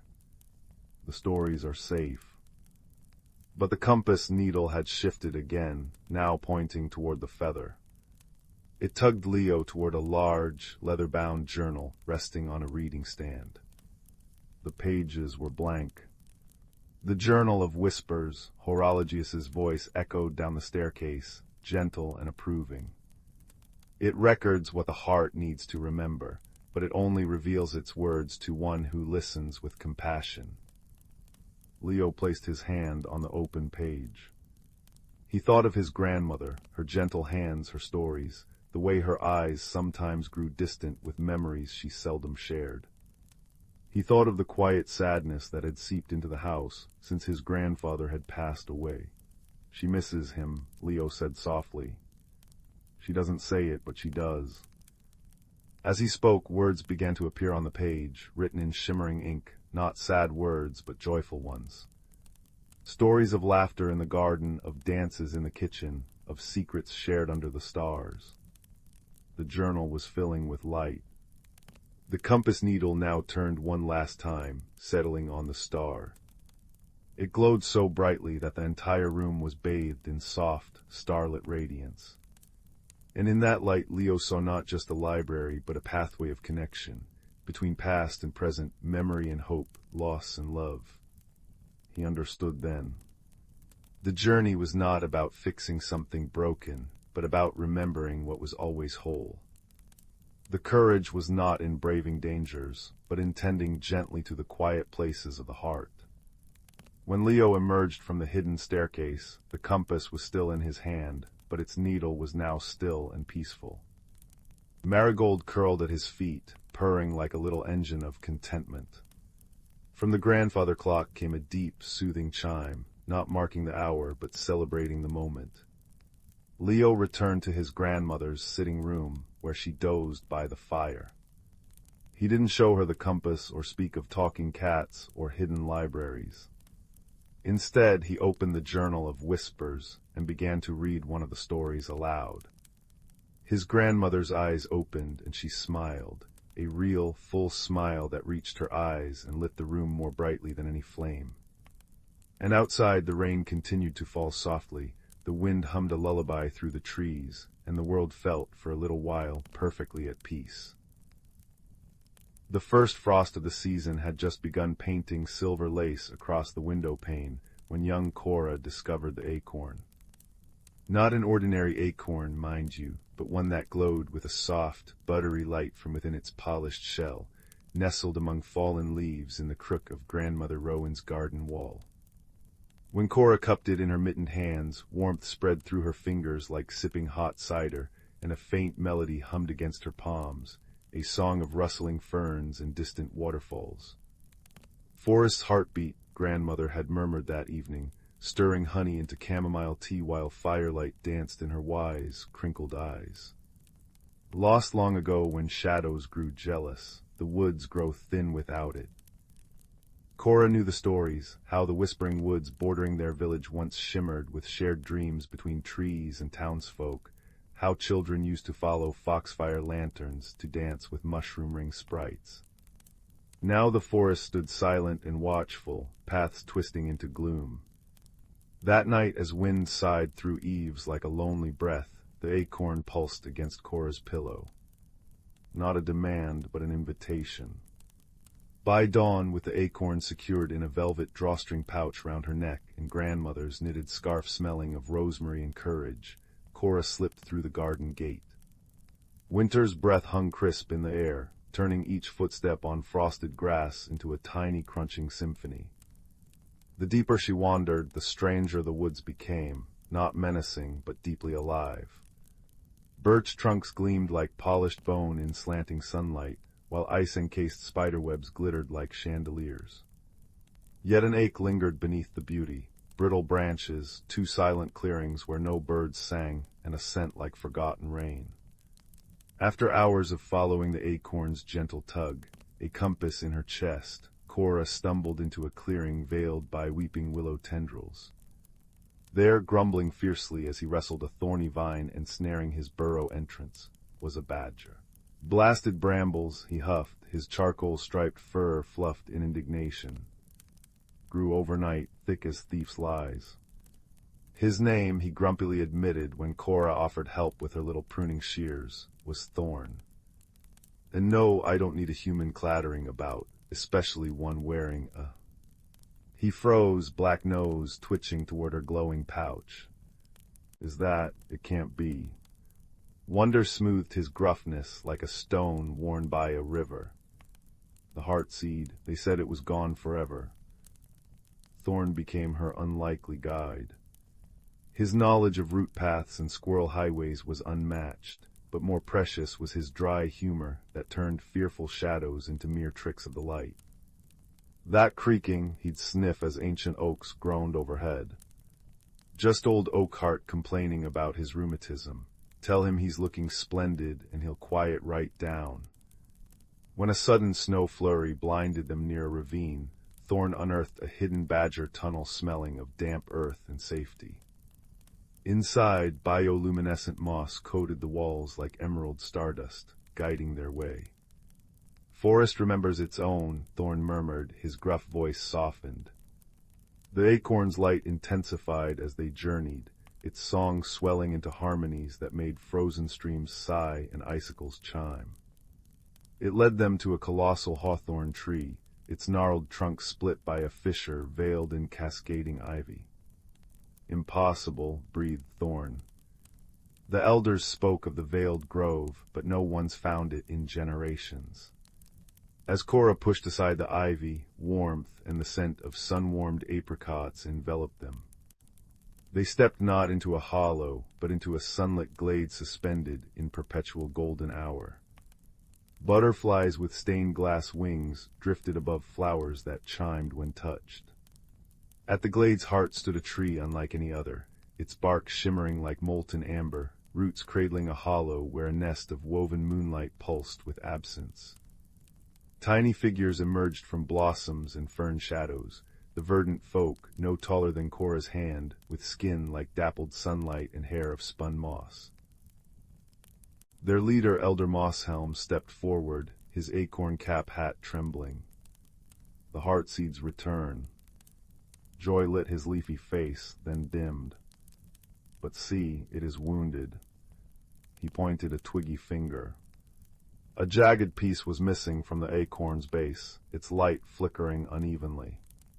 Stolen long ago by a creature of the deep shade, Mosshelm explained sadly. Envy turned its heart cold. It craved the seed's warmth, but only knew how to break. Without that missing shard, the seed cannot heal the whispering woods. Thorn's ears flattened.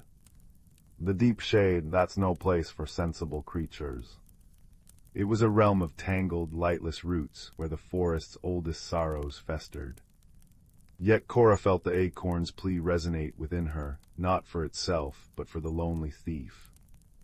Everyone deserves a chance to return what they took, she said softly, meeting Thorn's worried eyes. Even shadows. Their descent into the deep shade felt like sinking into cold ink. Bioluminescent fungi provided ghostly blue guideposts, but oppressive silence pressed down, thick as wool. Strange, mournful echoes skittered just beyond sight, whispers of lost things. Thorn pressed close, his warmth a steady anchor. Remember Oakheart's rheumatism, he muttered, attempting levity though his fur bristled. This place just needs better decorating. Deep within a cavern woven from thorny roots, they found it, a creature of shifting obsidian smoke, curled around a shard of light that burned its ephemeral hands. It hissed, coiling tighter, eyes like dying embers flaring defensively. Cora knelt slowly, ignoring Thorn's warning rumble. She didn't reach for the shard. Instead, she opened her pouch, letting the heartseed's gentle radiance spill out. It misses its piece, she said, her voice steady despite her trembling hands. And I think you miss not being alone in the dark. The creature recoiled, smoke swirling in agitation. Cora hummed the seed's melody, the song of rustling ferns and waterfalls. The creature stilled. Tentatively, Cora placed the glowing acorn on the cold earth between them. Its warmth isn't meant to be hoarded, it's meant to be shared, like friendship. A long, silent moment stretched.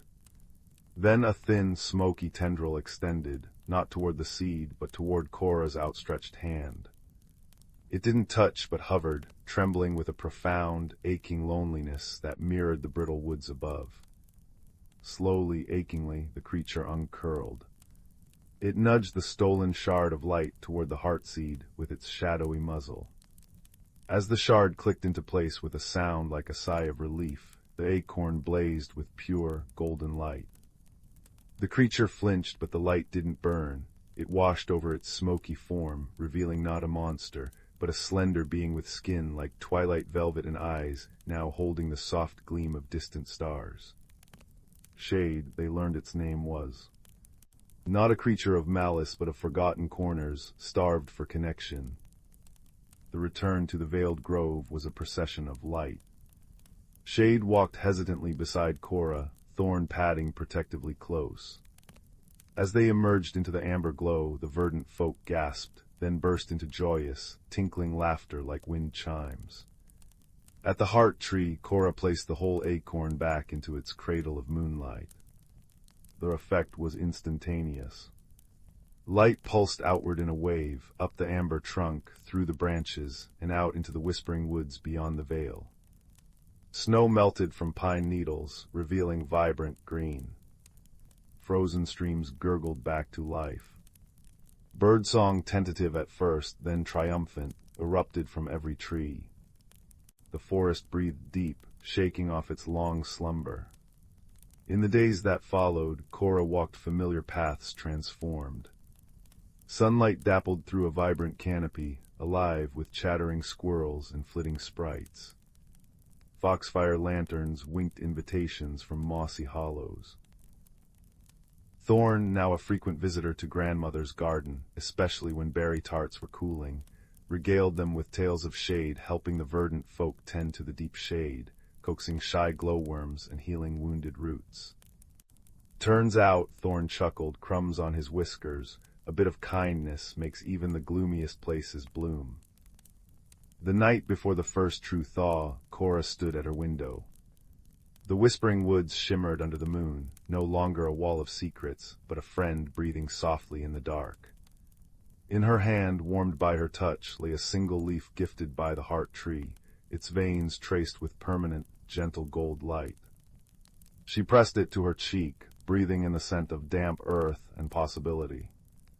Outside, an owl hooted a lullaby, joined by the distant, contented purr of a badger settling into his burrow, and the soft, chiming laughter of tiny folk dancing in moonlit clearings. The forest's heartbeat, strong and steady, echoed her own.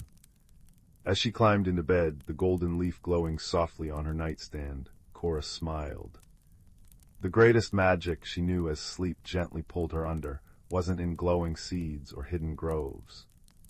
It was in the courage to offer warmth to shadows, the wisdom to listen to forgotten songs, and the boundless, quiet strength found in an unexpected friend's steadfast presence beside you on the path home. The woods whispered their ancient lullaby, a promise carried on the warm spring wind rustling the newly green leaves, a promise of belonging forever renewed. In the quiet expanse of the cosmos, where stars twinkle like distant fireflies and nebulae swirl in soft, pastel hues, there was a small, forgotten corner of the universe that held a secret garden.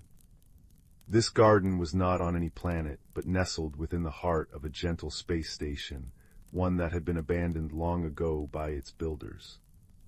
Its walls were made of crystalline panels that shimmered with a light of their own, casting rainbows across the floor whenever a star passed by. It was here in this haven of peace that two unlikely friends found each other.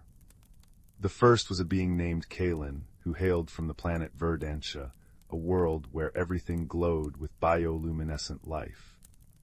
Kalen's skin was like living velvet, and it changed colors with his emotions, soft blues when he was calm, warm golds when he was happy, and gentle purples when he felt curious. He communicated not with words, but with these shifting hues, and his eyes held the depth of 1,000 forests. Kalen had journeyed to the station in a small pod that hummed like a drowsy bee, seeking solace after feeling lonely among the stars. The second was Lyra, from the harmonic world of Melodia, where the very air resonated with music. Lyra's form was slender and graceful, with delicate tendrils that swayed like seaweed in an ocean breeze. She spoke through melodies, soft hums for greeting, rising scales for excitement, and low, soothing notes for comfort. Her ship was a vessel that sailed on sound waves, leaving trails of harmonic echoes in its wake. Lyra had been drawn to the station by a faint, lonely frequency she had sensed from light years away.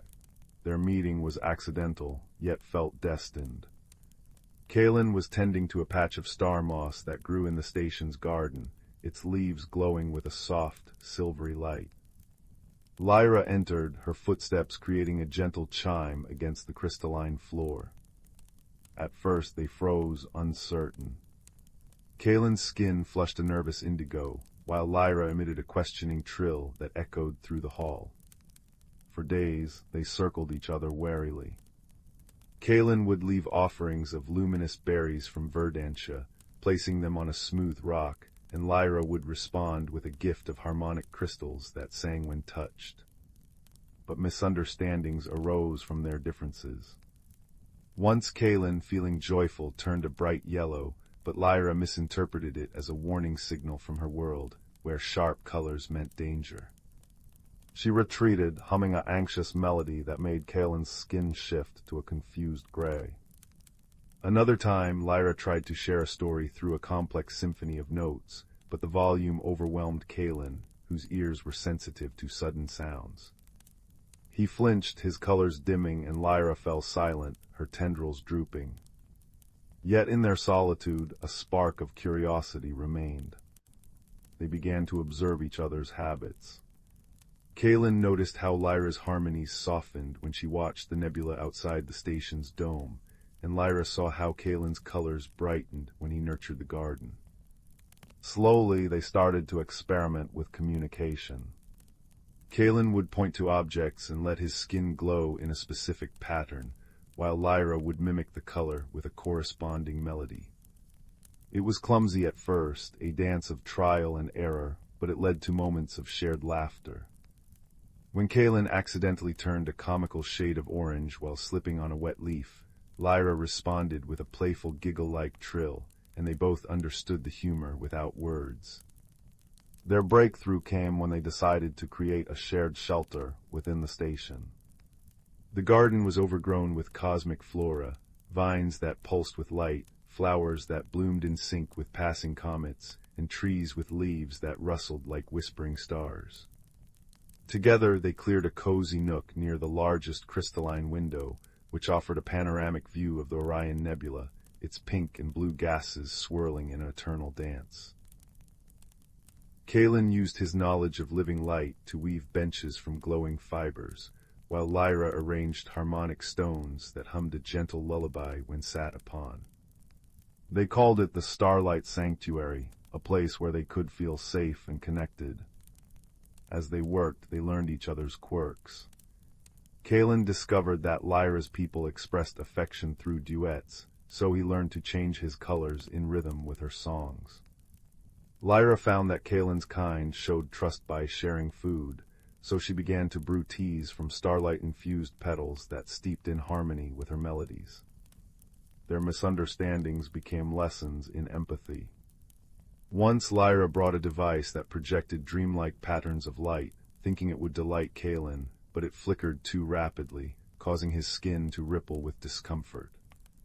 Instead of frustration, Lyra adjusted the device to pulse slowly, and Kalen responded with a grateful lavender hue. They realized that kindness was a universal language, one that needed no translation. Quiet moments became their favorite times. In the Starlight Sanctuary, they would sit for hours, watching distant stars being born and dying in silent spectaculars. Kalen's colors would melt into a serene azure, and Lyra's harmonies would drop to a whisper, blending with the station's gentle hum. During one such evening, as a meteor shower painted streaks of silver across the sky, Lyra sensed a deep sadness in Kalen through the empathic connection they had built. She didn't need words, his skin had faded to a somber gray. In response, she hummed a melody from her childhood, one that spoke of hope and reunion. Kalen understood, and he shared a memory through a cascade of colors, a story of losing his family to a cosmic storm, but finding courage in new beginnings. Lyra listened, her tendrils brushing his arm in comfort, and for the first time they felt truly understood. Their friendship was tested when a minor crisis arose. A solar flare from a nearby star caused the station's systems to flicker, threatening the garden's delicate ecosystem. Panic might have driven them apart, but instead, they worked together. Kalen used his bioluminescent abilities to create a soft light source, guiding Lyra to the control panels, while Lyra used her harmonic skills to recalibrate the energy fields with precise frequencies. It was a dance of cooperation, Kalen's colors signaling directions, Lyra's melodies fine-tuning the controls. When the crisis passed, the garden glowed brighter than ever, and they shared a moment of triumph, their bond strengthened by adversity. As time flowed like a gentle river, the Starlight Sanctuary became a beacon of peace. Other travelers, drawn by rumors of this harmonious place, occasionally visited, a silent rock being who communicated through vibrations, a fluttery insectoid from a gas giant who spoke in pheromone clouds. Each encounter brought new misunderstandings, but Kalen and Lyra acted as bridges, teaching others the language of kindness they had forged. They learned that every being had a unique way of seeing the universe, and that differences were not barriers, but opportunities for wonder. The story of their friendship spread like starlight, touching hearts across galaxies. But for Kalen and Lyra, the greatest joy was in their simple routines, tending the garden, sharing meals under the nebula's glow, and watching the stars in comfortable silence. One evening, as they sat in their sanctuary, a rare alignment of planets cast a golden path across the cosmos. Lyra hummed a new melody, one she had composed just for this moment, and Kalen's skin shimmered in harmony, creating a spectacle of light and sound that felt like a prayer of gratitude. In the end, they knew that no matter how far they traveled or how many worlds they encountered, the memory of their time together would be a constant comfort.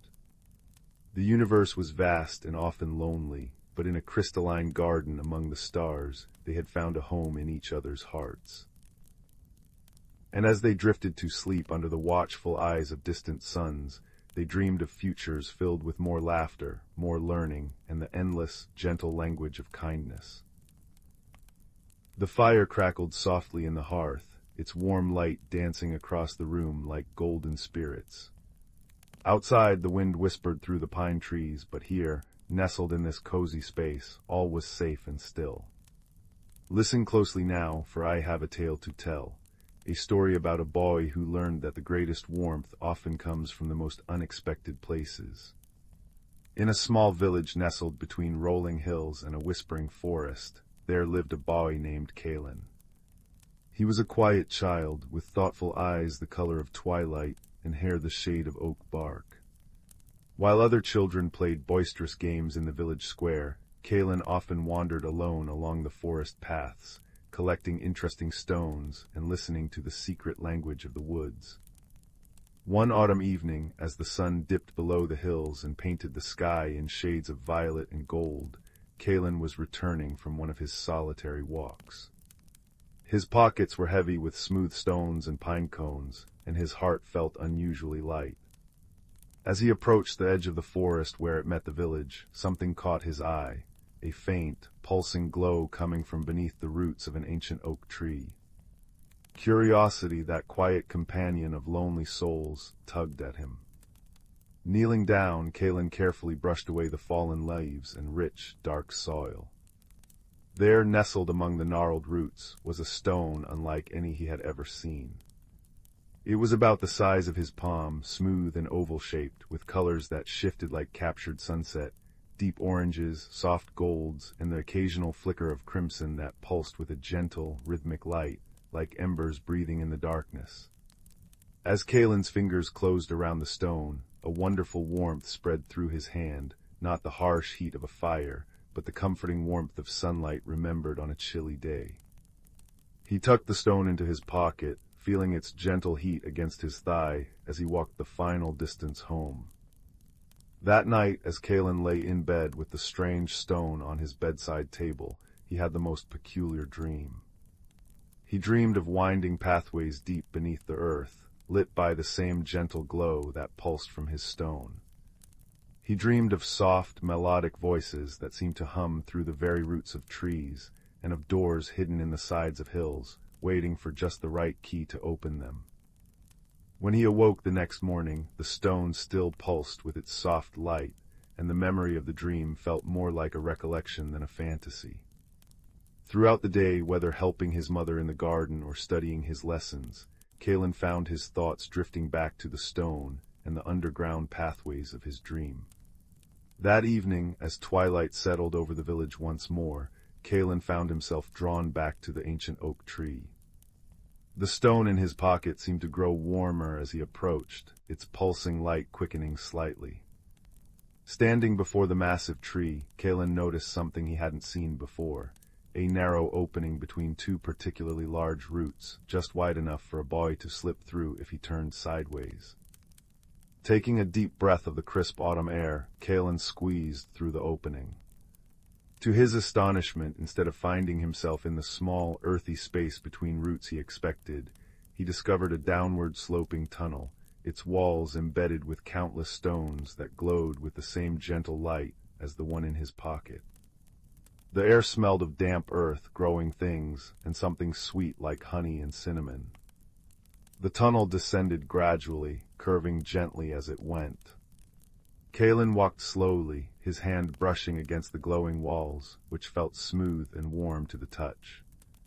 The only sounds were his soft footsteps and a distant, melodic humming that seemed to vibrate through the very stone around him.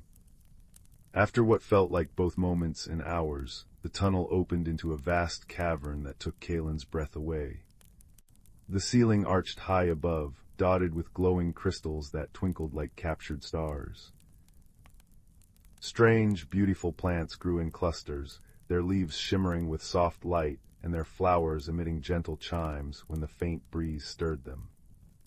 Through the center of the cavern flowed a stream whose water glittered, as if filled with liquid starlight.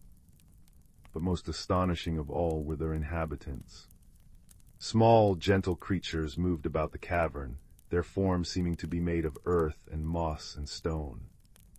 They had luminous eyes and moved with a graceful, flowing motion that reminded Kalen of wind through grass. They tended the glowing plants, gathered crystals in baskets woven from glowing fibers, and spoke to each other in soft, musical tones. One of these creatures noticed Kalen standing at the tunnel's entrance. Instead of being alarmed, it approached him with a curious tilt of its head. It stood about as tall as Kalen's waist, with skin that looked like polished river stone and hair like trailing moss. Its eyes glowed with the same warm light as the stones in the walls. "Hello," it said in a voice that sounded like wind chimes and flowing water. "You have the Heartstone. We wondered when you would come." Kalen looked down at the stone in his hand, which was pulsing in rhythm with the crystals throughout the cavern. "The Heartstone?" he asked. The creature nodded. "It calls to those who need to find their way here. My name is Bramble. Welcome to the gloaming, the world between roots and rock, between setting sun and rising moon." Bramble extended a hand that felt surprisingly like smooth, warm stone. Kalen took it, and together they walked deeper into the cavern. As they went, other creatures paused in their tasks to offer gentle smiles and nods. They seemed neither surprised nor concerned by Kalen's presence. "Many seasons ago," Bramble explained as they walked along the starlit stream, "the Heartstone was created when a piece of sunset became trapped in earth during the world's first twilight. It occasionally finds its way to the surface, always seeking someone who needs to discover our world, and perhaps, in doing so, discover something about themselves." Kalen listened, mesmerized by both Bramble's words and the wonder of the world around him. "But why me?" he asked softly. Bramble's glowing eyes seemed to twinkle. "The stone knows what the heart needs before the mind understands. Tell me, child of the surface world, do you often feel alone, even when surrounded by others?" Kalen nodded slowly, surprised that this stranger could understand something he had never spoken aloud. "The Heartstone often finds those who carry quietness within them," Bramble said gently. "But here in the gloaming we understand that quietness is not emptiness. It is simply a different way of being. Come, let me show you." Over what felt like days but might have been only hours, Bramble introduced Kalen to the wonders of the gloaming. They visited gardens where flowers sang soft lullabies, libraries where stories were stored in crystals that played them like music when touched, and kitchens where food was prepared that tasted like comfort and contentment. Kalen met other inhabitants, a creature named Moss who taught him how to listen to the stories stones could tell, another named Shale who showed him how to weave light into patterns that could calm anxious thoughts, and a particularly ancient being called Deeproot who spoke in rumbles that vibrated through the earth and told tales of times when the world was young. With each new experience, Kalen felt something within him unfolding, like a flower opening to morning sun. The quietness that had often felt like loneliness began to feel like peace. The thoughtful nature that sometimes made him feel separate from others now felt like a gift. One evening, or what passed for evening in the timeless gloaming, Bramble took Kalen to a quiet pool at the edge of the starlit stream. The water's surface was perfectly still, reflecting the glowing crystals above like a second sky. "Look deeply," Bramble said softly. As Kalen gazed into the water, the reflection began to change. He saw himself back in his village, but different somehow. He saw himself sharing stories with other children, not as the center of attention, but as a quiet listener who knew just when to offer a word of comfort or understanding. He saw himself helping neighbors with tasks, his quiet observation making him notice needs others overlooked. He saw himself content in his own company, but also capable of connection when he chose it. "The stone showed you the way here," Bramble murmured, "not so you could escape your world, but so you could learn to live in it more fully. Your quiet nature isn't a barrier to connection, it's a different path to it." Kalen looked from the pool to Bramble, understanding dawning in his eyes. "I thought I needed to become different to belong," he whispered. Bramble's stone-like face seemed to soften. "The world above has many voices, and they are all needed, the boisterous and the quiet, the speakers and the listeners. You need not change your nature to find your place, only to understand how your particular nature fits into the greater pattern." As these words settled into Kalen's heart, he noticed the heartstone in his pocket had begun to glow less brightly. Its pulses were slowing, its warmth diminishing. "It is time for you to return," Bramble said gently. "The heartstone's work is nearly done." A feeling of sadness washed over Kalen. "But will I remember this place? Will I be able to return?" Bramble placed a warm, stone-like hand on Kalen's shoulder. "You will remember, though in the way one remembers a vivid dream, more feeling than detail. And as for returning—" Bramble smiled, a cracking of stone that revealed inner light. "You carry the gloaming within you now, its peace, its acceptance, its understanding that different natures have different beauties. Whenever you need to remember, simply find a quiet moment, close your eyes, and feel for that warmth we've shared." Together they walked back through the glowing tunnels, the journey feeling much shorter than before. At the entrance beneath the oak tree, Bramble paused. "Remember, child of two worlds," Bramble said softly, "that transformation is not about becoming someone different, but about becoming more truly who you are meant to be. Like wood transformed by gentle fire into lasting embers, your experiences here have lit a steady glow within you. Tend it well." With those final words, Kalen stepped back through the roots and into the cool night air of his own world. The stars above glittered coldly compared to the warm glow of the gloaming, but as he walked home, Kalen realized a new warmth was growing within him, a steady, peaceful light that had nothing to do with the stone in his pocket. When he reached his room and took out the heartstone, he found it had turned into an ordinary, though beautifully smooth, stone. Its glow had faded completely, its warmth gone. But Kalen didn't feel loss. Instead, he placed the stone on his windowsill where moonlight could touch it, a reminder that transformation often leaves behind the shell of what was, while the essence moves inward. The next day, and in the days that followed, Kalen found that something had indeed shifted within him. He still enjoyed his solitary walks, but now he also found himself noticing opportunities for small connections, helping a younger child reach a ball stuck in a tree, listening patiently when an elderly neighbor wanted to share a story, offering a quiet smile to someone who looked lonely. He discovered that his thoughtful nature allowed him to see things others missed, and that when he did speak, people often listened carefully, sensing the weight of his considered words. The children who had once seemed too boisterous for him now seemed simply different, not better or worse, and he found ways to interact with them that felt comfortable for him. One afternoon, he noticed a new girl sitting alone at the edge of the village square, watching the other children play with a look of hesitant longing that reminded him of his own former feelings. Remembering the acceptance he had found in the gloaming, Kalen walked over and sat beside her quietly. After a moment, he took a smooth stone from his pocket, not the heartstone, but one he had found that morning, and offered it to her. "It has interesting lines if you look closely," he said softly. The girl looked surprised, then took the stone, turning it over in her hands. "It looks like a tiny landscape," she said after a moment, her voice quiet like his. Kalen nodded. "I sometimes imagine the stories stones could tell if they could speak." The girl smiled, a small but genuine expression. "I'm Lyra, we just moved here."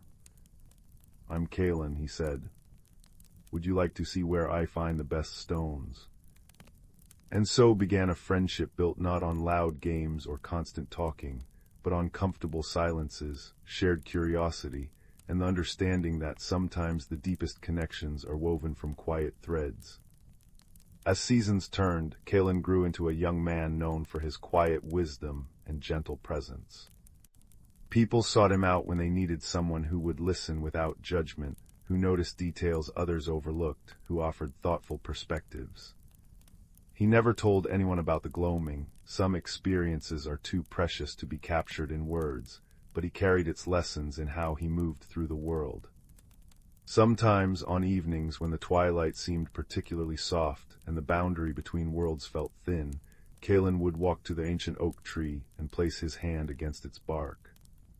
He would close his eyes and remember the warmth of the gloaming, the musical voices of its inhabitants, the peace of that underground world. And in those moments, he would feel an answering warmth pulse within him, a steady glow that reminded him that he belonged exactly as he was. Years later, when Kalen had children of his own, he would sometimes take them on walks through the forest. He taught them how to listen to the language of trees, how to find beauty in ordinary stones, how to appreciate both companionship and solitude. One evening, as they sat beneath the ancient oak tree sharing a simple meal of bread and cheese, his youngest daughter reached between the roots and pulled out a smooth, oval stone that pulsed with a soft, warm light. "Papa," she whispered, her eyes wide with wonder. "Look." Kalen smiled, a deep, peaceful joy spreading through him as he recognized the glow of a heartstone. Taking his daughter's hand, he said softly, "That is a very special stone. It has a story to tell if you're ready to listen." And as twilight settled around them, the boundary between worlds feeling thin once more, Kalen began to share not the story of the gloaming itself, but the lessons it had taught him. About acceptance, about the value of different natures, about the warmth that comes from understanding your own heart. The fire in the hearth crackles softly now, its embers glowing with the same steady light as the heartstone in our story. Can you feel that warmth spreading through you, gentle listener? Can you feel the peace that comes from understanding that we each have our own nature, our own gifts, our own way of belonging? Remember, as you drift towards sleep, that transformation is not about becoming someone different, but about becoming more truly who you are meant to be. Like wood transformed by gentle fire into lasting embers, may you carry your own steady glow within you. The night is deep and quiet now, filled with possibilities and peace. Let the warmth of this story wrap around you like a soft blanket as you journey into dreams, where perhaps you too might discover hidden worlds and unexpected friendships. Sleep well, dear listener. Sleep well. The village of Willowbrook nestled in a valley where sunbeams danced on dew-kissed cobblestones, and the air always smelled faintly of baking bread and wild thyme. Young Ben lived there with his grandfather, a quiet boy with eyes the color of storm clouds and a heart that noticed things others overlooked. While other children chased butterflies or played kick-stone, Ben often sat by the old stone well in the square, tracing the cracks in the worn wood of its cover, wondering about the secrets whispered beneath the surface. One misty autumn morning, while helping his grandfather clear the attic of his creaky, timber-framed cottage, Ben discovered a forgotten wooden chest tucked beneath dusty eaves. It smelled of cedar and thyme. Inside, nestled amongst faded quilts and bundles of letters tied with faded blue ribbon, lay a small object wrapped in soft, unbleached linen.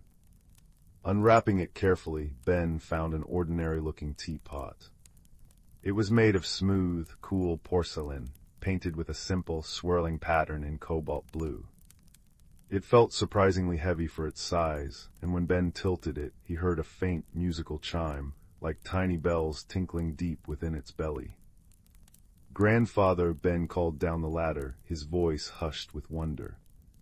"What's this?" The old man climbed up, his joints creaking like the attic floorboards. He peered at the teapot, a slow smile spreading across his weathered face. "Ah, the whispering kettle belonged to your great-great-grandmother, Elowen. Folks said it held more than just tea." He tapped the side gently. "She claimed it could brew stories if you listened close enough. Just stories, never saw it myself, but it was precious to her." That night after grandfather had gone to bed, Ben sat by his own small window, the whispering kettle on the sill beside him. The moon painted silver streaks on the floorboards. On impulse, Ben poured cool water from his jug into the kettle and whispered, "Tell me a story." Nothing happened. Disappointed, Ben sighed. But as he turned to leave, a faint wisp of steam curled from the spout.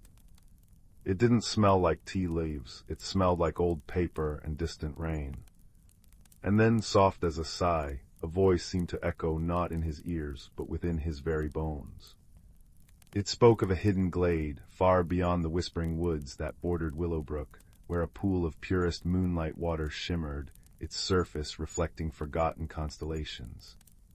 The voice spoke of the pool's magic fading, dimmed by a creeping, cold shadow of forgetting. The story ended with a feeling of profound sadness, like a lost melody.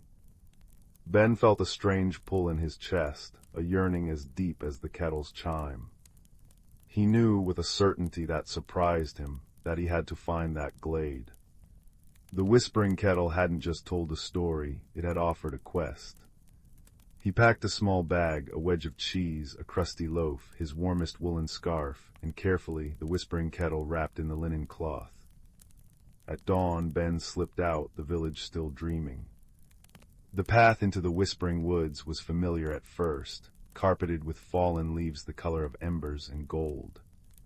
But soon the trees grew taller and closer, their gnarled branches weaving a canopy that filtered the sunlight into shifting green patterns. The air grew cooler, filled with the scent of damp earth and pine resin. Ben felt small and alone. He stopped by a mossy boulder, unsure which path to take. "Lost are we, young sprout," a gruff voice rumbled from beneath the boulder. A large, silver-furred badger with wise, dark eyes pushed his way out. He wore a tiny pair of spectacles perched precariously on his snout. "Name's Thorn. Paths in these woods twist like a squirrel's tail if you don't know their rhythm." Ben explained his quest, showing Thorn the whispering kettle.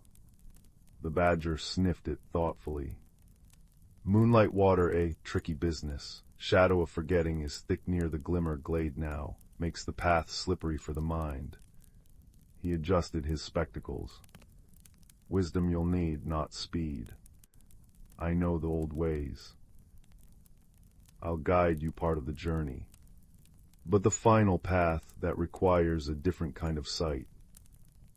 Thorn proved a patient and knowledgeable guide.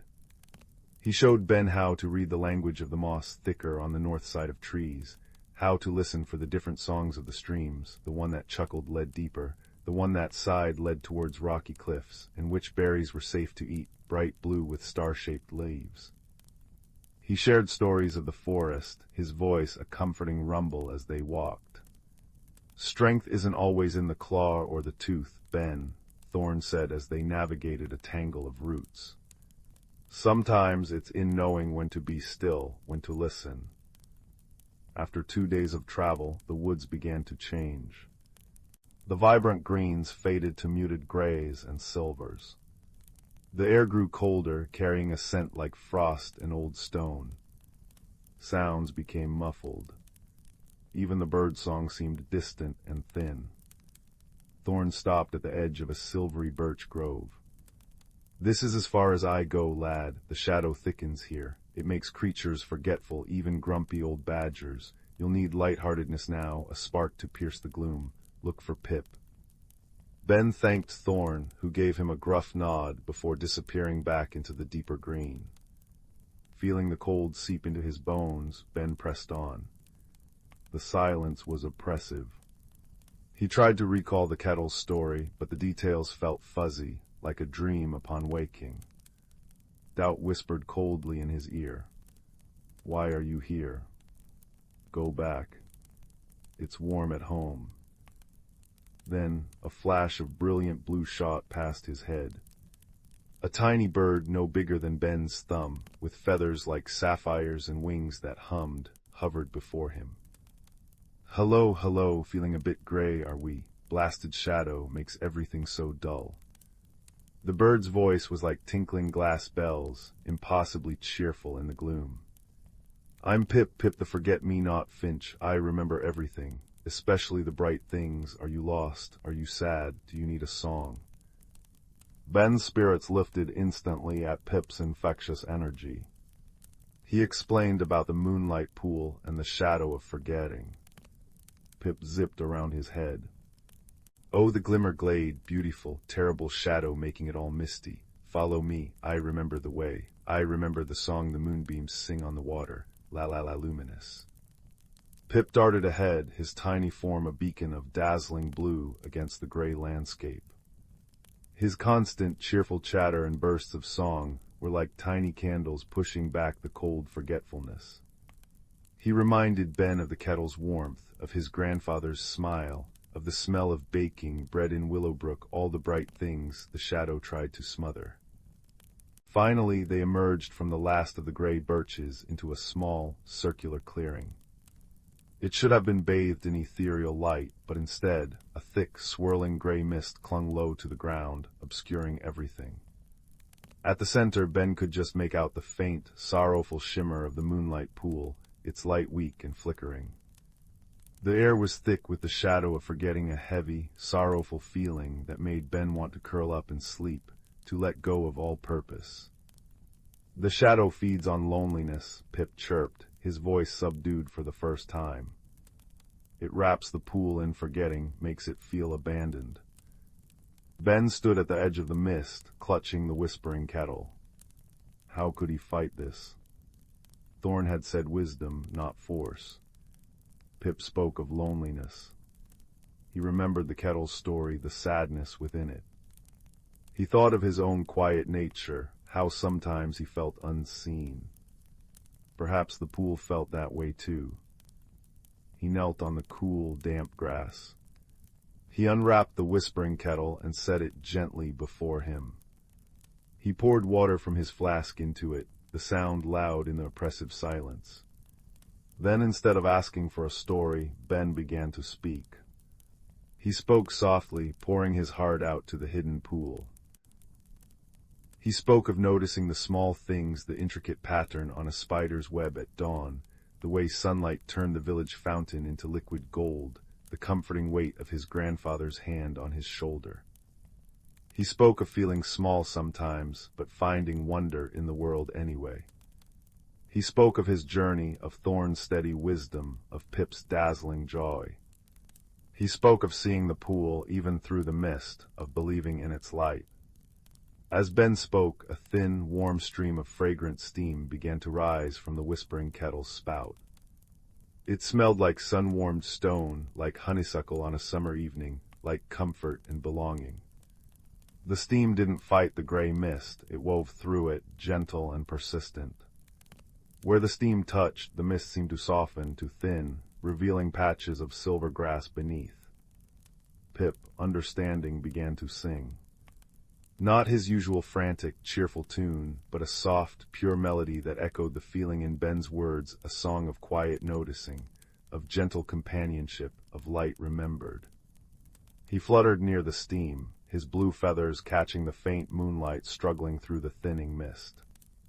Ben continued, his voice gaining strength as he poured out his simple truth. You are not forgotten, you are seen, you are beautiful. The whispering kettle chimed softly, a resonant note that vibrated through the clearing. The warm, story-laden steam poured forth more strongly now, intertwining with Pip's song. The heavy, sorrowful feeling of the shadow began to lift, replaced by a growing sense of peace. The gray mist dissolved not with a roar, but with a sigh, melting away like frost under a kind sun. The glimmer glade was revealed. Moonlight pure and liquid silver streamed down unobstructed, illuminating a small, perfectly round pool. Its water wasn't water at all, but seemed to be made of captured moonlight, swirling gently, reflecting stars that weren't in the sky above. It shimmered with a soft, internal radiance, casting dancing silver reflections on the surrounding ferns and mossy stones. The air was crisp, clean, and filled with the gentle hum of pure magic. The shadow of forgetting was gone, dispersed by the warmth of shared stories, the light of friendship, and the simple, powerful act of being seen and acknowledged. Ben approached the pool reverently. He dipped the whispering kettle into the moonlight water. As it filled, the porcelain seemed to glow from within, the cobalt blue patterns deepening like a twilight sky. He felt a profound sense of calm wash over him, a connection to something ancient and gentle. The journey back was lighter. Pip chattered excitedly about the glade's restored beauty. Thorn met them at the edge of the silver birch grove, a knowing glint in his eye. Wisdom listened to, friendship offered, light remembered. Well done, Sprout. He accompanied them back to the edge of the familiar woods. When Ben finally slipped back into his room in Willowbrook, dawn was just painting the sky peach and rose. He placed the whispering kettle, now holding the precious moonlight water, carefully on his windowsill. It glowed softly, a comforting nightlight. He knew the magic wasn't just in the water. It was in the journey, the helpers, and the quiet understanding he'd found within himself. From then on, Ben wasn't just the quiet boy. He was the boy who listened, who noticed, who understood that the greatest magic often lies in kindness, connection, and the courage to share your heart. And on clear nights, when the moon was full, he would brew a small pot of chamomile tea with just a drop of the moonlight water in the whispering kettle. As the fragrant steam rose, carrying whispers of ancient glades and steadfast friends, he would share stories not just of grand adventures, but of the quiet wonders of Willowbrook, the steadfast wisdom of the woods, and the dazzling joy found in even the smallest blue feather, reminding everyone who listened that they too were seen, remembered, and full of their own quiet, extraordinary light. And the steam would curl around the room, warm and comforting, weaving a blanket of peace before the journey into dreams. In the quiet corner of a spiraling galaxy, where stardust settled like sugar upon the velvet darkness, there lived two beings who were as different as night and day, and yet they found in one another the kind of friendship that makes the universe feel a little less vast. The first was a creature from the world of Lumina, a place where thoughts bloomed into gentle light. His name was Kalen, and he expressed himself not with words, but with soft, shifting colors that danced across his smooth, pearl-like skin. When he was happy, he glowed with warm golds and sunny yellows, when curious, delicate swirls of lavender and silver would ripple across his form. He did not speak, but he felt deeply and wholly, and his emotions were a silent symphony of hues. The second was from the planet of Harmonia, a world where sound was life itself. Her name was Lyra, and her body was fashioned of delicate, crystalline structures that hummed and resonated with every movement. She communicated through soft, melodic tones that wove together into something like music, a language of harmonies that conveyed meaning through pitch and rhythm. When she was content, her song was a lullaby. When excited, it became a bright, chiming dance. They met by chance near the edge of the glimmering nebula, a place where solar winds whispered secrets and comets trailed light like ribbons. Kaelin had been drawn there by the soft pulse of far-off stars, and Lyra had followed the faint, beckoning song of solar flares. When their eyes met, Kaelin's like pools of liquid light, Lyra's like faceted gemstones. Neither knew what to make of the other. At first, they circled one another cautiously. Kaelin glowed a nervous, flickering blue. Lyra answered with a questioning, wavering note. They had no common language, no shared customs, no way to explain who they were or where they came from. But there was something in the way Kaelin's light softened when Lyra's music trembled, and something in the way Lyra's song gentled when Kaelin's colors dimmed, that told them both, here was a friend waiting to be found. Slowly, tentatively, they began to explore ways to bridge the silence between them. Kaelin would pulse a soft rose pink, and Lyra would answer with a chime like raindrops. Lyra would hum a low, comforting tone, and Kaelin would respond with a warm, buttery yellow. They learned to read the subtleties of one another's presence, the way Kaelin's light shimmered when he was amused, the way Lyra's notes lifted when she was curious. One day, as they drifted together through the star-dusted void, they came upon a small, abandoned observatory, a place built long ago by stargazers now forgotten. It was a dome of crystalline panels that caught and fractured the light of distant suns, and at its heart was a garden where strange, luminous plants reached softly toward the heavens. It was overgrown and silent, but beautiful in its solitude. With a shared glance, Kaelin glowing a hopeful green, Lyra singing a note of agreement, they decided to make it their own. They spent cycles tidying and tending to the space. Kaelin, with his gentle light, encouraged the shy star blossoms to open wider, and they responded by glowing in harmony with his colors. Lyra, with her resonant tones, caused the crystalline walls to hum in sympathetic vibration, filling the observatory with a soft, ever-present music. Together they created a sanctuary, a place where light and sound wove together into something new and wonderful. But not everything was smooth in their shared home. There were misunderstandings, born of the vast differences between their natures. Once Kaelin noticed that Lyra seemed quieter than usual, her music subdued. Thinking to cheer her, he gathered the brightest, most joyful light he could muster, and shone it full upon her. To him, it was an offering of happiness. But to Lyra, whose people communicated vulnerability through softer, quieter songs, such a brilliant display felt overwhelming, even intrusive. She recoiled, her notes sharp with surprise. Kaelin dimmed immediately, his light fading to a confused and worried gray. Lyra, seeing his dismay, realized the mistake.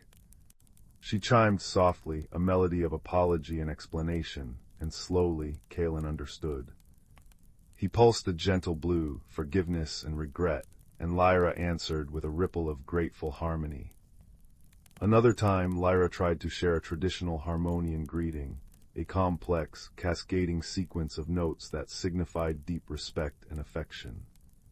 But to Kaelin, who was used to simpler, more gradual shifts in color, the rapid-fire melody was bewildering. He stood utterly still, his light flickering in confusion. Lyra paused, then tried again, slower this time, letting each note linger like a question. Kaelin responded with a soft pulse of understanding, and then, daringly, attempted to mimic the melody with shifts in his hue. It wasn't perfect, his notes were visual, not auditory, but Lyra understood the effort, and her answering song was full of warmth and delight. They laughed, in their own ways, at these misunderstandings.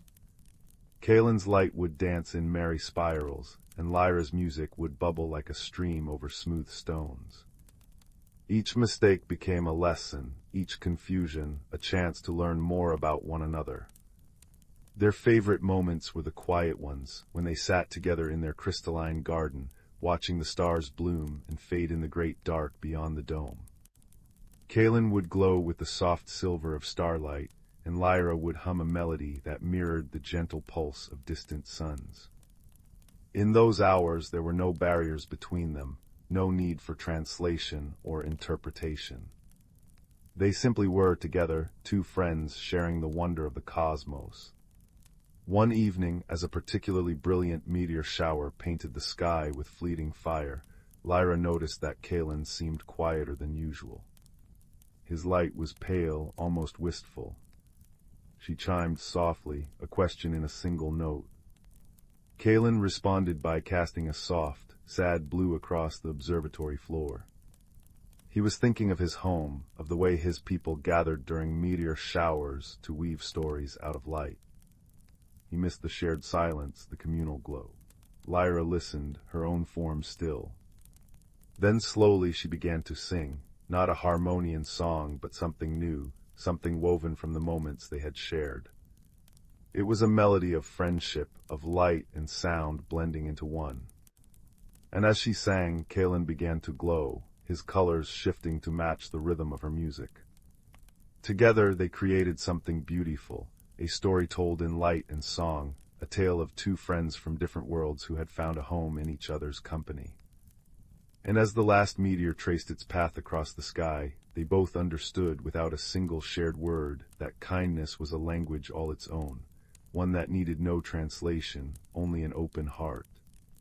And so, in their little observatory at the edge of the glimmering nebula, Kalen and Lyra continued to watch the stars, to tend their garden, and to learn from one another. They knew that there would always be differences between them, worlds of differences, in fact, but they also knew that those differences were what made their friendship so special. For in learning to understand one another, they had each grown, and in growing, they had built a bond that stretched across the silence of space, bright and enduring as the eternal stars. In the cozy village of Willowbrook, nestled between amber hills and a forest where leaves whispered secrets, autumn painted the world in cinnamon and gold. Young Lily, with her patchwork cloak and wide, curious eyes, lived in a cottage with a mossy roof. For days, small, puzzling things vanished, her grandmother's silver thimble, the baker's favorite wooden spoon, and even the tiny copper bell from the village notice board. No one felt frightened. Willowbrook was too kind for that, but a gentle mystery settled over the chimneys like morning fog. Lily decided to unravel it. She began by observing. Kneeling in the damp earth near her garden fence, she noticed tiny, glittering footprints no larger than acorn caps, leading toward the whispering woods. The prints shimmered like crushed starlight, vanishing at the roots of ancient trees whose leaves rustled soft warnings. Follow, but listen closely, they seemed to sigh. Lily remembered old Mr. Thistledown, who lived in a crooked tower of stacked teacups and knew the forest's oldest tales. With a basket of honey oat cakes, she visited him. Mr. Thistledown, his beard braided with dried lavender, welcomed her warmly. "Ah, little seeker," he chuckled, stirring a pot of chamomile tea that smelled of sunshine. "When small things disappear, smaller friends are often near. Look for what remains, not what's lost." He gifted her a magnifying glass made of dew-frosted crystal. "And when dusk falls, ask the glimmerbats, they see what moonlight hides." That evening, Lily waited by the forest's edge, as twilight painted the sky plum and apricot. Soon glimmerbats emerged, tiny creatures with wings like stained glass, casting soft pools of blue and violet light. They fluttered around her, drawn to her calm presence. "Have you seen who takes our things?" she whispered. One bat, its wings shimmering like sapphires, nudged her toward a hollow oak. Inside, Lily's crystal glass revealed a clue, a single iridescent scale, softer than a moth's wing, clinging to the bark. Following the glimmerbat's luminous path, Lily crept deeper into the woods. The air grew cooler, filled with the scent of pine and damp soil. Under a canopy of moonlit branches, she heard faint, frantic chirping. Peering through ferns, she gasped.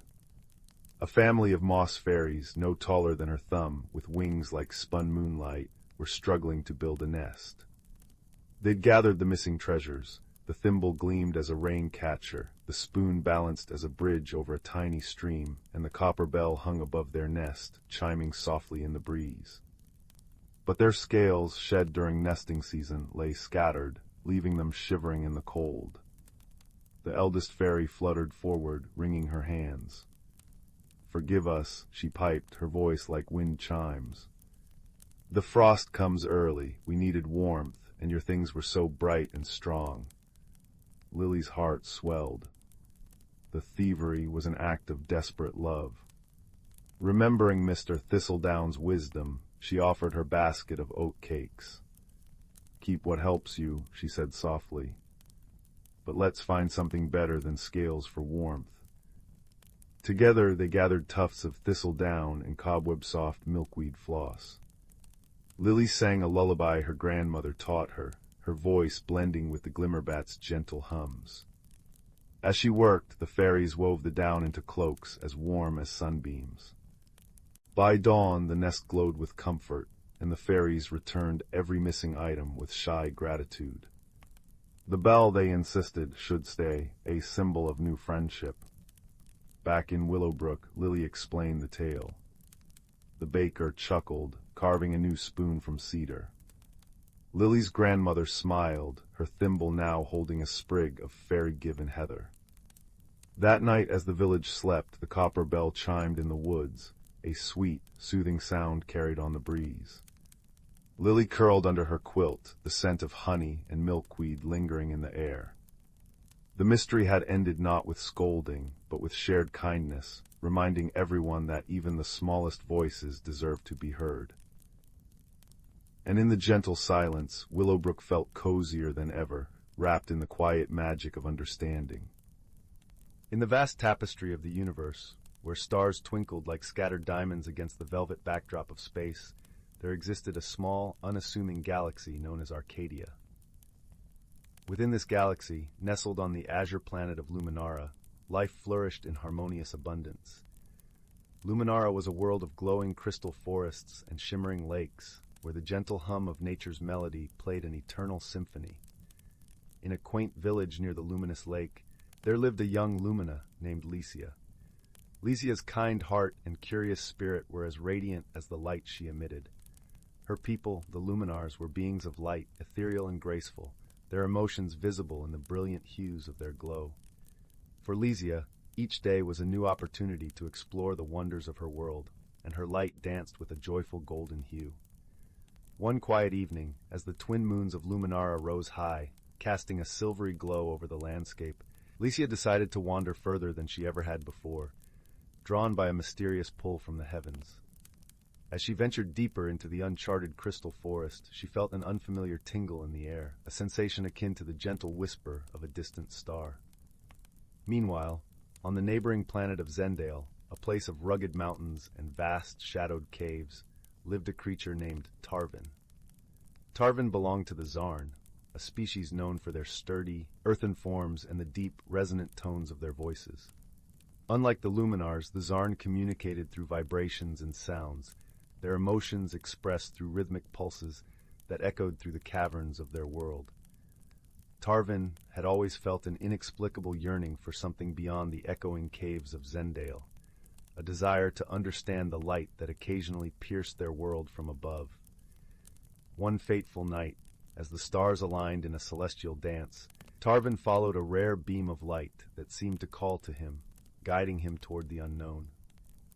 As fate would have it, Licia and Tarvin's paths converged in a small clearing bathed in moonlight. Initially, they regarded one another with a mixture of curiosity and caution, for they were as different as night and day. Licia's luminous glow contrasted starkly with Tarvin's earthy form, yet there was a shared spark of wonder in their eyes. Their first attempts at communication were fraught with misunderstandings. Licia's light flickered in patterns of warmth and welcome, while Tarvin responded with deep, resonant hums that reverberated through the ground.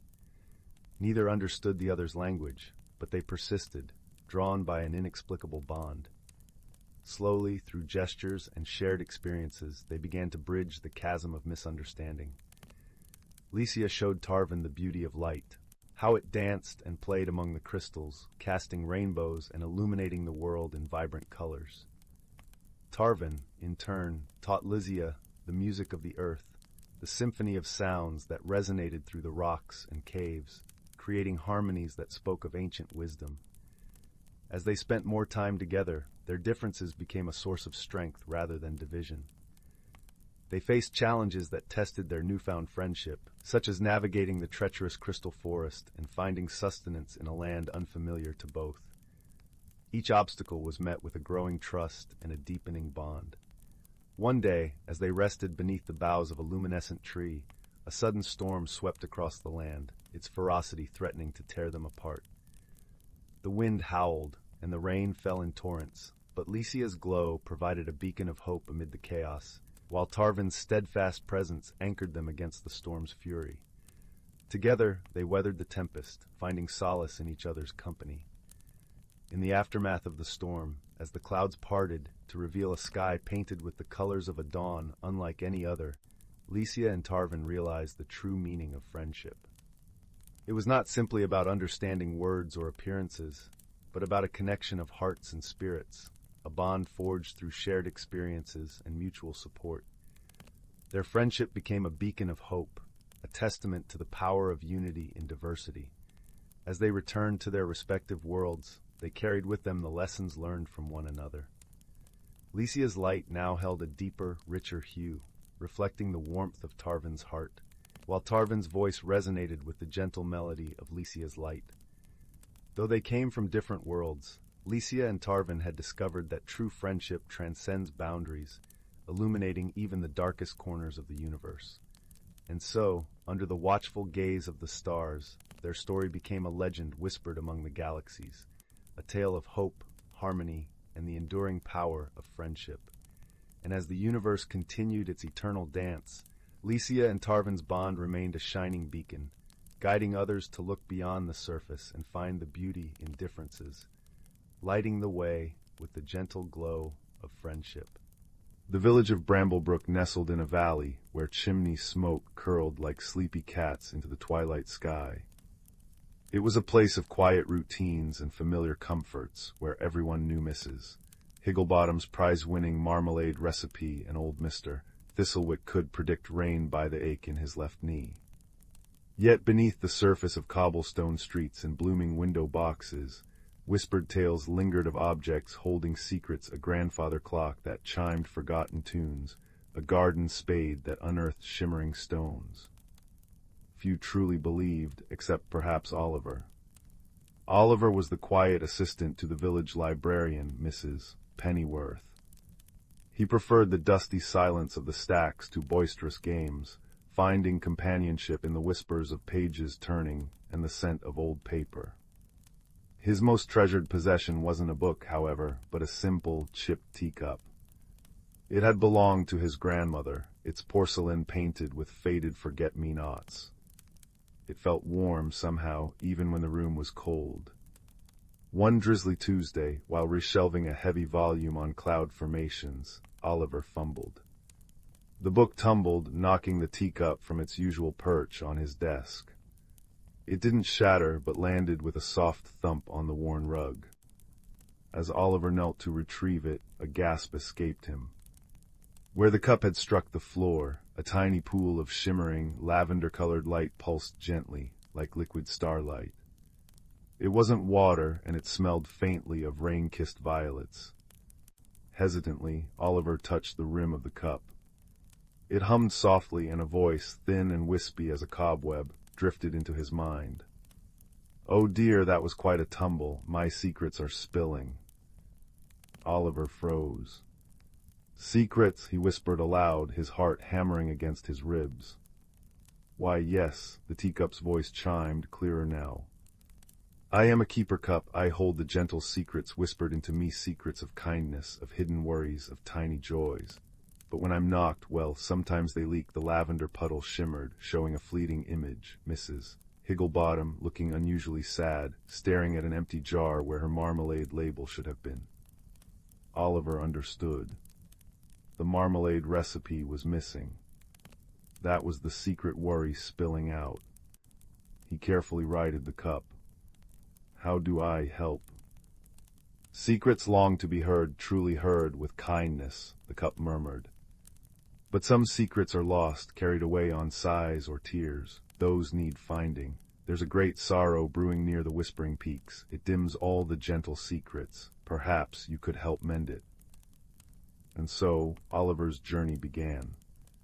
He packed a small satchel, a crust of bread, a wedge of cheese, his warmest scarf, and the keeper cup, carefully wrapped in soft cloth. He left a note for Mrs. Pennyworth, gone to find a lost whisper, back soon. The path beyond Bramblebrook wound upwards into the whispering peaks, where ancient pines sighed secrets to the wind. The air grew crisper, smelling of pine resin and damp earth. Oliver felt small beneath the towering trees. Doubt crept in. Who was he, a quiet librarian's assistant, to mend a great sorrow?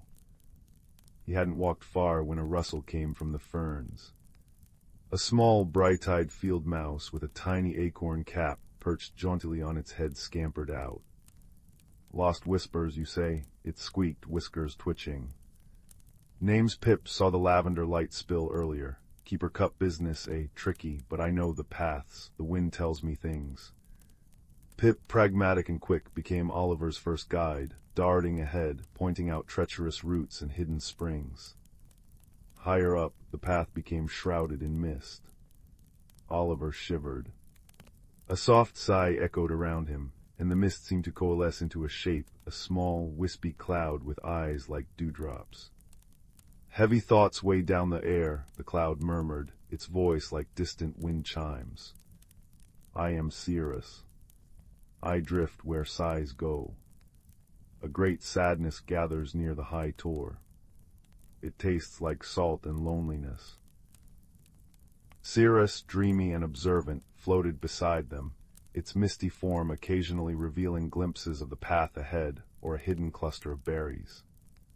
Finally, as the trees thinned near the rocky summit known as the High Tor, they found Badger. Not just any badger, but Bartholomew, a large, solid creature with fur like silvered moss and eyes that held the depth of weathered stones.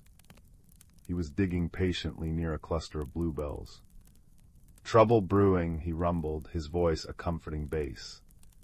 The mountain weeps, springs run slow, flowers droop, sorrow has taken root. Bartholomew, wise and grounded, joined them, his steady presence a rock against the growing sense of melancholy.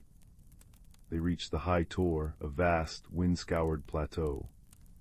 In its center lay a deep, still pool, usually the source of the freshest mountain streams. Now it was dark and silent, choked with gray, slimy weeds. A low, mournful sound vibrated through the stone beneath their feet, the weeping mountain Bartholomew had spoken of. Standing by the pool, radiating waves of palpable sadness, was a figure made of shifting, gray stones, the mountain spirit. Who disturbs my sorrow? The spirit's voice grated like boulders grinding together. Tears like liquid granite rolled down its stony cheeks and dripped into the pool, feeding the choking weeds. Oliver's instinct was to flee, but the keeper cup hummed warmly against his chest. Pip nudged his ankle. Cirrus sighed softly. Bartholomew placed a steadying paw near him. Taking a deep breath, Oliver stepped forward, carefully unwrapping the cup. He held it out, not as a weapon, but as an offering. We came because we felt your sadness. We want to listen. The spirit's grinding voice faltered. Listen, no one listens. They take the water, the stone, the beauty. They forget the mountain has a heart. My dearest friend is gone. More stony tears fell. Ask about the friend, the keeper cup whispered gently in Oliver's mind. Your friend. Oliver asked softly. What happened? A tremor shook the spirit. The silver brook, it sang to me for centuries, sparkled in my crags, then silence, gone dry, stolen away or forgotten. Without its song, I am only stone. Oliver looked at his companions. Pip scampered to the pool's edge, sniffing. Dry, underground maybe, pipelines. Bartholomew studied the rock formations. The source shifted, see the crack, earth groaned, changed the path. Cirrus drifted over the desolate pool. I taste old metal and dust far below, not natural. Wisdom, not force. The problem wasn't malice, but neglect and change. The silver brook hadn't been stolen. Its path had been blocked, perhaps by an old, forgotten mine tunnel that collapsed during a tremor. The village below, unknowingly, had diverted its source years ago for a new well, silencing the mountain's song. Oliver spoke gently to the spirit, explaining what they'd pieced together. The brook isn't gone, it's lost, trapped underground. Its silence isn't forgetting you, it's imprisoned. The spirit's stony features shifted, the grinding sorrow easing into confusion, then a flicker of fragile hope. Imprisoned, not forgotten. No, Oliver said firmly. We can't help find its voice again. Bartholomew knew the old mine entrances. Pip, small and quick, could scout the collapsed tunnels. Cirrus could drift through crevices, sensing moisture and the faintest echo of flowing water. Oliver, guided by the keeper cup's gentle hum, which grew stronger near the hidden water, listened for the brook's trapped song, a faint, desperate trickle beneath the rock. It took days. Pip squeezed through impossibly small gaps. Bartholomew used his powerful claws to carefully shift debris where safe. Cirrus flowed through fissures, reporting back. Oliver, his hands scraped but his spirit alight, pressed his ear to cold stone, the keeper cup amplifying the brook's faint, silvery murmur. Finally they found it, a strong flow of pure water, trapped behind a thick wall of fallen rock and an old, rusted sluice gate jammed shut. The challenge wasn't breaking the rock that might cause a flood or another collapse. It was the gate. Rusted solid. Bartholomew couldn't budge it. Pip was too small. Force wouldn't work. Oliver sat by the jammed mechanism, despair creeping in. Then the keeper cup hummed. Secrets of metal, long sleep, needs waking, Oliver remembered Mrs. Pennyworth's old book on mountain springs. There was a page about iron sickness, needing oil and patience. He had a small flask of lamp oil in his satchel. Patiently, drop by drop, he applied it to the rusted hinges and the stiff lever of the sluice gate. He talked to it absurdly as he worked. Come on now, old fellow, time to wake up. The brook misses its mountain. The spirit misses its song. He poured kindness into the task, as if coaxing a shy creature.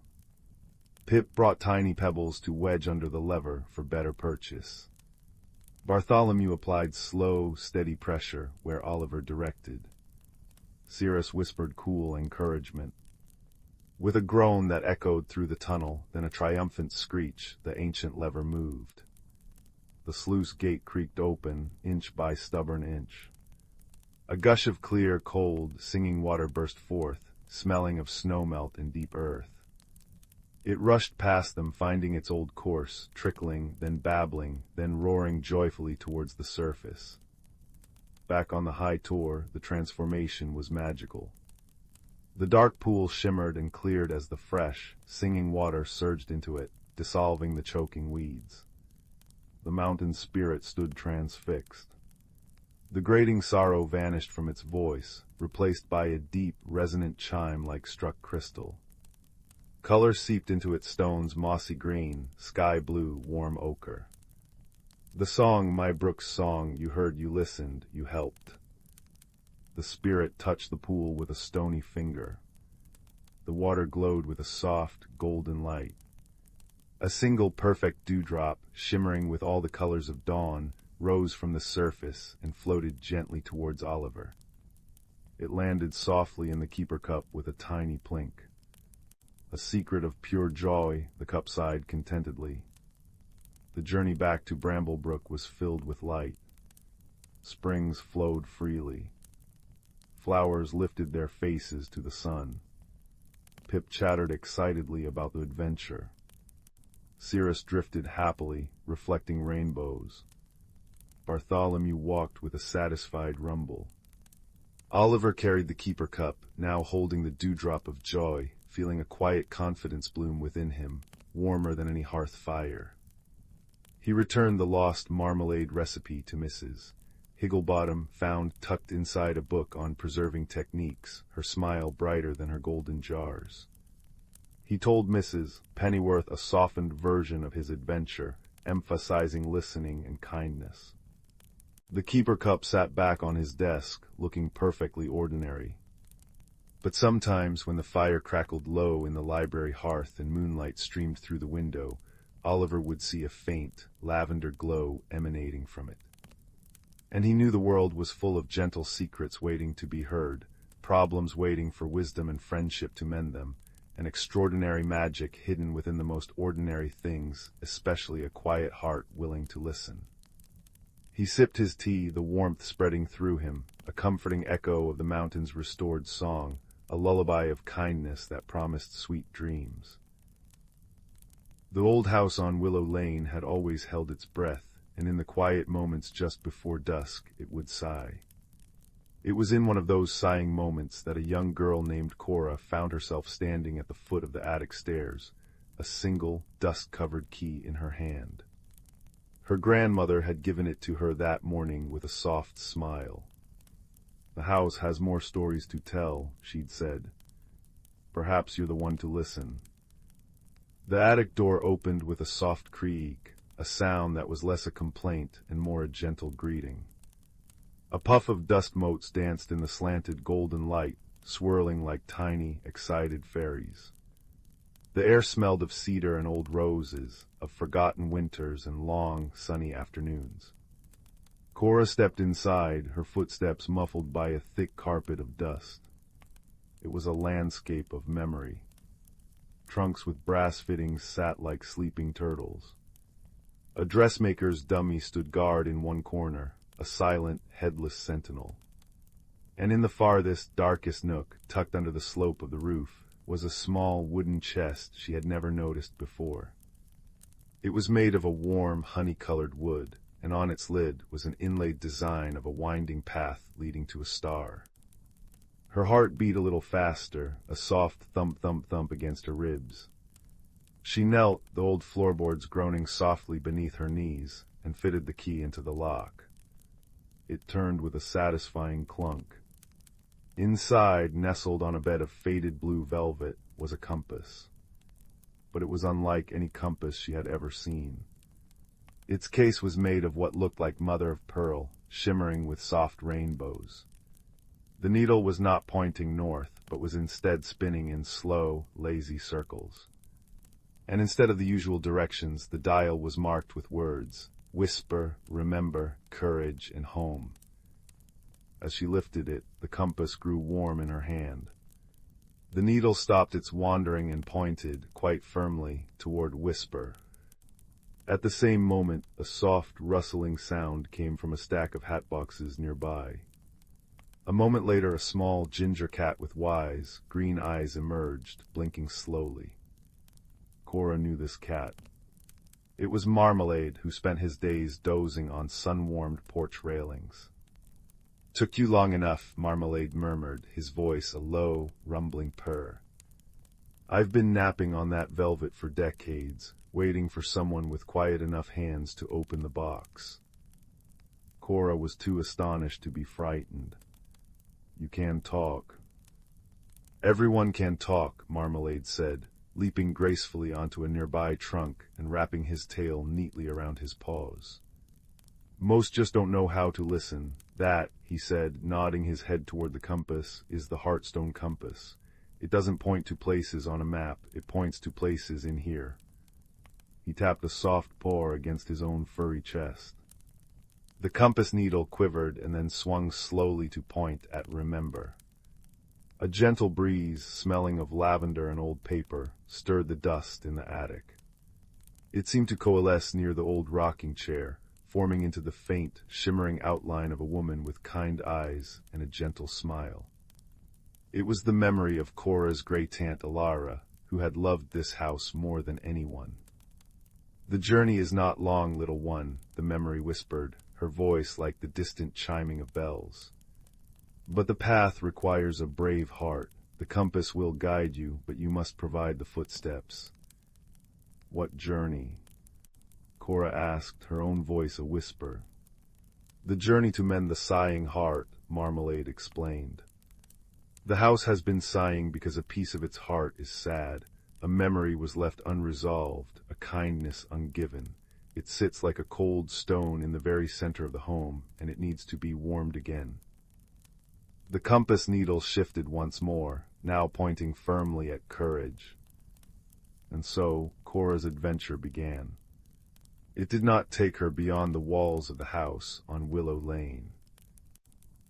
Her journey was measured in footsteps from the dusty attic to the quiet hallway, down the stairs that creaked a familiar song, and into the cozy, lamplit living room where the fire crackled peacefully in the hearth. Her first guide was Marmalade, who padded silently beside her, his purr a constant, reassuring motor. "The sighing heart is not a thing you can hold," he told her. "It's a feeling, you'll know it when you feel it. It will feel cold." They moved into the kitchen, where the scent of baking bread still lingered from the afternoon. The compass needle began to spin. Cora stood in the center of the warm, checkered tiled room and closed her eyes, listening.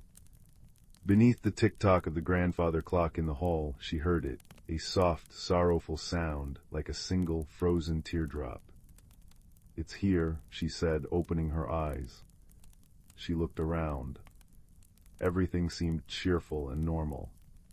Then her eyes fell upon the old pie safe in the corner. Its doors were slightly ajar. As she approached, the air grew noticeably cooler. She pulled the doors open. Inside, amongst the pie tins and mixing bowls, was a single, small porcelain thimble. It was beautifully painted with a tiny sprig of forget-me-nots, but it was ice-cold to the touch. The moment her fingers closed around it, a wave of profound sadness washed over her. It was the sadness of a promise forgotten. The shimmering memory of her great-aunt Alara appeared beside her, her form flickering like candlelight. "Ah," she sighed, a sound of gentle recognition. "My thimble, I was using it to mend a dress for a friend who was moving far away. I promised to finish it before she left, but I fell ill, and the dress was never finished. The promise was left here."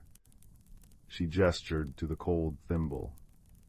A small thing, but a kindness left undone. The challenge was clear. The kindness had to be completed. But the friend was long gone, and the dress was nowhere to be found. How does one mend a promise from the past? Cora thought not with force or frustration, but with patience and a clever heart. She sat on the warm kitchen floor, the cold thimble in one hand, the warm compass in the other. Marmalade curled up in her lap, his purrs vibrating through her, a steady rhythm of comfort. "The compass points to home," Cora murmured, thinking aloud. "And home isn't just a place, is it? It's a feeling of being loved, of belonging." The memory of Alara smiled, a little brighter now. "You understand." Cora stood up, the thimble held tightly. She didn't need the original dress or the original friend. The kindness was the act itself. She went to her grandmother's sewing basket and found a small, plain square of linen. With a needle and some blue thread the color of forget-me-nots, she began to stitch. She wasn't mending a dress, she was mending the promise. She stitched a tiny, wobbly heart onto the fabric, pouring all her own kindness and hope into every loop of the thread. As she sewed, the thimble in her hand began to grow warm. The icy sadness within it melted away, replaced by the gentle warmth of a task being seen through to its end. When she tied the final knot, the thimble was as warm as a sunbeam. A deep, contented sigh echoed through the entire house, a sigh not of sorrow, but of profound relief. It was the sound of a weight being lifted, of a heart finally made whole. The fire in the living room crackled a little more brightly. The grandfather clock's tick-tock seemed to chime with a newfound joy. The shimmering form of Grey-Tant Alara reached out and touched Cora's cheek.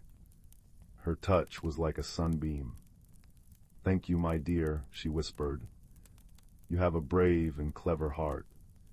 And then, like a sigh of smoke, she faded away, but the feeling of her love remained, warming the room. Marmalade stretched, arching his back. "Well done," he purred.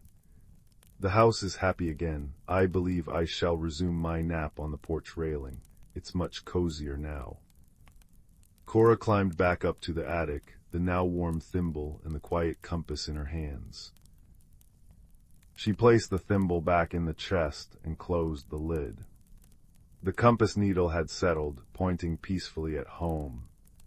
She knew that home was right here, in this house full of love and stories, with a purring cat and a crackling fire downstairs. She descended the stairs, the soft creak of the attic door closing behind her sounding like a gentle good night. She settled into the large armchair by the fireplace, the flames dancing and whispering their own ancient stories. The journey was over. She had not traveled far in miles, but she had journeyed deep into the heart of her home and found that the greatest magic and the greatest courage was simply the will to be kind. And as the fire crackled and the distant bells of the town clock chimed the hour, Cora felt a deep and comforting peace, knowing that some secrets are not meant to be hidden, but to be shared, one gentle heartbeat at a time. In the heart of the whispering woods, nestled in a gentle valley where the moonlight pooled like liquid silver, lay the village of Stillwater. It was a place where cobblestone streets wound like sleepy serpents between cottages with thatched roofs, where gardens grew in spirals, and where the air always carried the scent of damp earth and blooming night-blooming jasmine. At the very center of the village stood the grandfather clock tower, its deep, resonant chime marking the hours with a sound so comforting it seemed to stitch the very fabric of the night together. Wind chimes, crafted from sea glass and polished river stones, sang a soft, random melody from every porch, and a gentle, mist-like rain often fell, not with a drumming insistence, but with a hushed patter, as if the clouds were sharing secrets with the leaves. The people of Stillwater were as gentle as their home. They mended one another's fences, shared soup on chilly evenings, and their greatest excitement was usually the annual Starlight Festival, where they would lay on woven blankets and watch the constellations perform their slow, celestial dance. But one autumn, a peculiar series of happenings began to unsettle the village's tranquil rhythm. It started with the stars. Old Finn, the night watchman, was the first to notice. Peering through his brass telescope, he saw that the constellation of the Silver Fox, a familiar sight with its bright, mischievous eye, was missing. Not clouded over, but simply gone, leaving a small, dark patch in the velvet sky. The next night, the weaver's loom, a cluster of stars that formed a delicate square, had also vanished. A soft anxiety began to hum through Stillwater. Whispers fluttered in the bakery and the town square. Had the stars grown tired of their eternal watch? Were they falling? Then a second peculiarity emerged. Young Liam, the miller's son, swore that the stream behind his house was flowing backwards. The rest of the village laughed, but when they went to see, they found it was true. The water, which for centuries had tumbled cheerfully eastward toward the sea, was now sliding silently, dreamily to the west. Leaves and flower petals floated upstream, defying all logic. The third and most beautiful mystery was discovered by Anya, the weaver. The luminous moonflowers in her garden, which always bloomed a pristine white under the moonlight, were now shifting through a spectrum of soft colors: lavender, pale blue, and a gentle, rosy pink. They were breathtaking, but their unpredictable hues were another thread in the tapestry of strangeness that had enveloped Stillwater. The village council, a group of well-meaning elders, gathered in the clock tower. They pored over old, dusty ledgers and debated theories of wayward magic and misbehaving sprites. They sent a delegation to the northern part of the woods, suspecting a reclusive sprite king of playing tricks. The delegation returned, not with a culprit, but with baskets of the sweetest blackberries anyone had ever tasted, a delightful discovery, but not a solution. Watching all this with quiet, thoughtful eyes was a young woman named Rowan. She was the village cartographer's apprentice, with a mind that loved patterns and a heart that listened more than it spoke. While others fretted, Rowan observed. She sat on her windowsill, her knees pulled to her chest, listening to the clock tower chime, the wind chimes whisper, and the gentle rain tap on the glass. She didn't see a crisis, she saw a puzzle.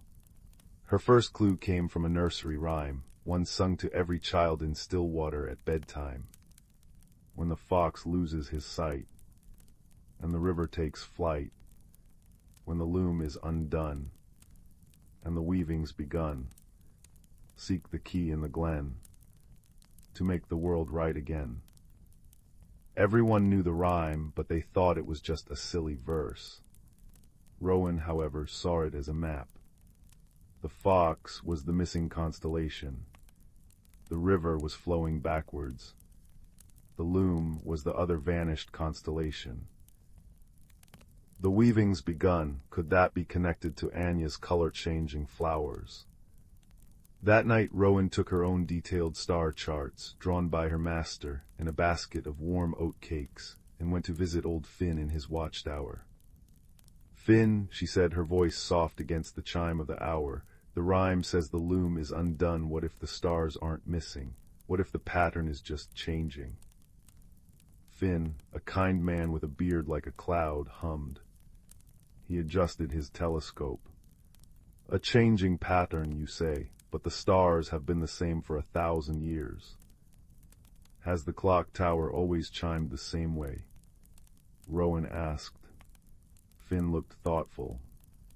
"Well, no, we had to recalibrate it last spring after the great storm. The weights were off." Rowan's eyes lit up. She spent the next 2 nights with Finn, not just looking at the empty patches, but at the stars around them. She noticed that the stars of the hunter's bow seemed brighter, and the swan's wing had stretched. The pattern wasn't being erased, it was being rewoven. The backwards flowing river was her next puzzle. She followed it west, away from the sea, further than anyone had gone in a long time. The sound of the water was different, not a chatter, but a deep, resonant hum. She found that it was flowing towards the heart of the whispering woods, into a place known as the Silent Glen, a place the nursery rhyme had mentioned. The glen was usually avoided, not out of fear, but out of respect, for it was said to be a place where the earth itself dreamed. As she walked, she noticed something else. The color-changing moonflowers weren't just in Anya's garden. They grew in patches all along the riverbank, their colors pulsing in a soft, rhythmic pattern. She sat by the water, eating an oat cake, and simply watched. She saw a family of otters playing in the reverse current, tumbling joyfully upstream. She saw fish resting, facing what was normally the wrong direction, their gills pulsing peacefully. The backwards flow wasn't a disruption, it was a different kind of harmony. Her empathy allowed her to see what others, in their worry, had missed. The forest and the sky didn't seem distressed. They seemed expectant. The final piece of the puzzle came from the clock tower itself. Rowan was helping the clockmaster, a tiny bird-like woman named Alara, dust the great gears. The clock was an ancient, beautiful thing, its face depicting not just numbers, but the phases of the moon and the journey of the sun. Alara, Rowan asked, "Does the clock ever feel different?" Alara cocked her head, her eyes bright. "It has been ticking a little softer lately, almost as if it's listening for something." That was it. The clock, the stars, the river, the flowers, they were all connected. They were all part of a larger mechanism, a celestial clockwork that was recalibrating itself. The key in the glen from the rhyme wasn't a physical key, but an understanding. Rowan gathered the villagers in the town square as the soft rain began to fall. The wind chimes played their gentle song. "Friends," she said, her voice carrying on the quiet air. "We have not been cursed, we are being invited. The stars are not gone, they are moving to form a new constellation. The river is not broken, it is flowing to water a part of the woods that has been thirsting. The flowers are not confused, they are celebrating. The grandfather clock is slowing its heartbeat to match the rhythm of this change." She showed them her star charts, pointing out the subtle shifts. She described the peaceful animals in the reversed river. She explained that the old nursery rhyme wasn't a warning of doom, but a set of instructions for a time of transition, a time that came only once every few centuries. A sense of wonder replaced the anxiety. Instead of fear, they felt curiosity. Instead of isolation, they felt a shared purpose. The next evening, the entire village of Stillwater, carrying lanterns that glowed like captive fireflies, followed Rowan into the whispering woods. They followed the backwards flowing stream to the silent glen. There they found not a sprite or a monster, but a breathtaking sight. The glen was a natural amphitheater, and in its center, an ancient crystalline stone pulsed with a soft, internal light. The reversed river fed into a pool around it, and the color-changing moonflowers grew in concentric circles, their hues shifting in time with the stone's gentle glow. Above, the night sky was clear. And there, in the once empty patch of sky, a new constellation was finally complete. It was a magnificent creature, a stag woven from starlight, its antlers vast and intricate, touching the edges of the familiar swan and the hunter. It was a new guide for the heavens. The grandfather clock tower miles away chimed the hour, and its sound was deeper, richer, and more resonant than ever before, as if it had finally found its true voice. The wind chimes in the village rang out in a harmonious, joyous chorus. The people of Stillwater stood together in the glen, watching the stag take its place in the sky. They understood now. Their world wasn't breaking, it was growing.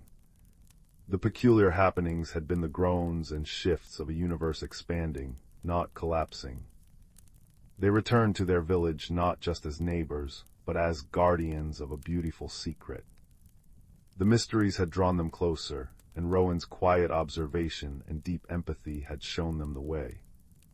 That night, as the gentle rain returned to wash the world clean, every person in Stillwater slept a little more peacefully, their dreams filled with shimmering starlight, backwards flowing streams, and the profound comfort that even the greatest changes are just part of a larger, kinder pattern. And in their dreams they heard the soft, constant chime of the clock tower, a steadfast heartbeat in the quiet, magical night. Deep within the whispering woods, where ancient oaks wore beards of moss and sunlight dappled the forest floor like scattered gold coins, lived Fern, a young rabbit with fur the color of twilight shadows. This forest wasn't just trees and earth, it was alive with quiet magic, a place where the boundaries between creature and spirit, reality and dream, shimmered like heat haze on a summer's day. Fern knew the hidden pathways, the taste of dew-kissed clover at dawn, and the comforting scent of damp earth after a gentle rain. He knew, too, the secret lives that pulsed beneath the surface. The whispering woods thrived on a delicate, ancient harmony. The Badger clan, deep in their set, carefully turned the soil, ensuring seeds slept well. The Squirrel Council, high in the canopy, managed the dispersal of nuts and berries, their bushy tails flicking with purpose. Glimmerflies, tiny creatures woven from starlight and pollen, tended the night-blooming flowers, their soft hum a lullaby for the woods. And old grandfather Mossback, a turtle whose shell was etched with centuries of growth rings, was the keeper of the tides, sensing the subtle shifts in the forest's deep magic tied to the seasons and the weather itself. Fern's favorite time was the amber season, when autumn painted the leaves in fiery hues. The air grew crisp, carrying the scent of wood smoke from unseen hearths and the sweet decay of fallen apples. One evening, as the setting sun stained the sky lavender and peach, Fern noticed something amiss. The gentle giggle of Crystal Brook, usually a constant companion near his burrow, had faded to a troubled gurgle. The glimmerflies, usually flitting like scattered embers near the water's edge, hovered anxiously, their light dimmer than usual. Even the leaves seemed to whisper with a note of worry, rustling secrets Fern couldn't quite grasp. Seeking wisdom, Fern hopped along the familiar, root-ribboned path to the mossy stone, where Grandfather Mossback basked in the last warm rays. The ancient turtle's eyes, deep pools of moss-green wisdom, opened slowly as Fern approached. Grandfather Mossback, Fern began, his nose twitching with concern. Crystal Brook sounds sick, the glimmerflies are sad, the air feels heavy, like before a storm that never comes. Mossback took a slow, deliberate breath, the scent of damp earth and ancient stone clinging to him. He extended his neck, tasting the air. Ah, young Fern, your senses are keen, the balance shifts, the amber season's magic is waning, but this is different, a blockage, a knot in the forest's flow. He tapped his claw thoughtfully on the stone. The rains were heavy last moon. Perhaps the great roots of the sentinel oak shifted, or stones tumbled where they shouldn't. Crystal Brook cannot sing if her throat is choked. Fern's heart fluttered. What can we do? The forest feels wrong. Patience, little one, Mossback rumbled, his voice like stones grinding softly together. Harmony isn't a stillness, but a constant dance. The forest remembers its steps. We must find the source gently, wisely. Go to Willow at the bend where the ferns grow thick. She listens to the water's song like no other.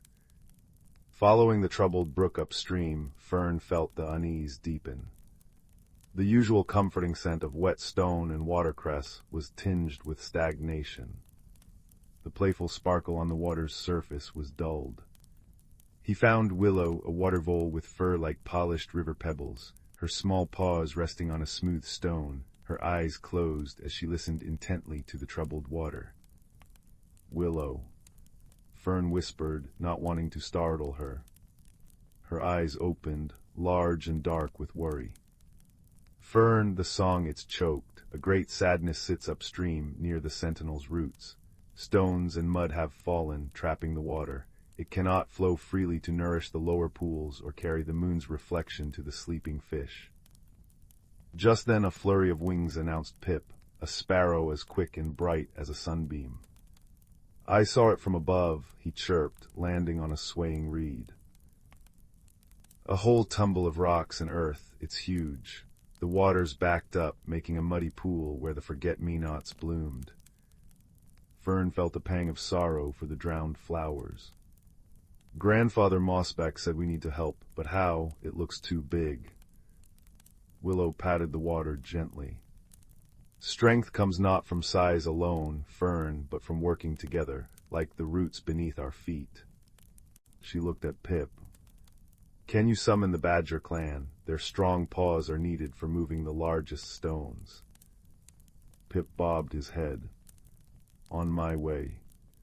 He shot into the air, a brown dart against the deepening twilight. And Fern, Willow continued, find the Squirrel Council. Their clever paws and strong teeth can weave roots and vines to hold the bank steady once the blockage is cleared. Fern raced through the gathering dusk, the scent of pine needles sharp in the cooling air. He found the Squirrel Council holding a hushed conference in the hollow of a venerable beech tree.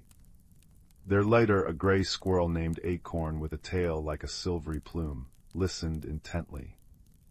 A blockage at the sentinel, that explains the restless whispers in the roots, Acorn mused, tapping a claw.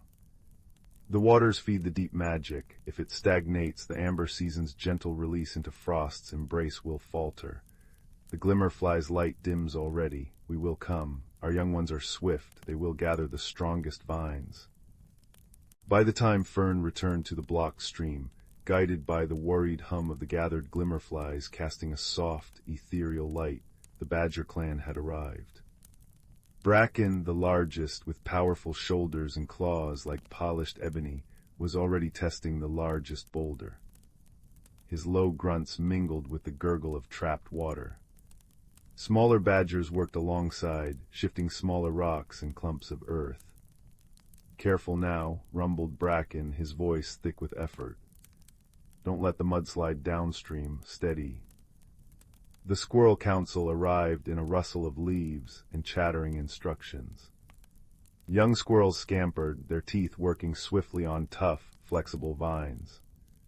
They wove them into strong nets and mats, directed by Acorn's sharp commands. Anchor it there, yes, against that root. We must shore up the bank before the water rushes free.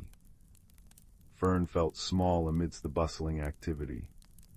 He saw a cluster of smooth, fist-sized stones near the water's edge, part of the blockage but accessible. He began to push them, one by one, rolling them away with his nose and paws. The mud was cool and slick between his toes, smelling deeply of the forest's hidden depths. Nearby, Willow used her strong teeth to gnaw through a stubborn tangle of water roots, trapping smaller debris. The glimmerflies hovered close, their soft light illuminating the work, their gentle hum a constant, encouraging presence. The night deepened, painting the sky indigo and scattering diamond-bright stars. The air grew colder, carrying the promise of frost, but the work warmed them. Grandfather Mossback arrived, moving with slow, deliberate purpose. He settled near the growing pile of cleared debris, his presence radiating calm strength. He didn't lift stones, but his deep, resonant voice offered guidance. Ease that one to the left, Bracken. Let the water find its own path, don't force it. Willow, clear that channel for the flow. Good, the forest breathes easier already. Hours passed, measured by the slow wheel of stars above and the steady rhythm of working creatures. Muscles ached, paws were muddy, fur was damp, but a shared sense of purpose warmed them. Finally, with a concerted heave from Bracken and two other badgers, the last large boulder shifted, groaning as it rolled aside. For a heart-stopping moment, nothing happened. Then, a trickle of water found the new gap. It grew, bubbling over the cleared stones, giggling with newfound freedom. It rushed past the carefully woven vine mats holding the banks firm, carrying away the murky pool. Crystal Brook sang again, clear and bright, reflecting the myriad lights of the hovering glimmerflies like liquid stars. A collective sigh, warm and relieved, rose from the gathered creatures. Bracken sank back on his haunches, wiping mud from his snout. Acorn chattered happily, her tail twitching with satisfaction. The young squirrels bounced with glee. Willow dipped her paws into the flowing water, a smile spreading across her face. She sings true again. Grandfather Mossback nodded slowly, his ancient eyes reflecting the joyful light. Well done, children of the Whispering Woods, you have mended a tear in the great tapestry. Remember this night. The harmony we cherish is not a gift, but a responsibility shared by all who dwell here, great and small.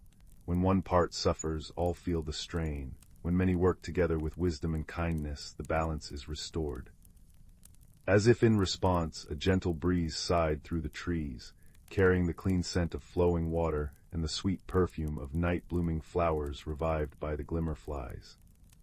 The oppressive heaviness lifted, replaced by the forest's deep, peaceful hum. The leaves rustled a soft, contented melody. The creatures gathered on the banks, tired but content. Bracken produced a small clay jar of rich, dark earth honey. Acorn shared crisp autumn nuts. Willow offered tender waterroot stalks. Fern nibbled on a sweet clover leaf, the taste pure and clean. The glimmerflies danced above them, their light weaving patterns of gold and silver on the water and the faces of the friends. Grandfather Mossback spoke softly as they shared the simple feast under the watchful stars. See how the brook carries the fallen leaves. They are not lost, but become part of the earth downstream, nourishing new life. So it is with our actions. Tonight's work feeds the forest's future. The magic tied to the seasons flows strongest when the waters run free. The frost's embrace will come now, not with harshness, but as a gentle blanket, because the balance is kept. Fern snuggled into the soft moss beside Willow, watching the moonlight dance on the water. He felt the deep, steady thrum of the forest beneath him, the cool night air on his fur, the comforting warmth of friends nearby, and the sweet taste of honey on his tongue. The gentle wisdom of the ancient turtle, the strength of the badgers, the cleverness of the squirrels, the quiet dedication of the vole, the guiding light of the glimmerflies, it all wove together like the roots beneath the soil, holding the whispering woods in its timeless, harmonious embrace. The subtle magic of the place, the interconnected lives, the respect for the seasons and the elements, it wasn't a grand spectacle, but a quiet, enduring truth whispered on the wind and flowing in the water. As sleep began to pull at his eyelids, Fern understood. Caring for their shared home, listening to its needs, and acting together with kindness wasn't just a task. It was the very song the forest sang, a lullaby of belonging that would echo through generations, as enduring as the ancient oaks and as comforting as the moon's gentle light on a peaceful night. The forest breathed softly around him, whole and well, and Fern drifted into dreams cradled by its deep, harmonious peace. The firelight dances on the hearthstones, casting long, flickering shadows that seem to sway in time with the gentle tick-tock of the old grandfather clock in the corner. Outside the snug cottage window, nestled deep within the whispering woods of Willowbrook, a soft rain patters against the glass like tiny, tapping fingers. Somewhere in the distance, the deep, resonant chime of the village clock tower sounds the hour, its melody mingling with the delicate ting-ailing of wind chimes hanging from Mrs. Maple's porch. Tonight, dear listener, we journey to Willowbrook, where a peculiar mystery has unfurled like a strange, new blossom. For 3 nights running, the stars over Willowbrook Meadow have begun to vanish. Not all at once, mind you, and not permanently. But as twilight deepened into true night, certain stars, always the brightest ones clustered near the constellation known as the Silver Teapot, would simply wink out. By dawn they'd be back, sparkling innocently as if nothing had happened. The villagers whispered, not with fear, but with a deep, shared curiosity. Old Man Hemlock swore his prize-winning moonflowers, usually a pale, luminous silver, had started shimmering with flecks of deep blue where the starlight touched them. Young Pip reported hearing faint, melancholic humming just before the stars disappeared, a sound like wind through distant, hollow reeds. Our protagonist is Fern, a quiet girl with eyes the color of moss after rain, and a remarkable talent for noticing things others overlooked. She spent her days sketching wildflowers in her notebook or listening to the stories spun by the village elders, especially the nursery rhymes Granny Willow hummed while knitting by the fire. Fern felt a tug in her heart at the thought of the missing stars. It felt less like a theft and more like a sadness hanging over the meadow. On the 4th evening, as the first brave stars pricked the velvet sky, Fern settled on her favorite mossy rock at the meadow's edge. She had her notebook, a small jar of fireflies, released at dawn, of course, and Granny Willow's rhymes circling in her mind. Starlight, star bright, first star I see tonight. Wish I may, wish I might, guide the lost back to the light. Silver teapot pouring grace. Find the path to time and space. Follow where the weaver's thread leads you from your lonely bed. As Fern watched, the familiar cluster near the silver teapot began to dim, one by one. And there it was, that faint, sorrowful humming, drifting on the cool night breeze that carried the scent of damp earth and night-blooming jasmine. It seemed to come not from the sky, but from within the meadow itself, near the ancient, gnarled sentinel oak. The next morning, Fern sought out the village's oldest map, kept in the dusty archives beneath the clock tower. It showed Willowbrook as it was centuries ago, marked with symbols long forgotten. Near the sentinel oak, the map depicted not just the tree, but a swirling symbol like a spiral galaxy, labeled in faint ink.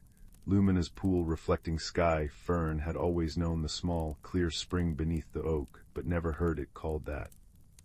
Excitement bubbled within her. Could the pool be reflecting the stars? And if the reflection vanished, did the real stars follow? But why? She shared her discovery with her best friend, Rowan, a boy whose pockets were always full of interesting pebbles, and whose laughter was as bright as sunshine.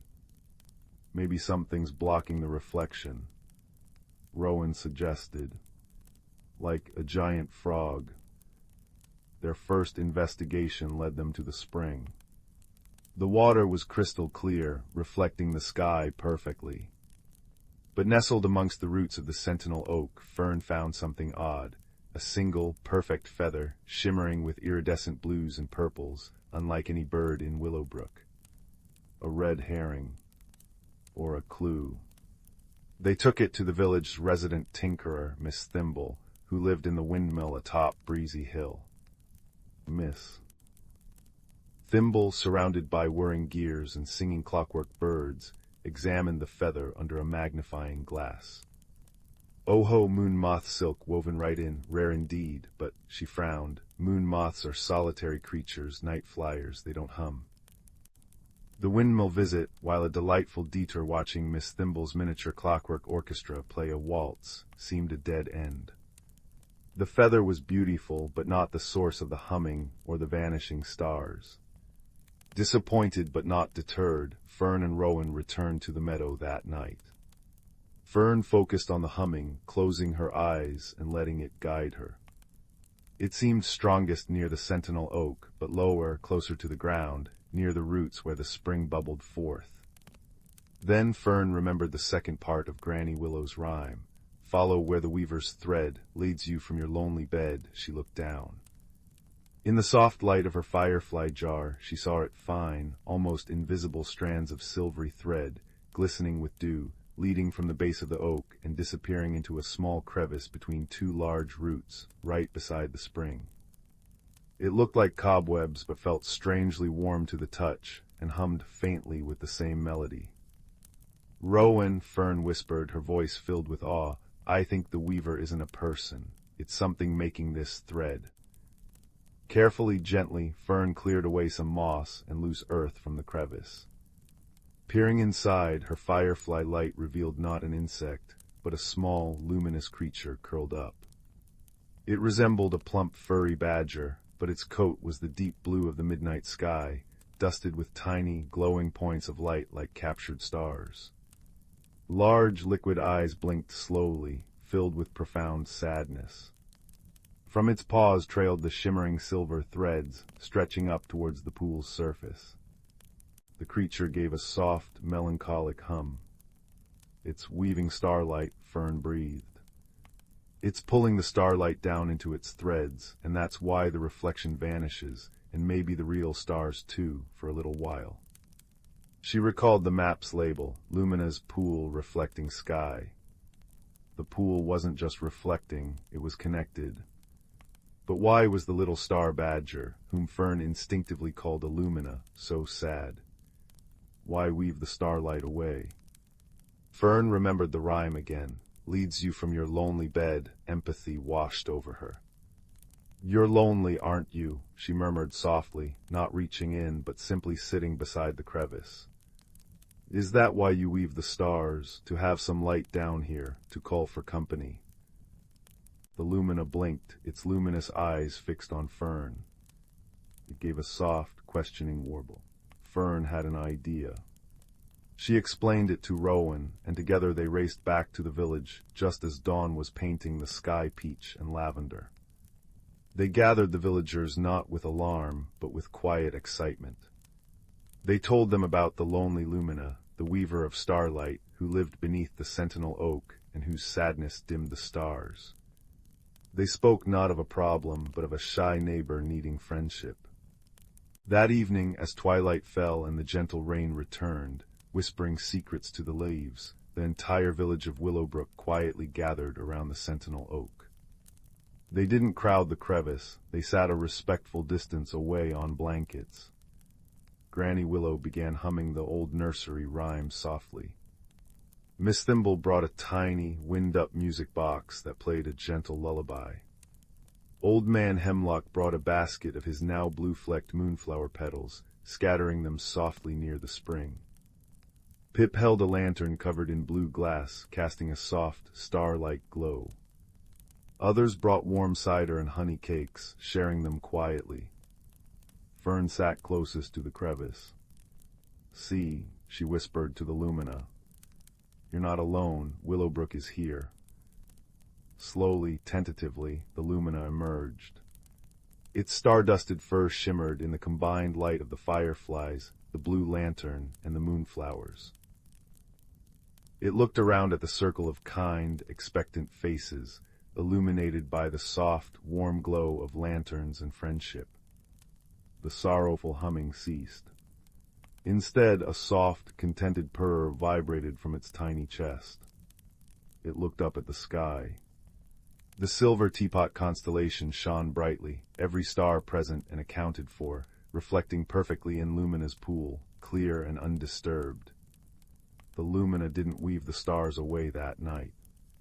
Instead, it sat by the pool, its luminous fur blending with the reflected starlight, seemingly content just to be near the gentle murmur of voices, the soft chime of the music box, the comforting tick-tock of the distant clock tower echoing through the damp air, and the rhythmic patter of rain on the broad oak leaves above.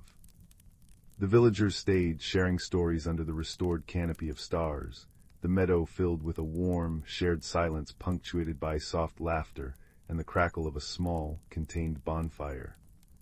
From then on, the stars over Willowbrook shone, uninterrupted. But every full moon, the villagers gather by the sentinel oak. They bring lanterns, share stories, sing softly, and simply be present. The lumina often joins them, sitting peacefully by its pool, its fur glowing with contentment. Sometimes it weaves delicate patterns of light on the water's surface, not pulling stars down, but creating new, tiny constellations of its own, fleeting gifts of beauty for its friends.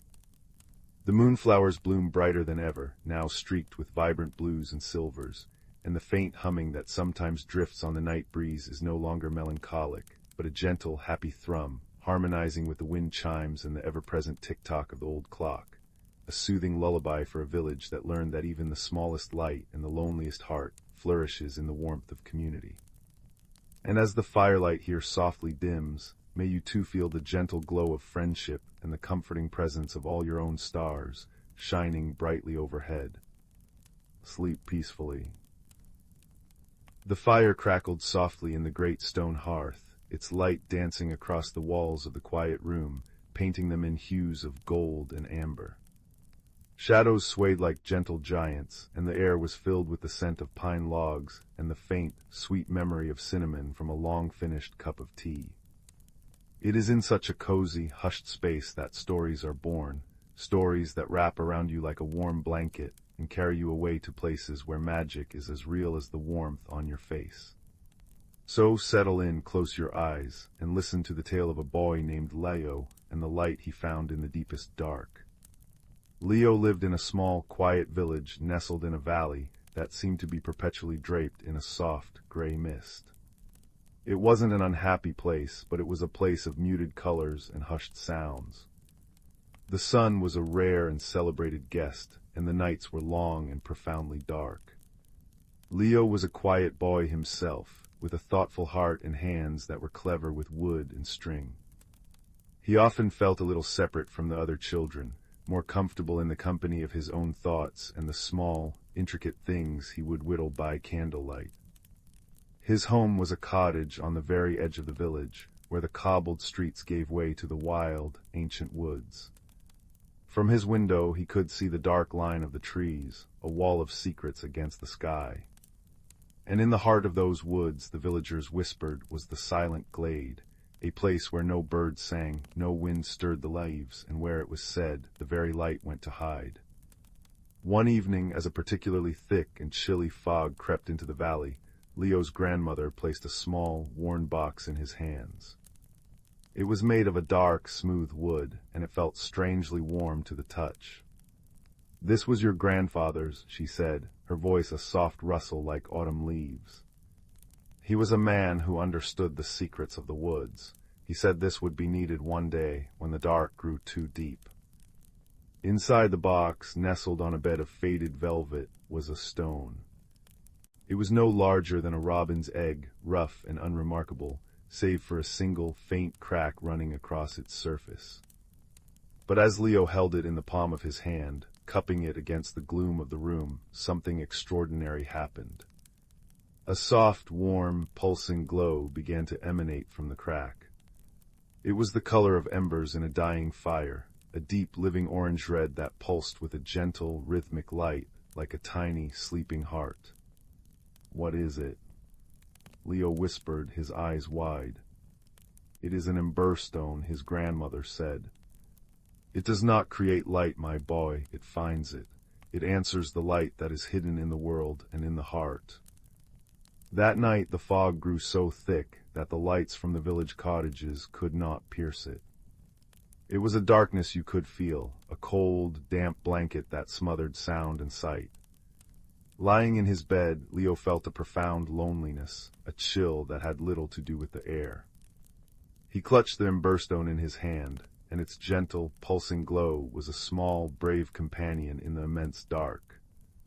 Drifting to sleep, he dreamed not with images, but with a feeling, a pull, a silent call coming from the depths of the woods. And in his dream, the emberstone glowed a little brighter, as if in answer. The next morning, the fog still clung to the valley, but the pull was still there, a quiet, persistent hum in Leo's chest. With the emberstone safely in his pocket, its warmth a constant reassurance against his leg, he made a decision. He would follow the feeling. He would go into the woods and find the source of that silent call. He packed a small satchel with a piece of bread, a wedge of cheese, and a flask of water. Pulling on his warmest coat, he stepped out of the cottage and walked towards the dark line of the trees. The village sounds faded behind him, swallowed by the fog, and soon the only noise was the soft crunch of his own footsteps on the damp, leaf-strewn path. The woods were a different world. The air was still and cool, smelling of damp earth and decaying leaves. The tall, slender birch trees stood like silent, watchful sentinels, their pale bark ghostly in the murk. The deeper he went, the quieter it became. It was the silence of the silent glade, he realized, spreading its influence outwards. He took the emberstone from his pocket. In the deep gloom of the forest, its glow was stronger, casting a small, warm pool of light around his feet. With every step he took towards the feeling of pull, the stone pulsed a little brighter. For hours he walked, the path becoming fainter and fainter, until it disappeared altogether. He navigated by the emberstone's light and the quiet compass in his heart. He was about to pause and rest, a flicker of doubt beginning to kindle in his mind when he saw it. A great ancient oak tree, so massive that its trunk was wider than Leo's cottage. Its branches were bare and twisted, reaching into the fog like skeletal fingers. And at its base, nearly hidden by a curtain of thick ivy, was a dark opening. The pull was strongest here. It was a magnetic force drawing him forward. Taking a deep breath, Leo pushed aside the ivy. The leaves were cold and wet against his face. He ducked his head and stepped through. He found himself not in a cave, but in a tunnel that sloped gently downwards. The air changed instantly. It grew warmer and carried a new scent, the sweet, honeyed fragrance of blooming flowers and the clean, sharp smell of ozone after a lightning strike. The walls of the tunnel were not earth and stone, but were woven from the living roots of the great oak, tangled together in a complex, beautiful pattern. And these roots were threaded through with fine, shimmering filaments that glowed with a soft, silver light, illuminating his way. He walked on, his wonder growing with every step. The tunnel opened abruptly, and Leo caught his breath, his hand tightening around the emberstone, which was now glowing so brightly he could feel its heat through his fingers. He stood at the edge of the hidden glade. It was a vast circular space, sheltered by a dome of interlocking branches from which hung thousands of the same glowing filaments, casting a perpetual, gentle twilight. The air was warm and hummed with a low, peaceful energy. In the center of the glade was a still, dark pool, its surface like polished obsidian, perfectly reflecting the glowing canopy above.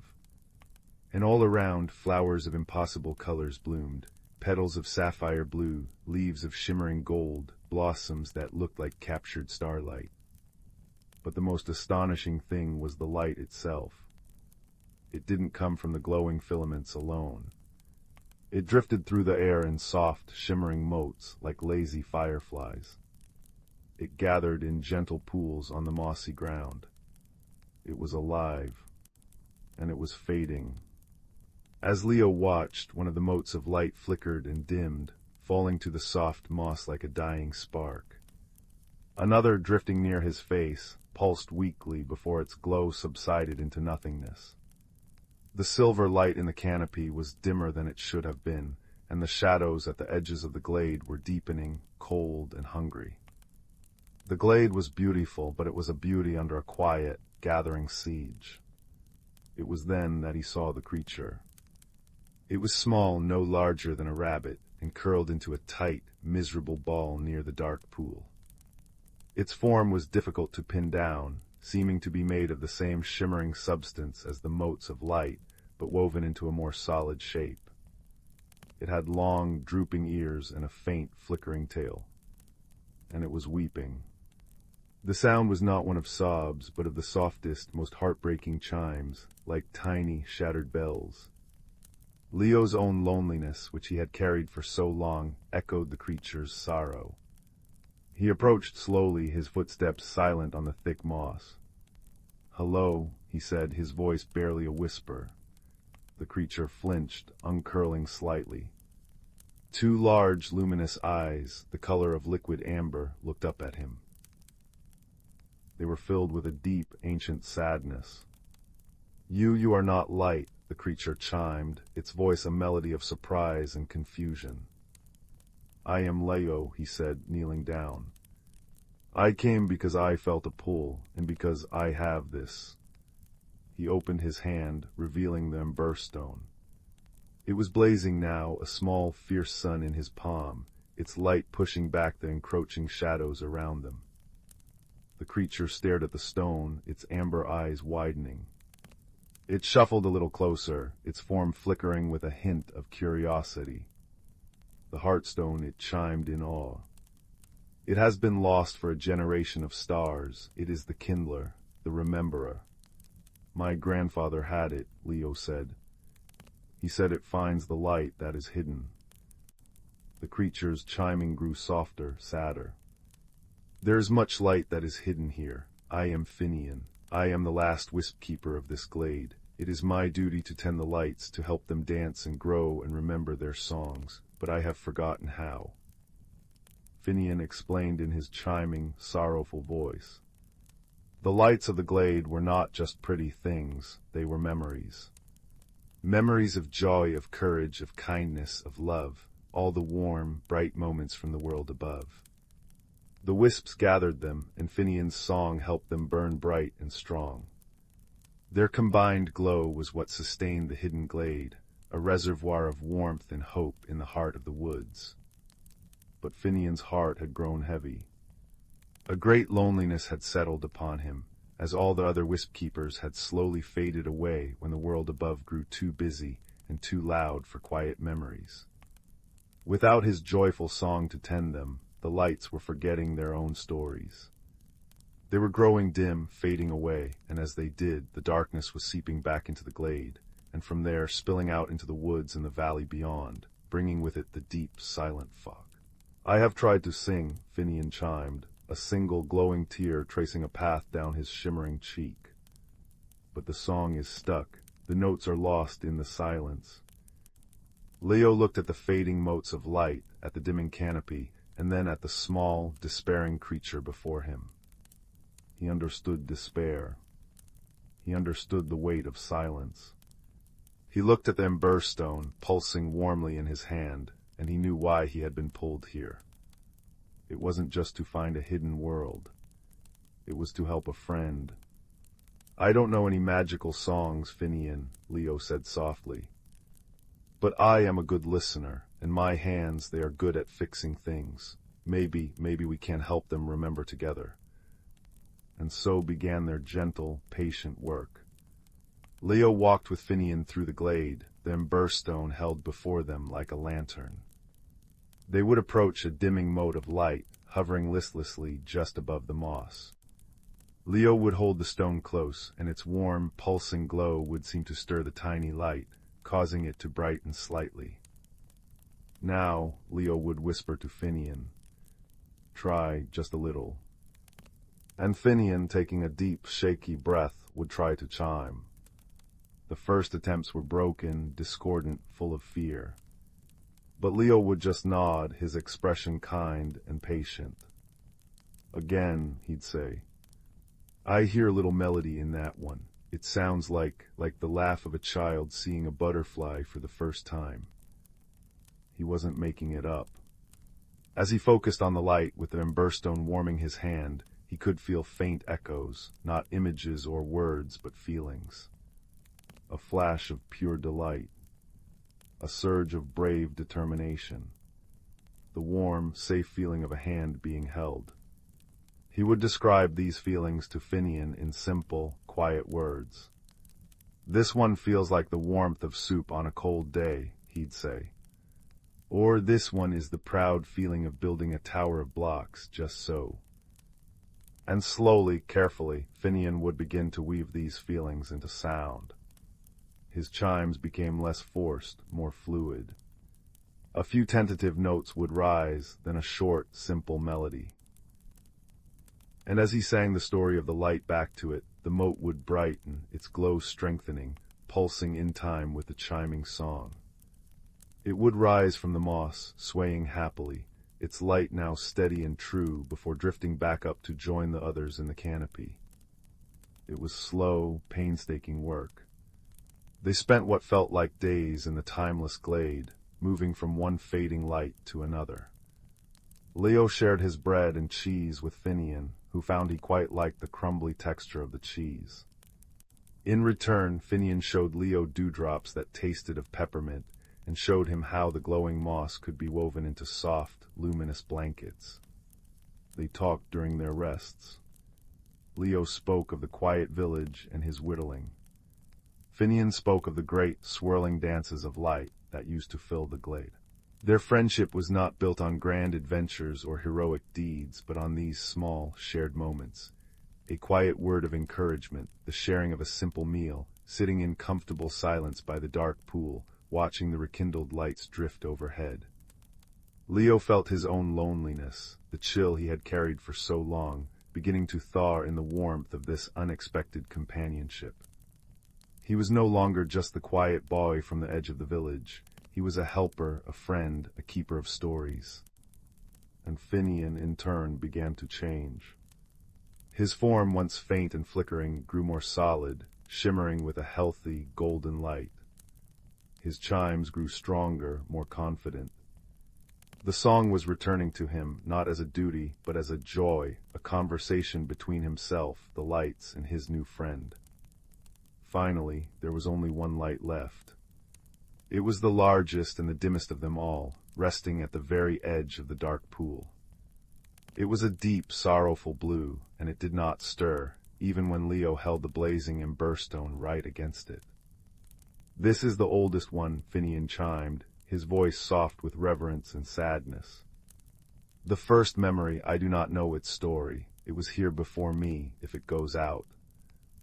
He didn't need to finish. Leo could feel the immense importance of this single, fading light. He knelt before it, the emberstone cupped in both hands. He closed his eyes and reached out with his feelings, as he had learned to do.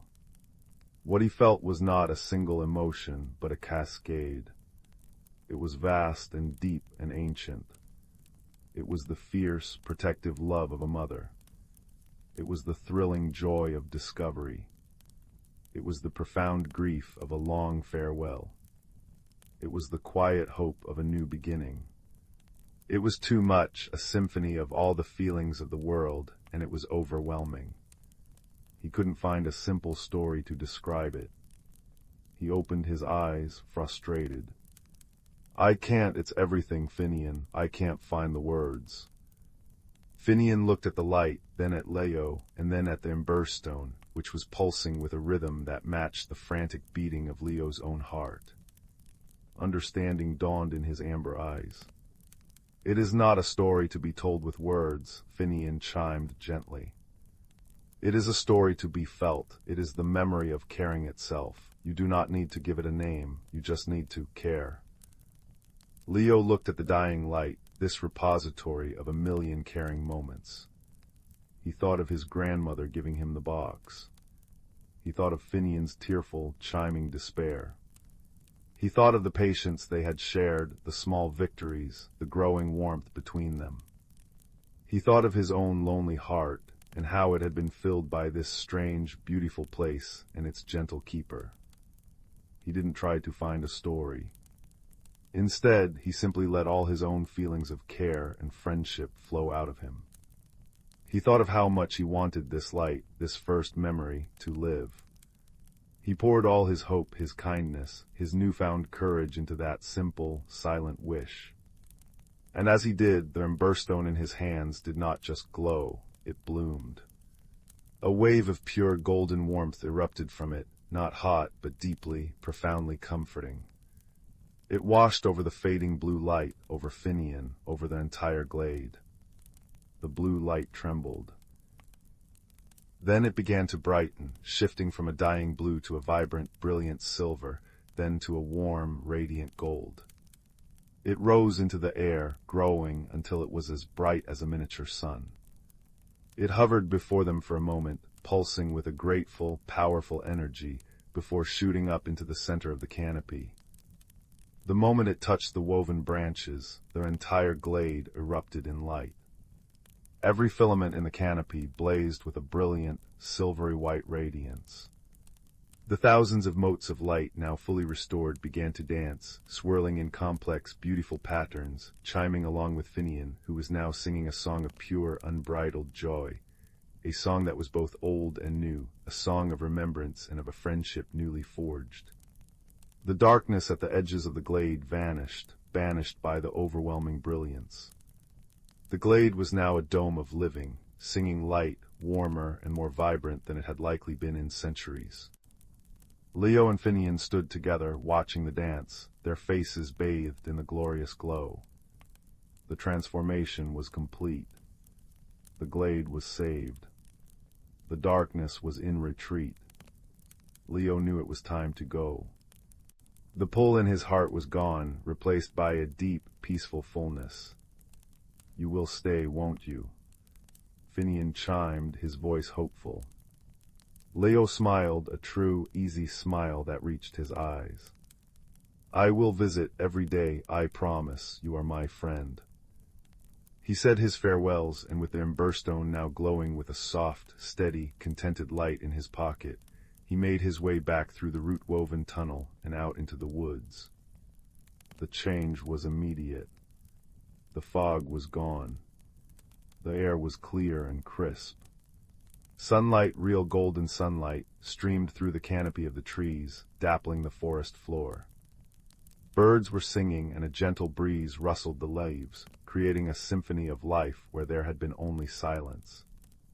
When he emerged from the woods, the village was bathed in the warm, late afternoon sun. The gray mist had vanished, and the valley was alive with color. People were outside their cottages, chatting and laughing, their faces turned up to the sun in wonder. Leo walked back to his cottage, a quiet boy no longer. He had a secret, a wonderful, warm secret that glowed in his heart as surely as the emberstone glowed in his pocket. That night, as he sat by his own small fireplace, whittling a little piece of wood into the shape of a small, shimmering creature with long ears, he felt a profound sense of peace. The fire crackled, its light dancing on the walls, but the room was no longer just lit by fire. It was lit from within him by the memory of a hidden glade, a song of chiming bells, and the warm, steady glow of an unexpected friendship. He knew the dark would come again, as it always does. But he also knew that now he carried his own light with him. A light that could find the hidden light in others. A light of patience, of kindness, of listening. A light that had been kindled in a silent glade, and would now burn steady and true for the rest of his days. And as you listen to the crackle of this fire and feel its warmth on your skin, you can carry that knowledge with you too. That even in the deepest dark, there is always a light to be found, a friend to be made, a story to be remembered. So close your eyes now, and let the warmth and the peace of this tale carry you away into gentle, starlit dreams, where glades of light await, and friendships glow like embers in the comforting dark. Sleep well. The village of Willow Hollow nestled between whispering pines and a chuckling brook, where chimney smoke curled like sleepy cats into the twilight sky.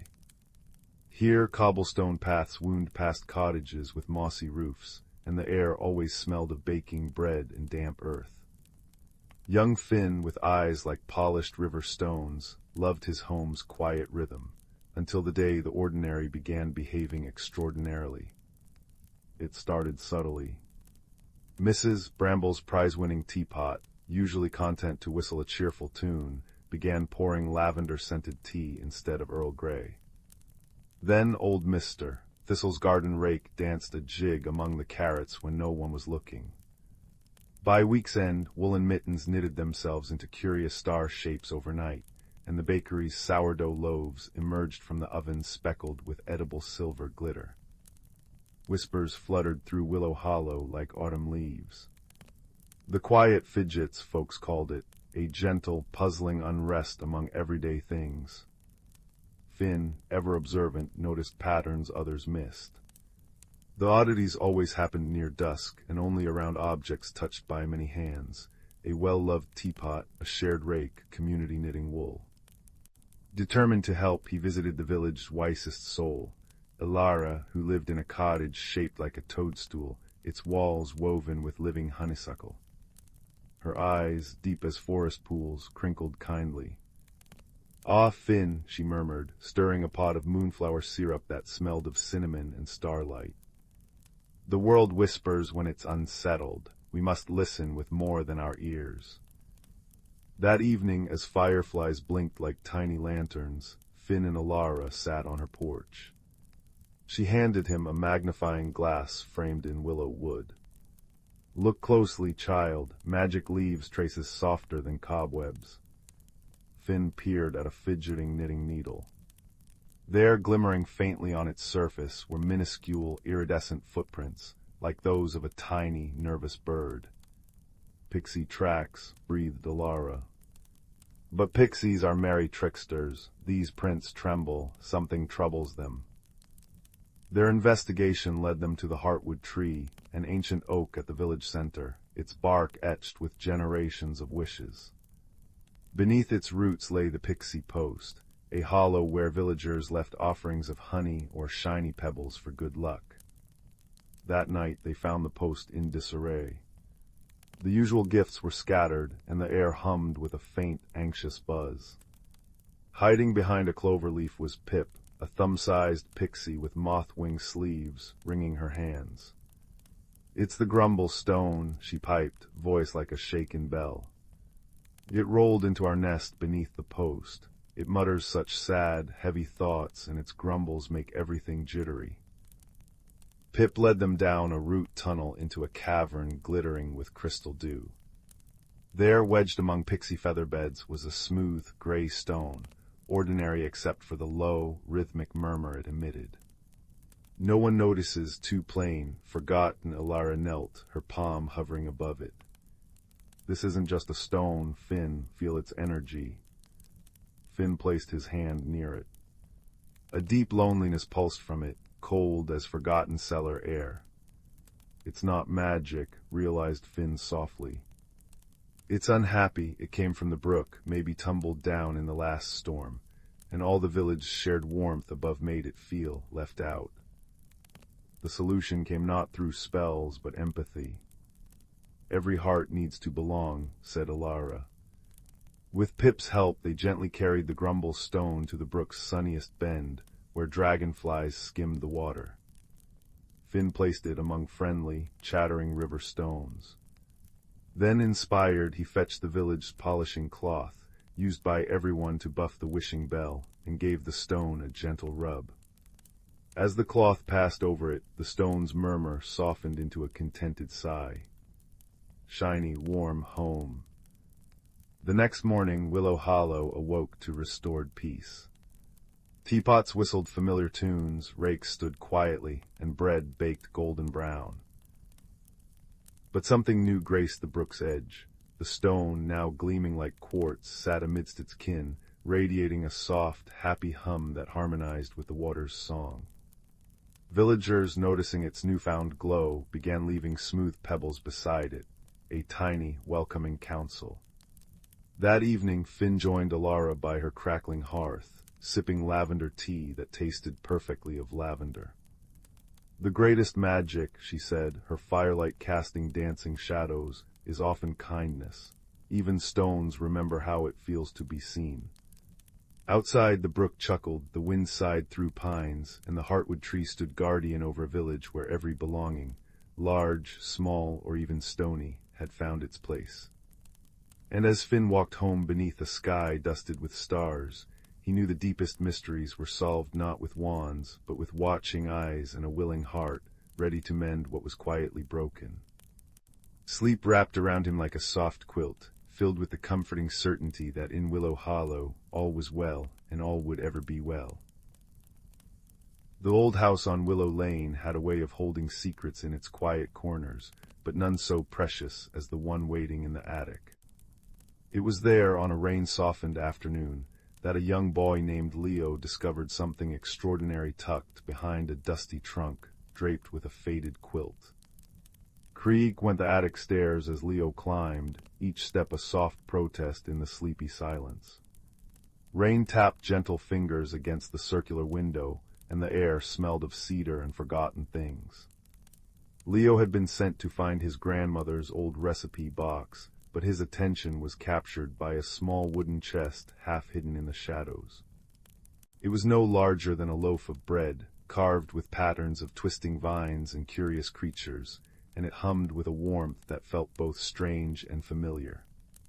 He brushed away the dust, and the wood seemed to sigh, as if grateful for their attention. With careful fingers, Leo lifted the lid. Inside, nestled on a bed of velvet the color of midnight, lay a small silver compass. But it was unlike any compass he had ever seen.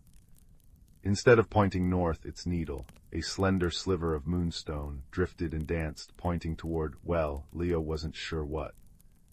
It seemed restless, as if searching for something lost. Just then a soft thump and a rustle came from a pile of old curtains. A ginger cat with fur the color of autumn pumpkins emerged, blinking slow, golden eyes. This was Barnaby, the house's self-appointed guardian of all things quiet and dusty. A seeker are you. Barnaby's voice was a low, rumbling purr. He didn't speak in words exactly, but in feelings and images that bloomed in Leo's mind like watercolor paintings. That is the heart's compass. It doesn't find places, it finds what is missing. Leo, who was usually quite shy and hesitant about new things, felt a spark of curiosity light within him. "What is it missing?" he whispered, his voice barely disturbing the dusty air.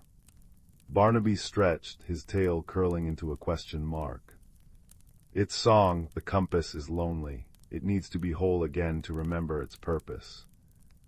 And so began Leo's journey, a journey not across mountains or seas, but through the landscape of his own courage. His challenge was not to fight a dragon, but to quiet the nervous flutter in his own chest and ask for help. His first helper was found in the sun-dappled quiet of the garden shed. Mr. Abernathy, the elderly gardener, was potting seedlings, his hands as gnarled and wise as the roots of the old oak tree. The shed was a cozy cave of earthy smells, with watering cans and trowels hanging in orderly rows, and the distant clink-clong of a wind chime made from seashells drifting through the open door. "Ah, the wandering compass, mister," Abernathy said, his eyes crinkling at the corners. His voice was like the rustle of leaves. "My grandmother spoke of it. Its needle is drawn to kindness, you see, but it's stuck like a record skipping. It needs its counterpart, the listening key. Where do I find the key?" Leo asked, his small hand tight around the warm compass. Mr. Abernathy pointed a soil-dusted finger not toward the horizon, but toward the center of town. You must listen for the music that has no sound. You must be brave enough to be still. This was the first test of Leo's courage. The town square, with its bustling market and chattering crowds, felt overwhelming. But the compass in his pocket pulsed with a gentle warmth, a silent encouragement. He took a deep breath, the scent of rain on pavement and fresh bread from the bakery filling his senses, and stepped forward. He wandered through the market, the compass needle spinning wildly whenever he passed someone who looked lonely or sad. It would point to an old woman sitting alone on a bench, or a child who had dropped their ice cream.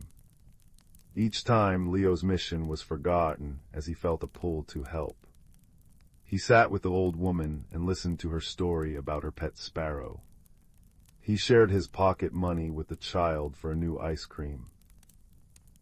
With each small act, the compass grew warmer, and Leo's own nervousness began to melt away, replaced by a quiet sense of purpose. It was near the old stone fountain, with its soothing plink-plonk of water, that he met his second helper. A little girl with bright, observant eyes and two long, dark braids was sitting on the edge, carefully drawing in a sketchbook. Her name was Alara, and she noticed everything. "Your pocket is glowing," she stated simply, not looking up from her drawing of a pigeon wearing a tiny hat. Startled, Leo pulled out the compass. The moonstone needle was now glowing with a soft, milky light, and it was pointing directly at Alara's wicker backpack. "It's pointing at you," Leo said. Alara finally looked up, her head tilted. "No," she corrected gently. "It's pointing at this."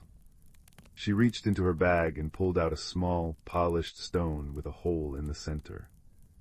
It was smooth and cool, and when she held it up to her ear, she smiled. "I call it my listening stone. I can hear the river's memories in it." The moment the stone was in the open air, the compass needle leapt toward it and held steady, humming with a clear, high note that only Leo and Alara seemed to hear. "The key isn't a key at all," Alara said, her voice full of wonder. "It's a listener. The compass seeks and the stone listens. They are a pair." But the compass was still not complete. Though it had found its partner, the needle still quivered, unable to find peace. The faint, melodic chime it was supposed to produce was silent. "It still needs its song," Leo murmured, the weight of the journey settling on his small shoulders. He felt he had come so far, yet the most important part was still missing. Alara, who was clever and loved puzzles, tapped her chin. "If the compass finds what's missing and the stone listens, maybe the song is what happens when they work together. Maybe we need to help them remember how." Their final challenge led them to the town's clock tower, a tall, friendly structure with a great brass bell that rang out the hours. They climbed the winding stairs, their footsteps echoing in the hollow space, until they emerged at the top. The world spread out below them like a patchwork quilt, and the air was cool and fresh. The compass was now so warm it was almost hot, and the needle was spinning in frantic circles. "It's confused," Leo said, his heart sinking. "There's too much to find, too much that's missing." It was then that Leo remembered Mr. Abernathy's words. "You must be brave enough to be still." He had been brave in talking to strangers, brave in asking for help. Now he needed a different kind of bravery, the courage to be patient and to trust. He sat down on the sun-warmed wooden planks of the bell tower, cross-legged. He placed the compass on the floor between him and Alara. She, understanding without words, placed her listening stone beside it. "Let's just be quiet," Leo said. "Let's just listen." So they sat. They listened to the wind sighing through the tower rails, a lonely, whispering sound. They listened to the distant clang of the blacksmith's hammer, a steady, rhythmic beat. They listened to the chatter of sparrows under the eaves, a cheerful, bustling melody. Leo closed his eyes and listened to the sound of his own breathing, in and out, a calm and steady rhythm. He poured all of his focus not into finding something, but into feeling the quiet connection between the two objects and the kind, quiet world around them. He thought of the old woman's smile, the child's laughter with his new ice cream, the rustle of Mr. Abernathy's plants, the purr of Barnaby the cat. He gathered all these small, kind moments and held them in his heart. As he did, something magical began to happen. The compass needle slowed its frantic dance. It drifted toward the listening stone, and the stone began to glow with a soft, golden light. The needle gently touched the stone's surface. Ding. A single perfect bell-like note hung in the air, clear and sweet as starlight. It was a note of pure belonging. Then a melody began to flow from the two objects, a soft, lullaby-like tune that wove together the sound of the wind, the rhythm of the blacksmith's hammer, and the chatter of the sparrows. It was the song of the town itself, the music of 100 quiet, kind moments happening all at once. It was the song of home. The compass was whole. Its purpose was not to find treasure or fame, but to find connection. To remind anyone who held it that the greatest adventures are the ones that help us find the kindness in ourselves and others. Leo picked up the compass. It was no longer warm, but cool and calm in his hand, the needle pointing steadily and peacefully at his own heart. He and Alara descended the clock tower steps, the beautiful, silent song lingering in their hearts. When Leo returned home, the rain had stopped, and a fire crackled in the hearth. He placed the compass and the stone back in their chest, now understanding they were guardians of a simple, profound secret. That night, as Leo lay in bed, the soft tick-tock of the hallway clock and the gentle pitter-patter of a returning rain on the roof were the only sounds. He felt different. The world felt softer, kinder. He had journeyed not across the land, but deep into the territory of his own spirit, and he had returned with a treasure no map could ever reveal. The quiet, unshakable knowledge that the bravest thing a person can do is to be still, to listen, and to be kind. And from the attic, if one listened very closely, a faint, happy hum could be heard, a gentle music that promised all was well, and that no heart, no matter how small or shy, was ever truly lost. The twin moons of Zephyria cast soft silver beams through Lyra's cracked cockpit window, illuminating swirling motes of stardust as her escape pod settled into the mossy embrace of an uncharted world. Outside, the air hummed with the scent of night-blooming star vines, sweet as honeyed tea, cool as mountain springs. Lyra, a human botanist stranded light years from Earth, trembled not from cold, but from the profound silence. Until a chime echoed through the violet ferns, a melody like glass bells kissed by wind. There, refracting moonlight into rainbows, stood Kaelin, a crystalline being from the planet Shard, limbs of shifting quartz, eyes like liquid opal. Kaelin recoiled, facets dimming. To Lyra, its staccato light flares seemed aggressive, blinding strobes against the gloom. To Kaelin, Lyra's frantic gestures and metallic scanner were violent tremors in its vibration-sensitive world. When Lyra reached for a tool, Kaelin pulsed crimson alarm, shattering a nearby geode. "I only wanted to share water," Lyra whispered, offering her canteen. Kaelin mistook the glinting container for a weapon, retreating into shadows. That first night, loneliness wrapped around them both like frost. Dawn revealed their shared peril, the great ion storm, a celestial tempest painting the sky in electric amethyst. Deadly to Lyra's fragile biology, lethal to Kaelin's light-based essence. Sheltering in a cavern, they huddled beneath a canopy of glow mushrooms, their bioluminescence painting the walls sapphire and gold. Kaelin trembled as storm static threatened to fracture its form. Lyra, recalling her grandmother's tales of kindness, hummed an old lullaby, low, steady vibrations. Kaelin's panic stilled. Tentatively, it echoed the tune in shimmering harmonics, the cave filling with a duet of human voice and crystal song. misunderstanding melted like ice in sunlight. Lyra learned Kalen's light language, soft green for curiosity, warm gold for friendship. Kalen attuned to Lyra's heartbeat, recognizing its steady rhythm as safety. Together they foraged for ship repairs, Lyra guiding them past venom spore thickets, Kalen sensing subterranean mineral veins with seismic pulses. When a rockslide trapped Lyra, Kalen focused sunlight through its body, melting the debris. When corrosive rain threatened Kalen, Lyra wove starvine fibers into a shelter, her hands bleeding but determined. "You're my beacon," Lyra murmured, bandaging Kalen's stress-fractured arm with thermal gel. Kalen responded with a constellation-patterned glow, "You are my resonance." The storm passed, leaving the world jeweled in dew. Lyra's repaired pod hummed, ready for launch. Beneath the twin moons they stood forehead to facet, warm skin against cool crystal, sharing memories like treasures. Lyra's earth forests mirrored in Kalen's prismatic recollections of shard-singing canyons. No grand speeches, only quiet understanding. As Lyra ascended, Kalen gathered starlight, projecting a luminous bridge across the sky, a temporary road between worlds.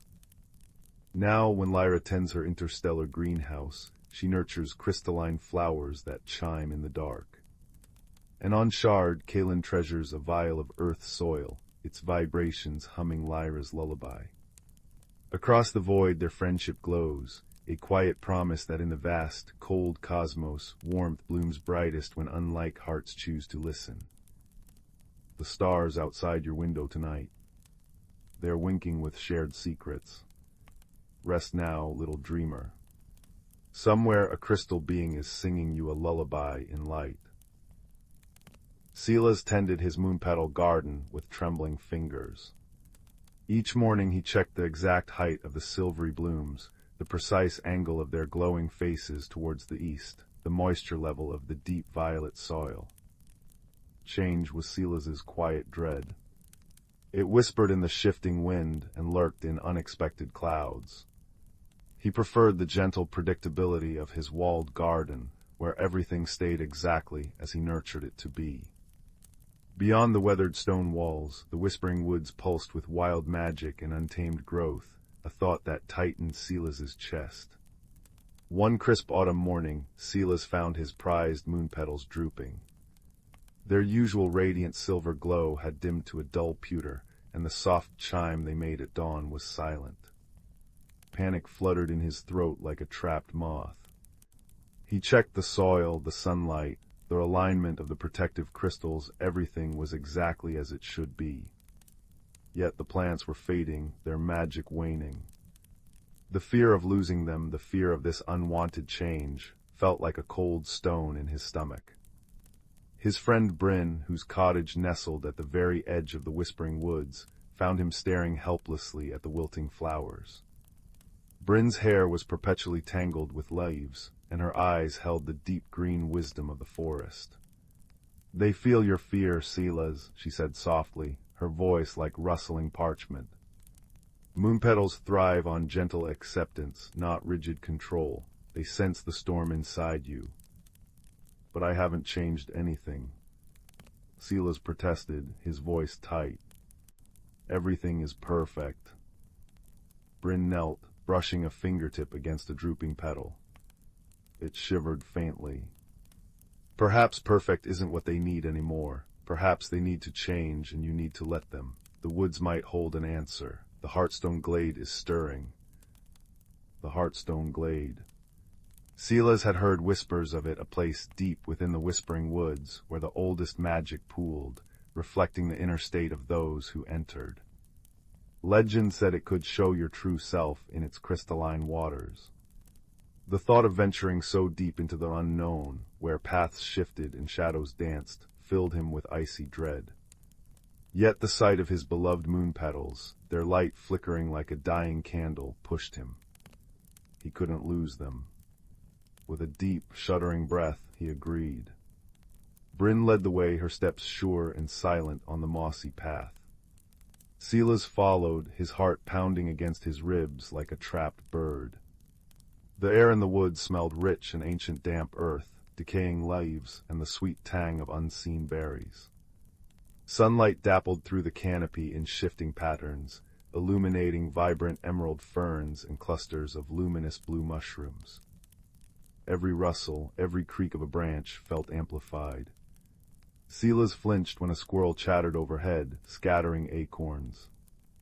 "Breathe, Silas," Bryn murmured, pausing by a stream where water chuckled over smooth, gray stones. The woods sense tension, they respond to openness. She dipped her hand into the cool water, and tiny, phosphorescent fish darted around her fingers, leaving trails of soft light. See, no harm, only curiosity. As they walked deeper, the path became less defined. Silas stumbled over a hidden root, catching himself on the rough bark of an ancient oak. He felt a gentle thrum beneath his palm, a slow, steady pulse that echoed the beat of his own heart, calming him slightly. He looked up. High in the branches, a figure made of woven twigs and autumn leaves watched him with eyes like polished amber. Kalen, the forest guardian, rarely seen but always present. "You carry winter in your spring," Kalen's voice whispered, not from the figure but from the rustling leaves all around. "The garden fears the wild, yet the wild nourishes the garden. Let the walls down, little caretaker. Let the light find its new shape." Silas shivered, the words resonating deep within his fear. Was his own rigidity, his terror of change, what was truly harming the moon petals? Was he the walls stifling their light? Finally, they reached the Heartstone glade. It was a small clearing bathed in ethereal light that seemed to emanate from the very air. In its center lay a pool of water so clear it was almost invisible, reflecting the vibrant canopy above like a perfect mirror. Ringing the pool were smooth, milky white stones that pulsed with a soft, internal light. The air hummed with a deep, resonant energy, peaceful yet profoundly alive. "Look into the waters, Silas," Bryn said, her voice barely a breath. "See what the Heartstone shows you." Trembling, Silas stepped to the edge of the pool. He saw his own reflection first, pale face etched with worry lines, eyes wide with apprehension. But as he focused, the image shimmered. He saw his walled garden, but the walls were impossibly high, thick with thorns, casting deep shadows over the moon petals within. He saw himself frantically measuring, pruning, trying to force the plants into unchanging forms, while their light dimmed under his anxious touch. The reflection shifted again, showing the whispering woods vibrant, chaotic, teeming with life in constant, beautiful flux.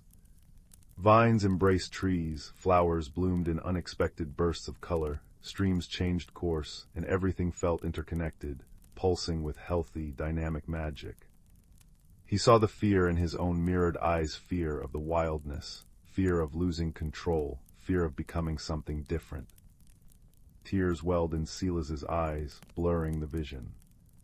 The truth was undeniable. His fear wasn't protecting the garden, it was suffocating it. He had built walls not just of stone, but of rigid expectation, shutting out the very elements of growth and renewal. He sank to his knees beside the pool, the cool moss soft beneath him. "I'm afraid," he whispered, the admission carried away by the glade's gentle hum. "I'm afraid of what happens when things change, when I might need to change." As he spoke his fear aloud, something remarkable happened. A single tear fell from his cheek into the crystalline water. Where it landed, a tiny, perfect silver flower bloomed instantly on the surface, a miniature moon petal, glowing with pure, soft light. It floated for a moment, then dissolved into shimmering motes that drifted upwards like fireflies. The water rippled. Silas's reflection shimmered once more. This time he saw the garden walls crumble gently, not into ruin, but into low, moss-covered borders. Sunlight streamed freely onto the moon petals. He saw himself not rigidly measuring, but sitting peacefully among the plants, observing them with wonder as they stretched towards the light, their shapes slightly different, uniquely beautiful. He saw vines from the whispering woods curling over the low walls, bearing unfamiliar, star-shaped blossoms that complemented the moon petals' silver glow. He saw himself smiling, a quiet joy replacing the anxious lines on his face. He saw Bryn and Kaelin nearby, their presence a steady, supportive warmth. The reflection radiated peace and acceptance. A profound sense of calm washed over Silas, deeper than any he had ever known. It wasn't the absence of fear, but the understanding that change wasn't an enemy. It was the rhythm of life itself, the very force that allowed growth and beauty.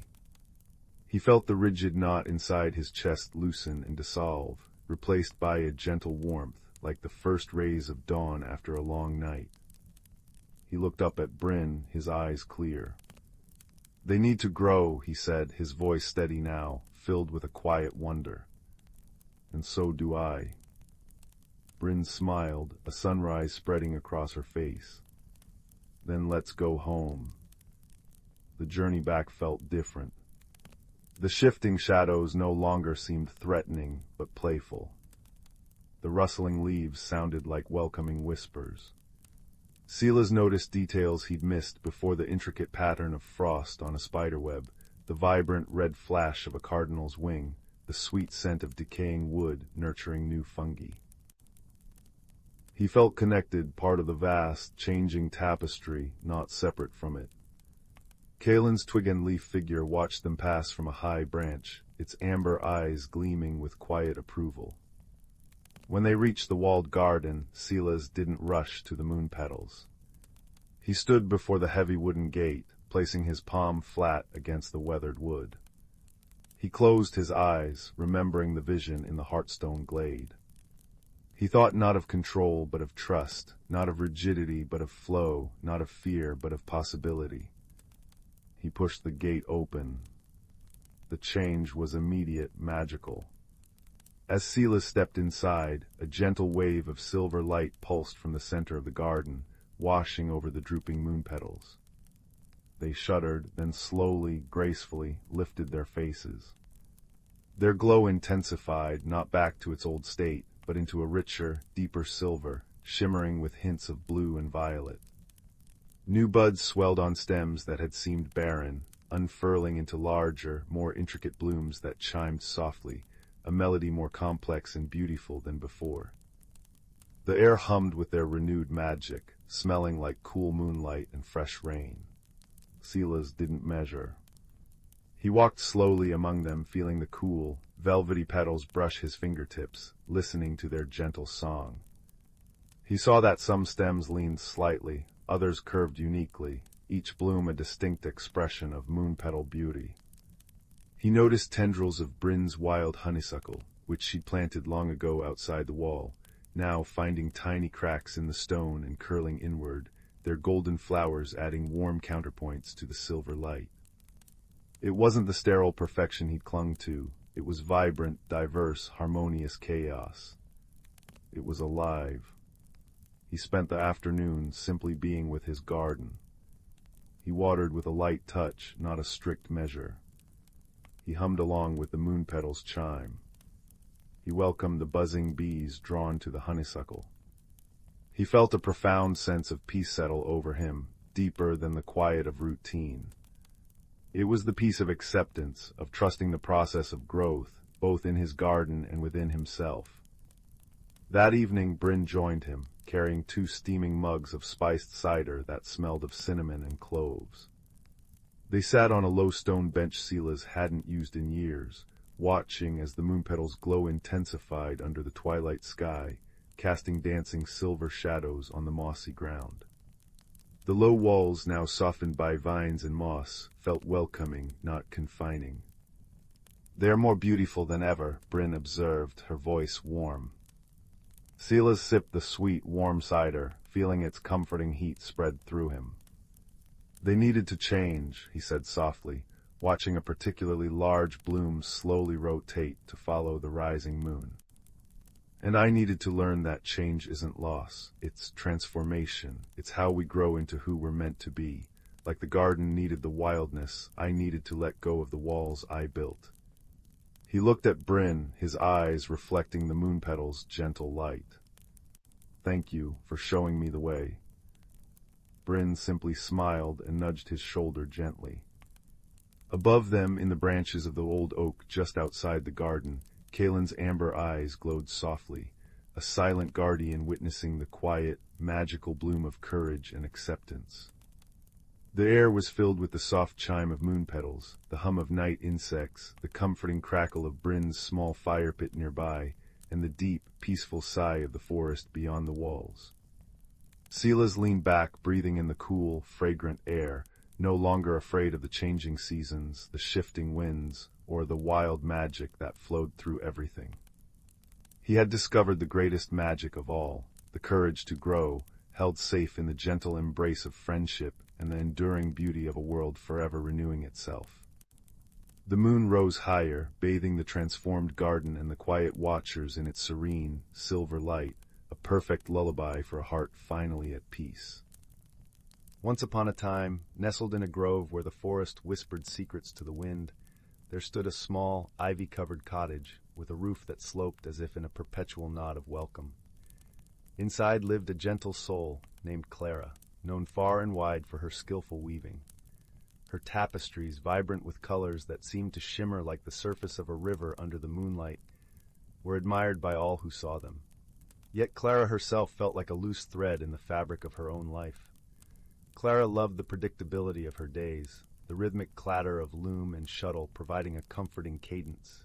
But lately she sensed a quiet discontent weaving its way through her heart, like a shadow threading through sunlight. She yearned for something more, a change she couldn't quite articulate. One autumn afternoon, as the leaves blushed with gold and russet, Clara stepped outside, her fingers wrapped around a mug of warm cider. The air was crisp and full of the earthy scent of fallen leaves. Just beyond her garden, where the wildflowers nodded in agreement with the breeze, stood an ancient oak tree, its branches sprawling like a welcoming embrace. As she wandered closer, Clara noticed something peculiar. At the base of the oak, where its roots curled like fingers through the earth, lay a small, forgotten door. It was weathered and carved with intricate runes that danced in the dappled sunlight. Curiosity fluttered in her like a new leaf unfurling, and with a gentle push, the door swung open with the softest sigh. Inside, the air shimmered with possibilities, and Clara found herself in a space that was both familiar and wondrously new. This was the realm of the forest folk, beings of gentle magic who nurtured the land and all its creatures. Their haven was alive with colors more vivid than any Clara had ever woven, a tapestry of life itself, unfurling in every direction. The forest folk welcomed Clara with smiles that glowed like the first light of dawn. Leading the way was Alder, a wise elder with eyes that twinkled like stars caught in a canopy of leaves. "Welcome, dear Clara," he said, his voice as soothing as a lullaby. "We've been expecting you."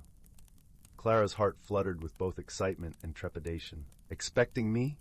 she asked, her voice a whisper among the leaves. "Indeed," Alder replied, gesturing for her to follow. "It's time for you to discover what's been growing inside you, like a seed waiting for spring." As Clara walked with Alder and the other forest folk, she noticed how the path beneath her feet seemed to transform with each step, a mosaic of stones and moss that mirrored her swirling thoughts. They guided her to a glen where the air hummed with a gentle magic, and the sky was a quilt of twilight hues. In the center of the glen stood a loom, unlike any Clara had ever seen. It was crafted from silver birch and moonlight, its threads spun from the dreams of the woodland creatures.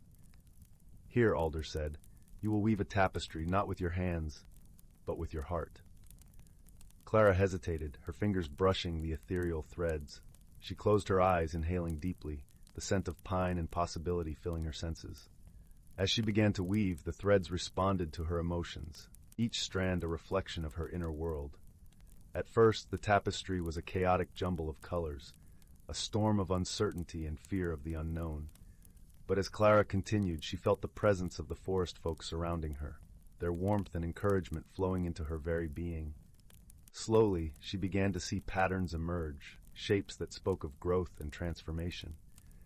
With each pass of her hands, Clara wove her fears and doubts into something beautiful, a landscape of change, filled with small, shimmering stars of hope. She realized that change, though daunting, was a natural part of life, much like the turning of seasons or the growth of a tree from a tiny acorn. The forest folk watched as Clara's tapestry grew, their gentle smiles reflecting her blossoming confidence. "You're doing wonderfully," Alder murmured, his voice carrying the same warmth as the sunlit glen. As the final thread slipped into place, Clara opened her eyes to behold her creation, a tapestry of her journey, vibrant and alive. It was a piece of art that mirrored her own transformation, capturing the beauty of embracing change and the strength found in vulnerability. With a newfound sense of peace, Clara thanked the forest folk for their guidance. "You've shown me that change is not something to fear, but something to welcome," she said, her voice filled with gratitude. As she stepped back through the door into her own world, Clara felt the autumn breeze brush her skin, carrying with it a whisper of the magic she had discovered within herself. The forest, once a backdrop to her life, now seemed a living tapestry of its own, vibrant and welcoming. Back in her cozy cottage, Clara returned to her loom with a heart full of inspiration. Her tapestries now carried the essence of her journey, each piece a reminder of the beauty that could be found in embracing the unknown. And so, as the days turned to weeks and the forest donned its winter cloak, Clara's heart remained open, her spirit woven into the very fabric of the world around her. She had found her place within the tapestry of life, where change was not an ending, but a beginning, a magical transformation that would continue to unfold with each new day. And so under the gentle watch of the stars and the whispering leaves, Clara's story of personal growth and magical transformation became a lullaby sung by the forest itself, a testament to the power of embracing one's true self. The salt-kissed wind whispered secrets through Finn's unruly brown hair as he shuffled along the damp sand. Dusk painted the sky in bruised purples and fiery oranges, reflecting on the retreating tide that left behind a glistening tapestry of treasures. Finn, a quiet boy with eyes the color of storm clouds, preferred the company of the sea's leavings to the boisterous games of the other village children. His pockets were always heavy with smooth stones, fragments of pearlescent shell, and the occasional piece of sea glass worn soft by the ocean's embrace. Today, however, felt different. An unusual stillness hung in the air, thick with the scent of kelp and distant rain. He paused, drawn by a faint, rhythmic humming that seemed to vibrate up through the soles of his worn boots. It wasn't the wind, nor the distant gulls. Kneeling, he brushed aside damp sand near a cluster of barnacle-crusted rocks. There, half-buried, pulsed a shell unlike any he'd ever seen. It was no larger than his palm, a spiral of deepest midnight blue, swirling with veins of shimmering silver that seemed to shift and dance like captured moonlight. As his fingers brushed its cool, impossibly smooth surface, the humming intensified, resonating deep within his chest. It felt warm, alive. He carefully pried it free, cradling it in his hands. The silver veins flared brightly for a moment, then settled into a soft, steady glow. Finn felt a strange pull, a magnetic yearning towards the vast, whispering expanse of the ocean. That night, tucked beneath his patchwork quilt with the shell resting on his bedside table, its soft glow painted shifting constellations on the ceiling. The rhythmic humming filled his small room, a lullaby sung by the sea itself. Sleep claimed him, deep and profound. He dreamed not of flying, but of sinking gently into cool, welcoming water. He could breathe easily, the salt tang fresh and clean. Around him the ocean bloomed with impossible colors, corals like frozen fireworks, fish darting like living jewels, forests of kelp swaying in unseen currents. He felt weightless, peaceful, utterly at home. When he awoke at dawn, the dream clung to him like seawater, vivid and real. The shell lay silent and dark on the table. The pull intensified over the next few days. The shell remained inert during daylight hours, but its presence was a constant, quiet hum in the back of Finn's mind. He found himself drawn back to the shore each twilight, the shell tucked safely in his pocket. One evening, as the last sliver of sun dipped below the horizon, painting the waves in molten gold, Finn stood at the water's edge, the shell held tightly. The humming crescendoed, vibrating through his bones. The silver veins blazed with light.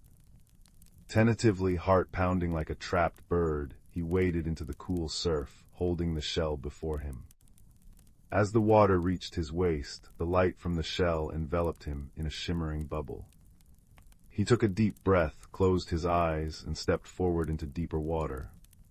Instead of the expected chill and resistance, he felt only a gentle pressure, like stepping through a curtain of cool silk. He opened his eyes. He was suspended in a world of liquid light. Sunbeams, refracted through the surface far above, painted dancing patterns on the sandy floor below. Schools of tiny, iridescent fish parted around him like a living river. Gigantic ancient sea turtles glided past with slow, deliberate grace. The humming wasn't just in the shell now. It was the ocean itself, the sigh of currents, the crackle of distant reefs, the song of whales echoing from the deep. The shell pulsed warmly in his hand, its light a soft beacon. He was in the meridian depths. He drifted, awestruck, until a gentle bump against his shimmering bubble startled him. A large sea turtle, her shell patterned with intricate swirls of mossy green and gold, peered at him with ancient, intelligent eyes. Her gaze held a deep, calm wisdom. She nudged the bubble again, then turned, swimming slowly towards a towering forest of kelp that swayed like emerald giants. The shell hummed encouragingly. Finn understood. He willed himself to follow, finding that within the bubble, he could move with surprising ease, propelled by thought alone. The turtle led him through the kelp forest, where shafts of light pierced the gloom, illuminating fish that looked like shards of stained glass and anemones that pulsed with soft, internal light. They emerged near a cluster of colossal coral structures, forming arches and caverns that pulsed with their own bioluminescent glow. Creatures Finn had only seen in faded book illustrations darted amongst the formations. Seahorses like tiny, armored knights, octopuses changing color like living rainbows, and schools of fish that moved as one glittering entity. The turtle guided him towards a vast, open amphitheater formed by coral, its floor covered in smooth, multicolored pebbles. Here, nestled amongst giant clams that opened to reveal pearls glowing like captured moons, were the merfolk. They weren't the humans with fishtails of legend, but beings sculpted from the sea itself. Their skin shimmered with scales in every conceivable hue, deep abyssal blues, vibrant reef oranges, pearly whites. Their lower bodies flowed into powerful, elegant tails, while their upper bodies were more humanoid, adorned with intricate patterns of living coral and trailing strands of glowing seaweed. Large, luminous eyes, adapted to the dim light, regarded Finn with open curiosity and a hint of wariness. One merfolk larger than the others, with scales the deep indigo of the midnight ocean and a crown woven from phosphorescent kelp, swam forward. Her presence radiated calm authority. She placed a webbed hand against Finn's bubble.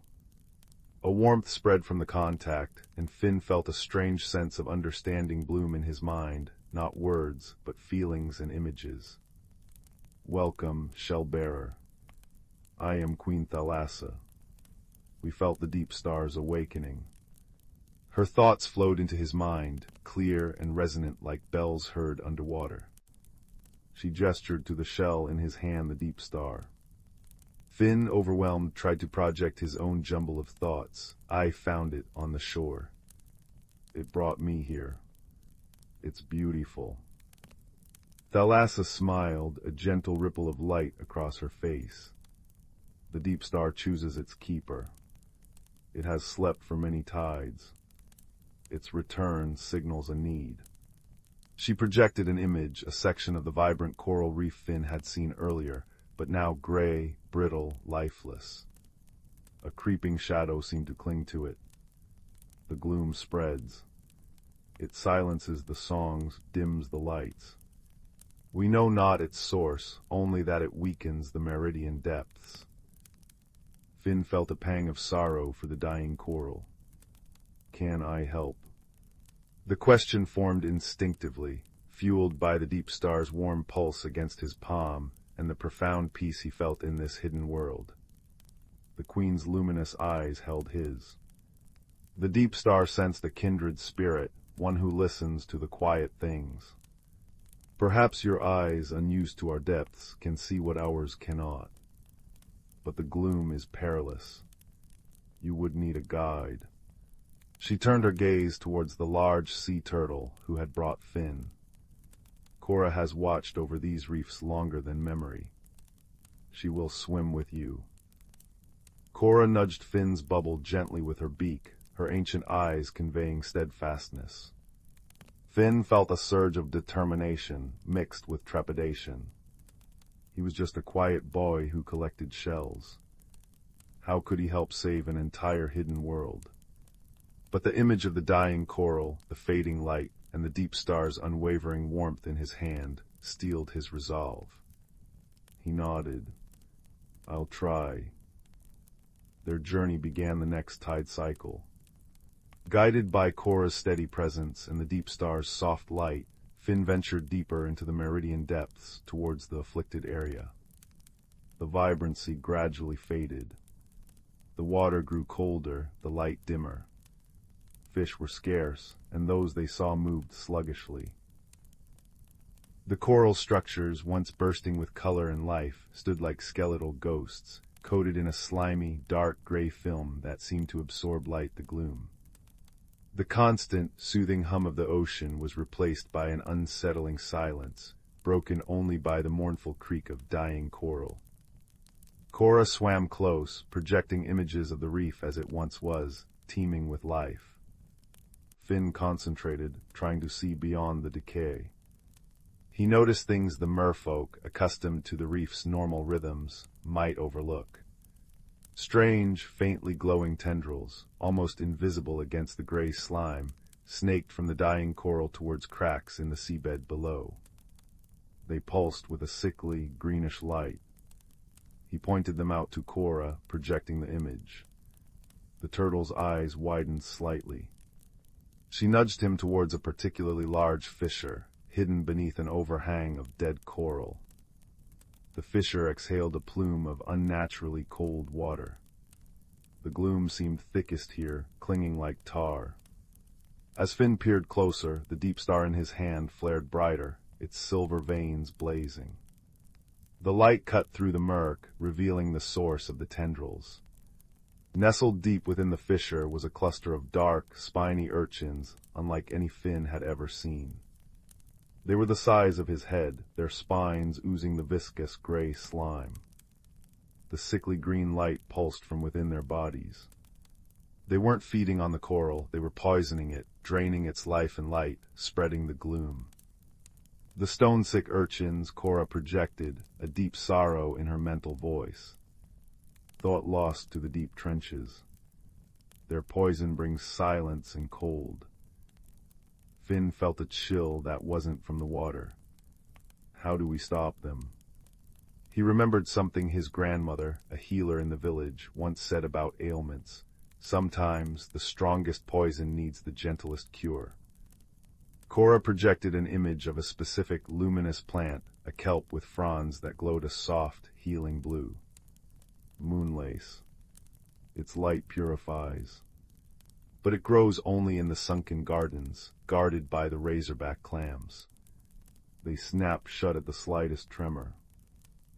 The sunken gardens lay on the far side of the gloom-ridden reef.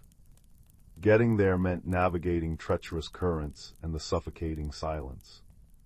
Cora led the way, her powerful flippers moving with silent grace. Finn concentrated, using the deep star's light to illuminate safe paths through fields of sharp, dead coral, and around hidden crevices where more stone-sick urchins lurked. The silence pressed in, heavy and unnerving. Once a massive razorback clam, disturbed by their passage, snapped its jagged shell shut with a sound like thunder, mere inches from Finn's bubble. He gasped, heart hammering, but Cora nudged him onwards, her calm presence a steady anchor. Reaching the sunken gardens was like stepping into a forgotten dream. Here, untouched by the gloom, giant anemones bloomed like underwater flowers in neon hues. Fish shimmered like scattered gems, and growing in sheltered grottos were clusters of moonlace. Its long, ribbon-like fronds emitted a soft, ethereal blue light that seemed to hum with gentle energy. But true to Cora's warning, each cluster grew within the reach of enormous razorback clams, their shells partially open like hungry jaws, revealing pearlescent interiors and sensitive, frilled edges. They feel vibrations, Cora cautioned. One wrong move. Finn watched the clams. He noticed tiny, glowing shrimp cleaning their shells, moving with exquisite slowness and care. The clams remained open for them. Gentleness, Finn thought, remembering his grandmother's words. Not force. He projected the image of the cleaning shrimp to Cora, then an idea formed. He needed to move like the shrimp slowly, deliberately, radiating calm. Holding the deep star close, he focused all his will on projecting a feeling of peace, of harmless intent, just as the shell seemed to radiate warmth and safety. He imagined himself not as an intruder, but as part of the gentle rhythm of the garden.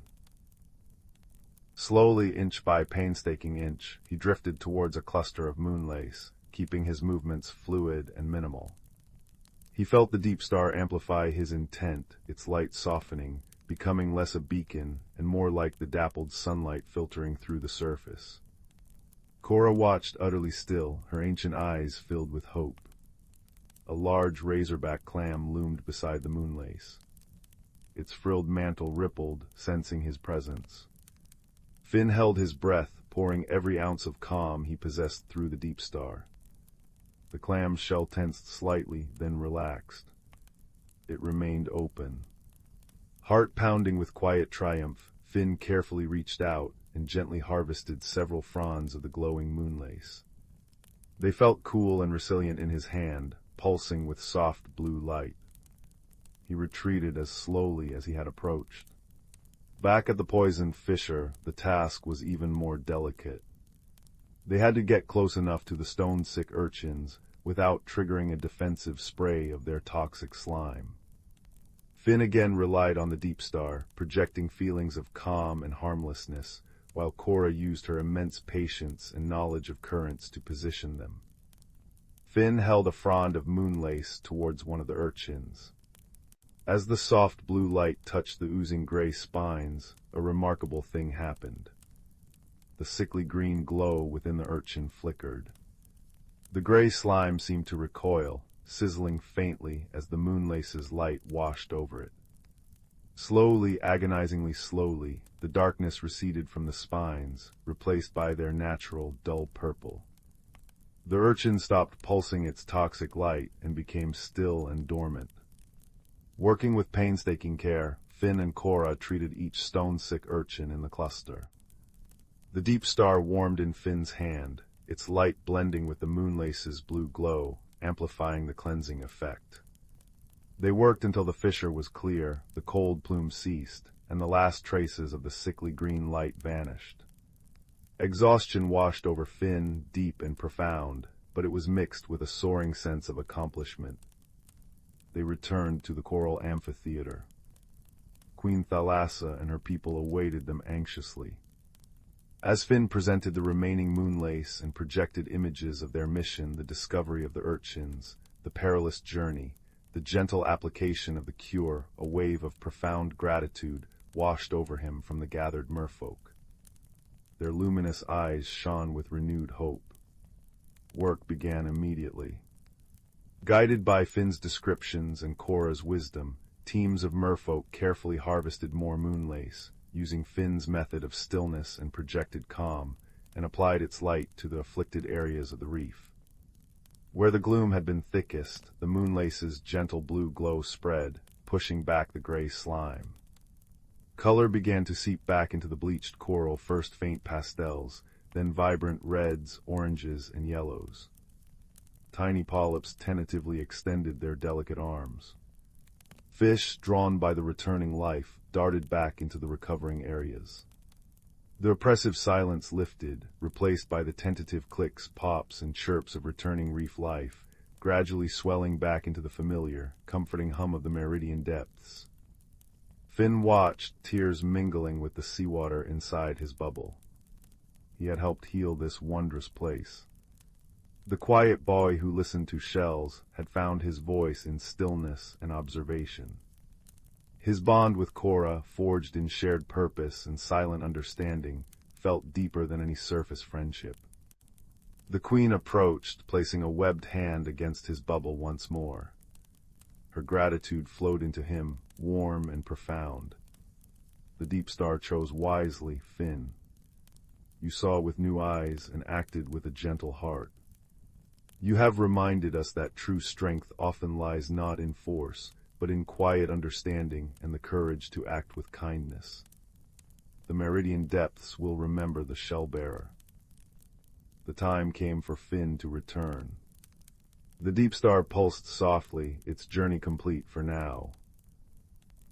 Queen Thalassa presented him with a small, woven pouch made of iridescent seaweed, containing a single, perfect pearl that glowed with its own soft, inner light, a token of their gratitude and a reminder of the light within the depths. Cora nudged him gently one last time, her ancient eyes conveying a farewell that needed no words. Holding the deep star, Finn swam towards the surface, guided by the fading light above. He breached the waves just as the first stars began to prick the twilight sky. He stood on the familiar shore, dripping, the shell cool in his hand, the glowing pearl pouch tucked safely in his pocket. The world above seemed both the same and utterly changed. The rustle of the wind in the dune grass, the cry of a distant gull, the sigh of the waves, they all held a deeper resonance, a secret melody he now understood. Back in his small room, the deep star sat on his bedside table, dark and silent once more. But Finn knew its secret. He held the glowing pearl, its soft light, a comforting echo of the meridian depths. He was no longer just the quiet boy who collected shells. He was the shell-bearer, the boy who had befriended an ancient turtle, helped heal a hidden world, and learned that the greatest magic often lies in listening, observing, and acting with gentle courage. He knew the deep star would sleep, but its connection, like his bond with Cora and the memory of the shimmering depths, would remain, a warm, secret light within him.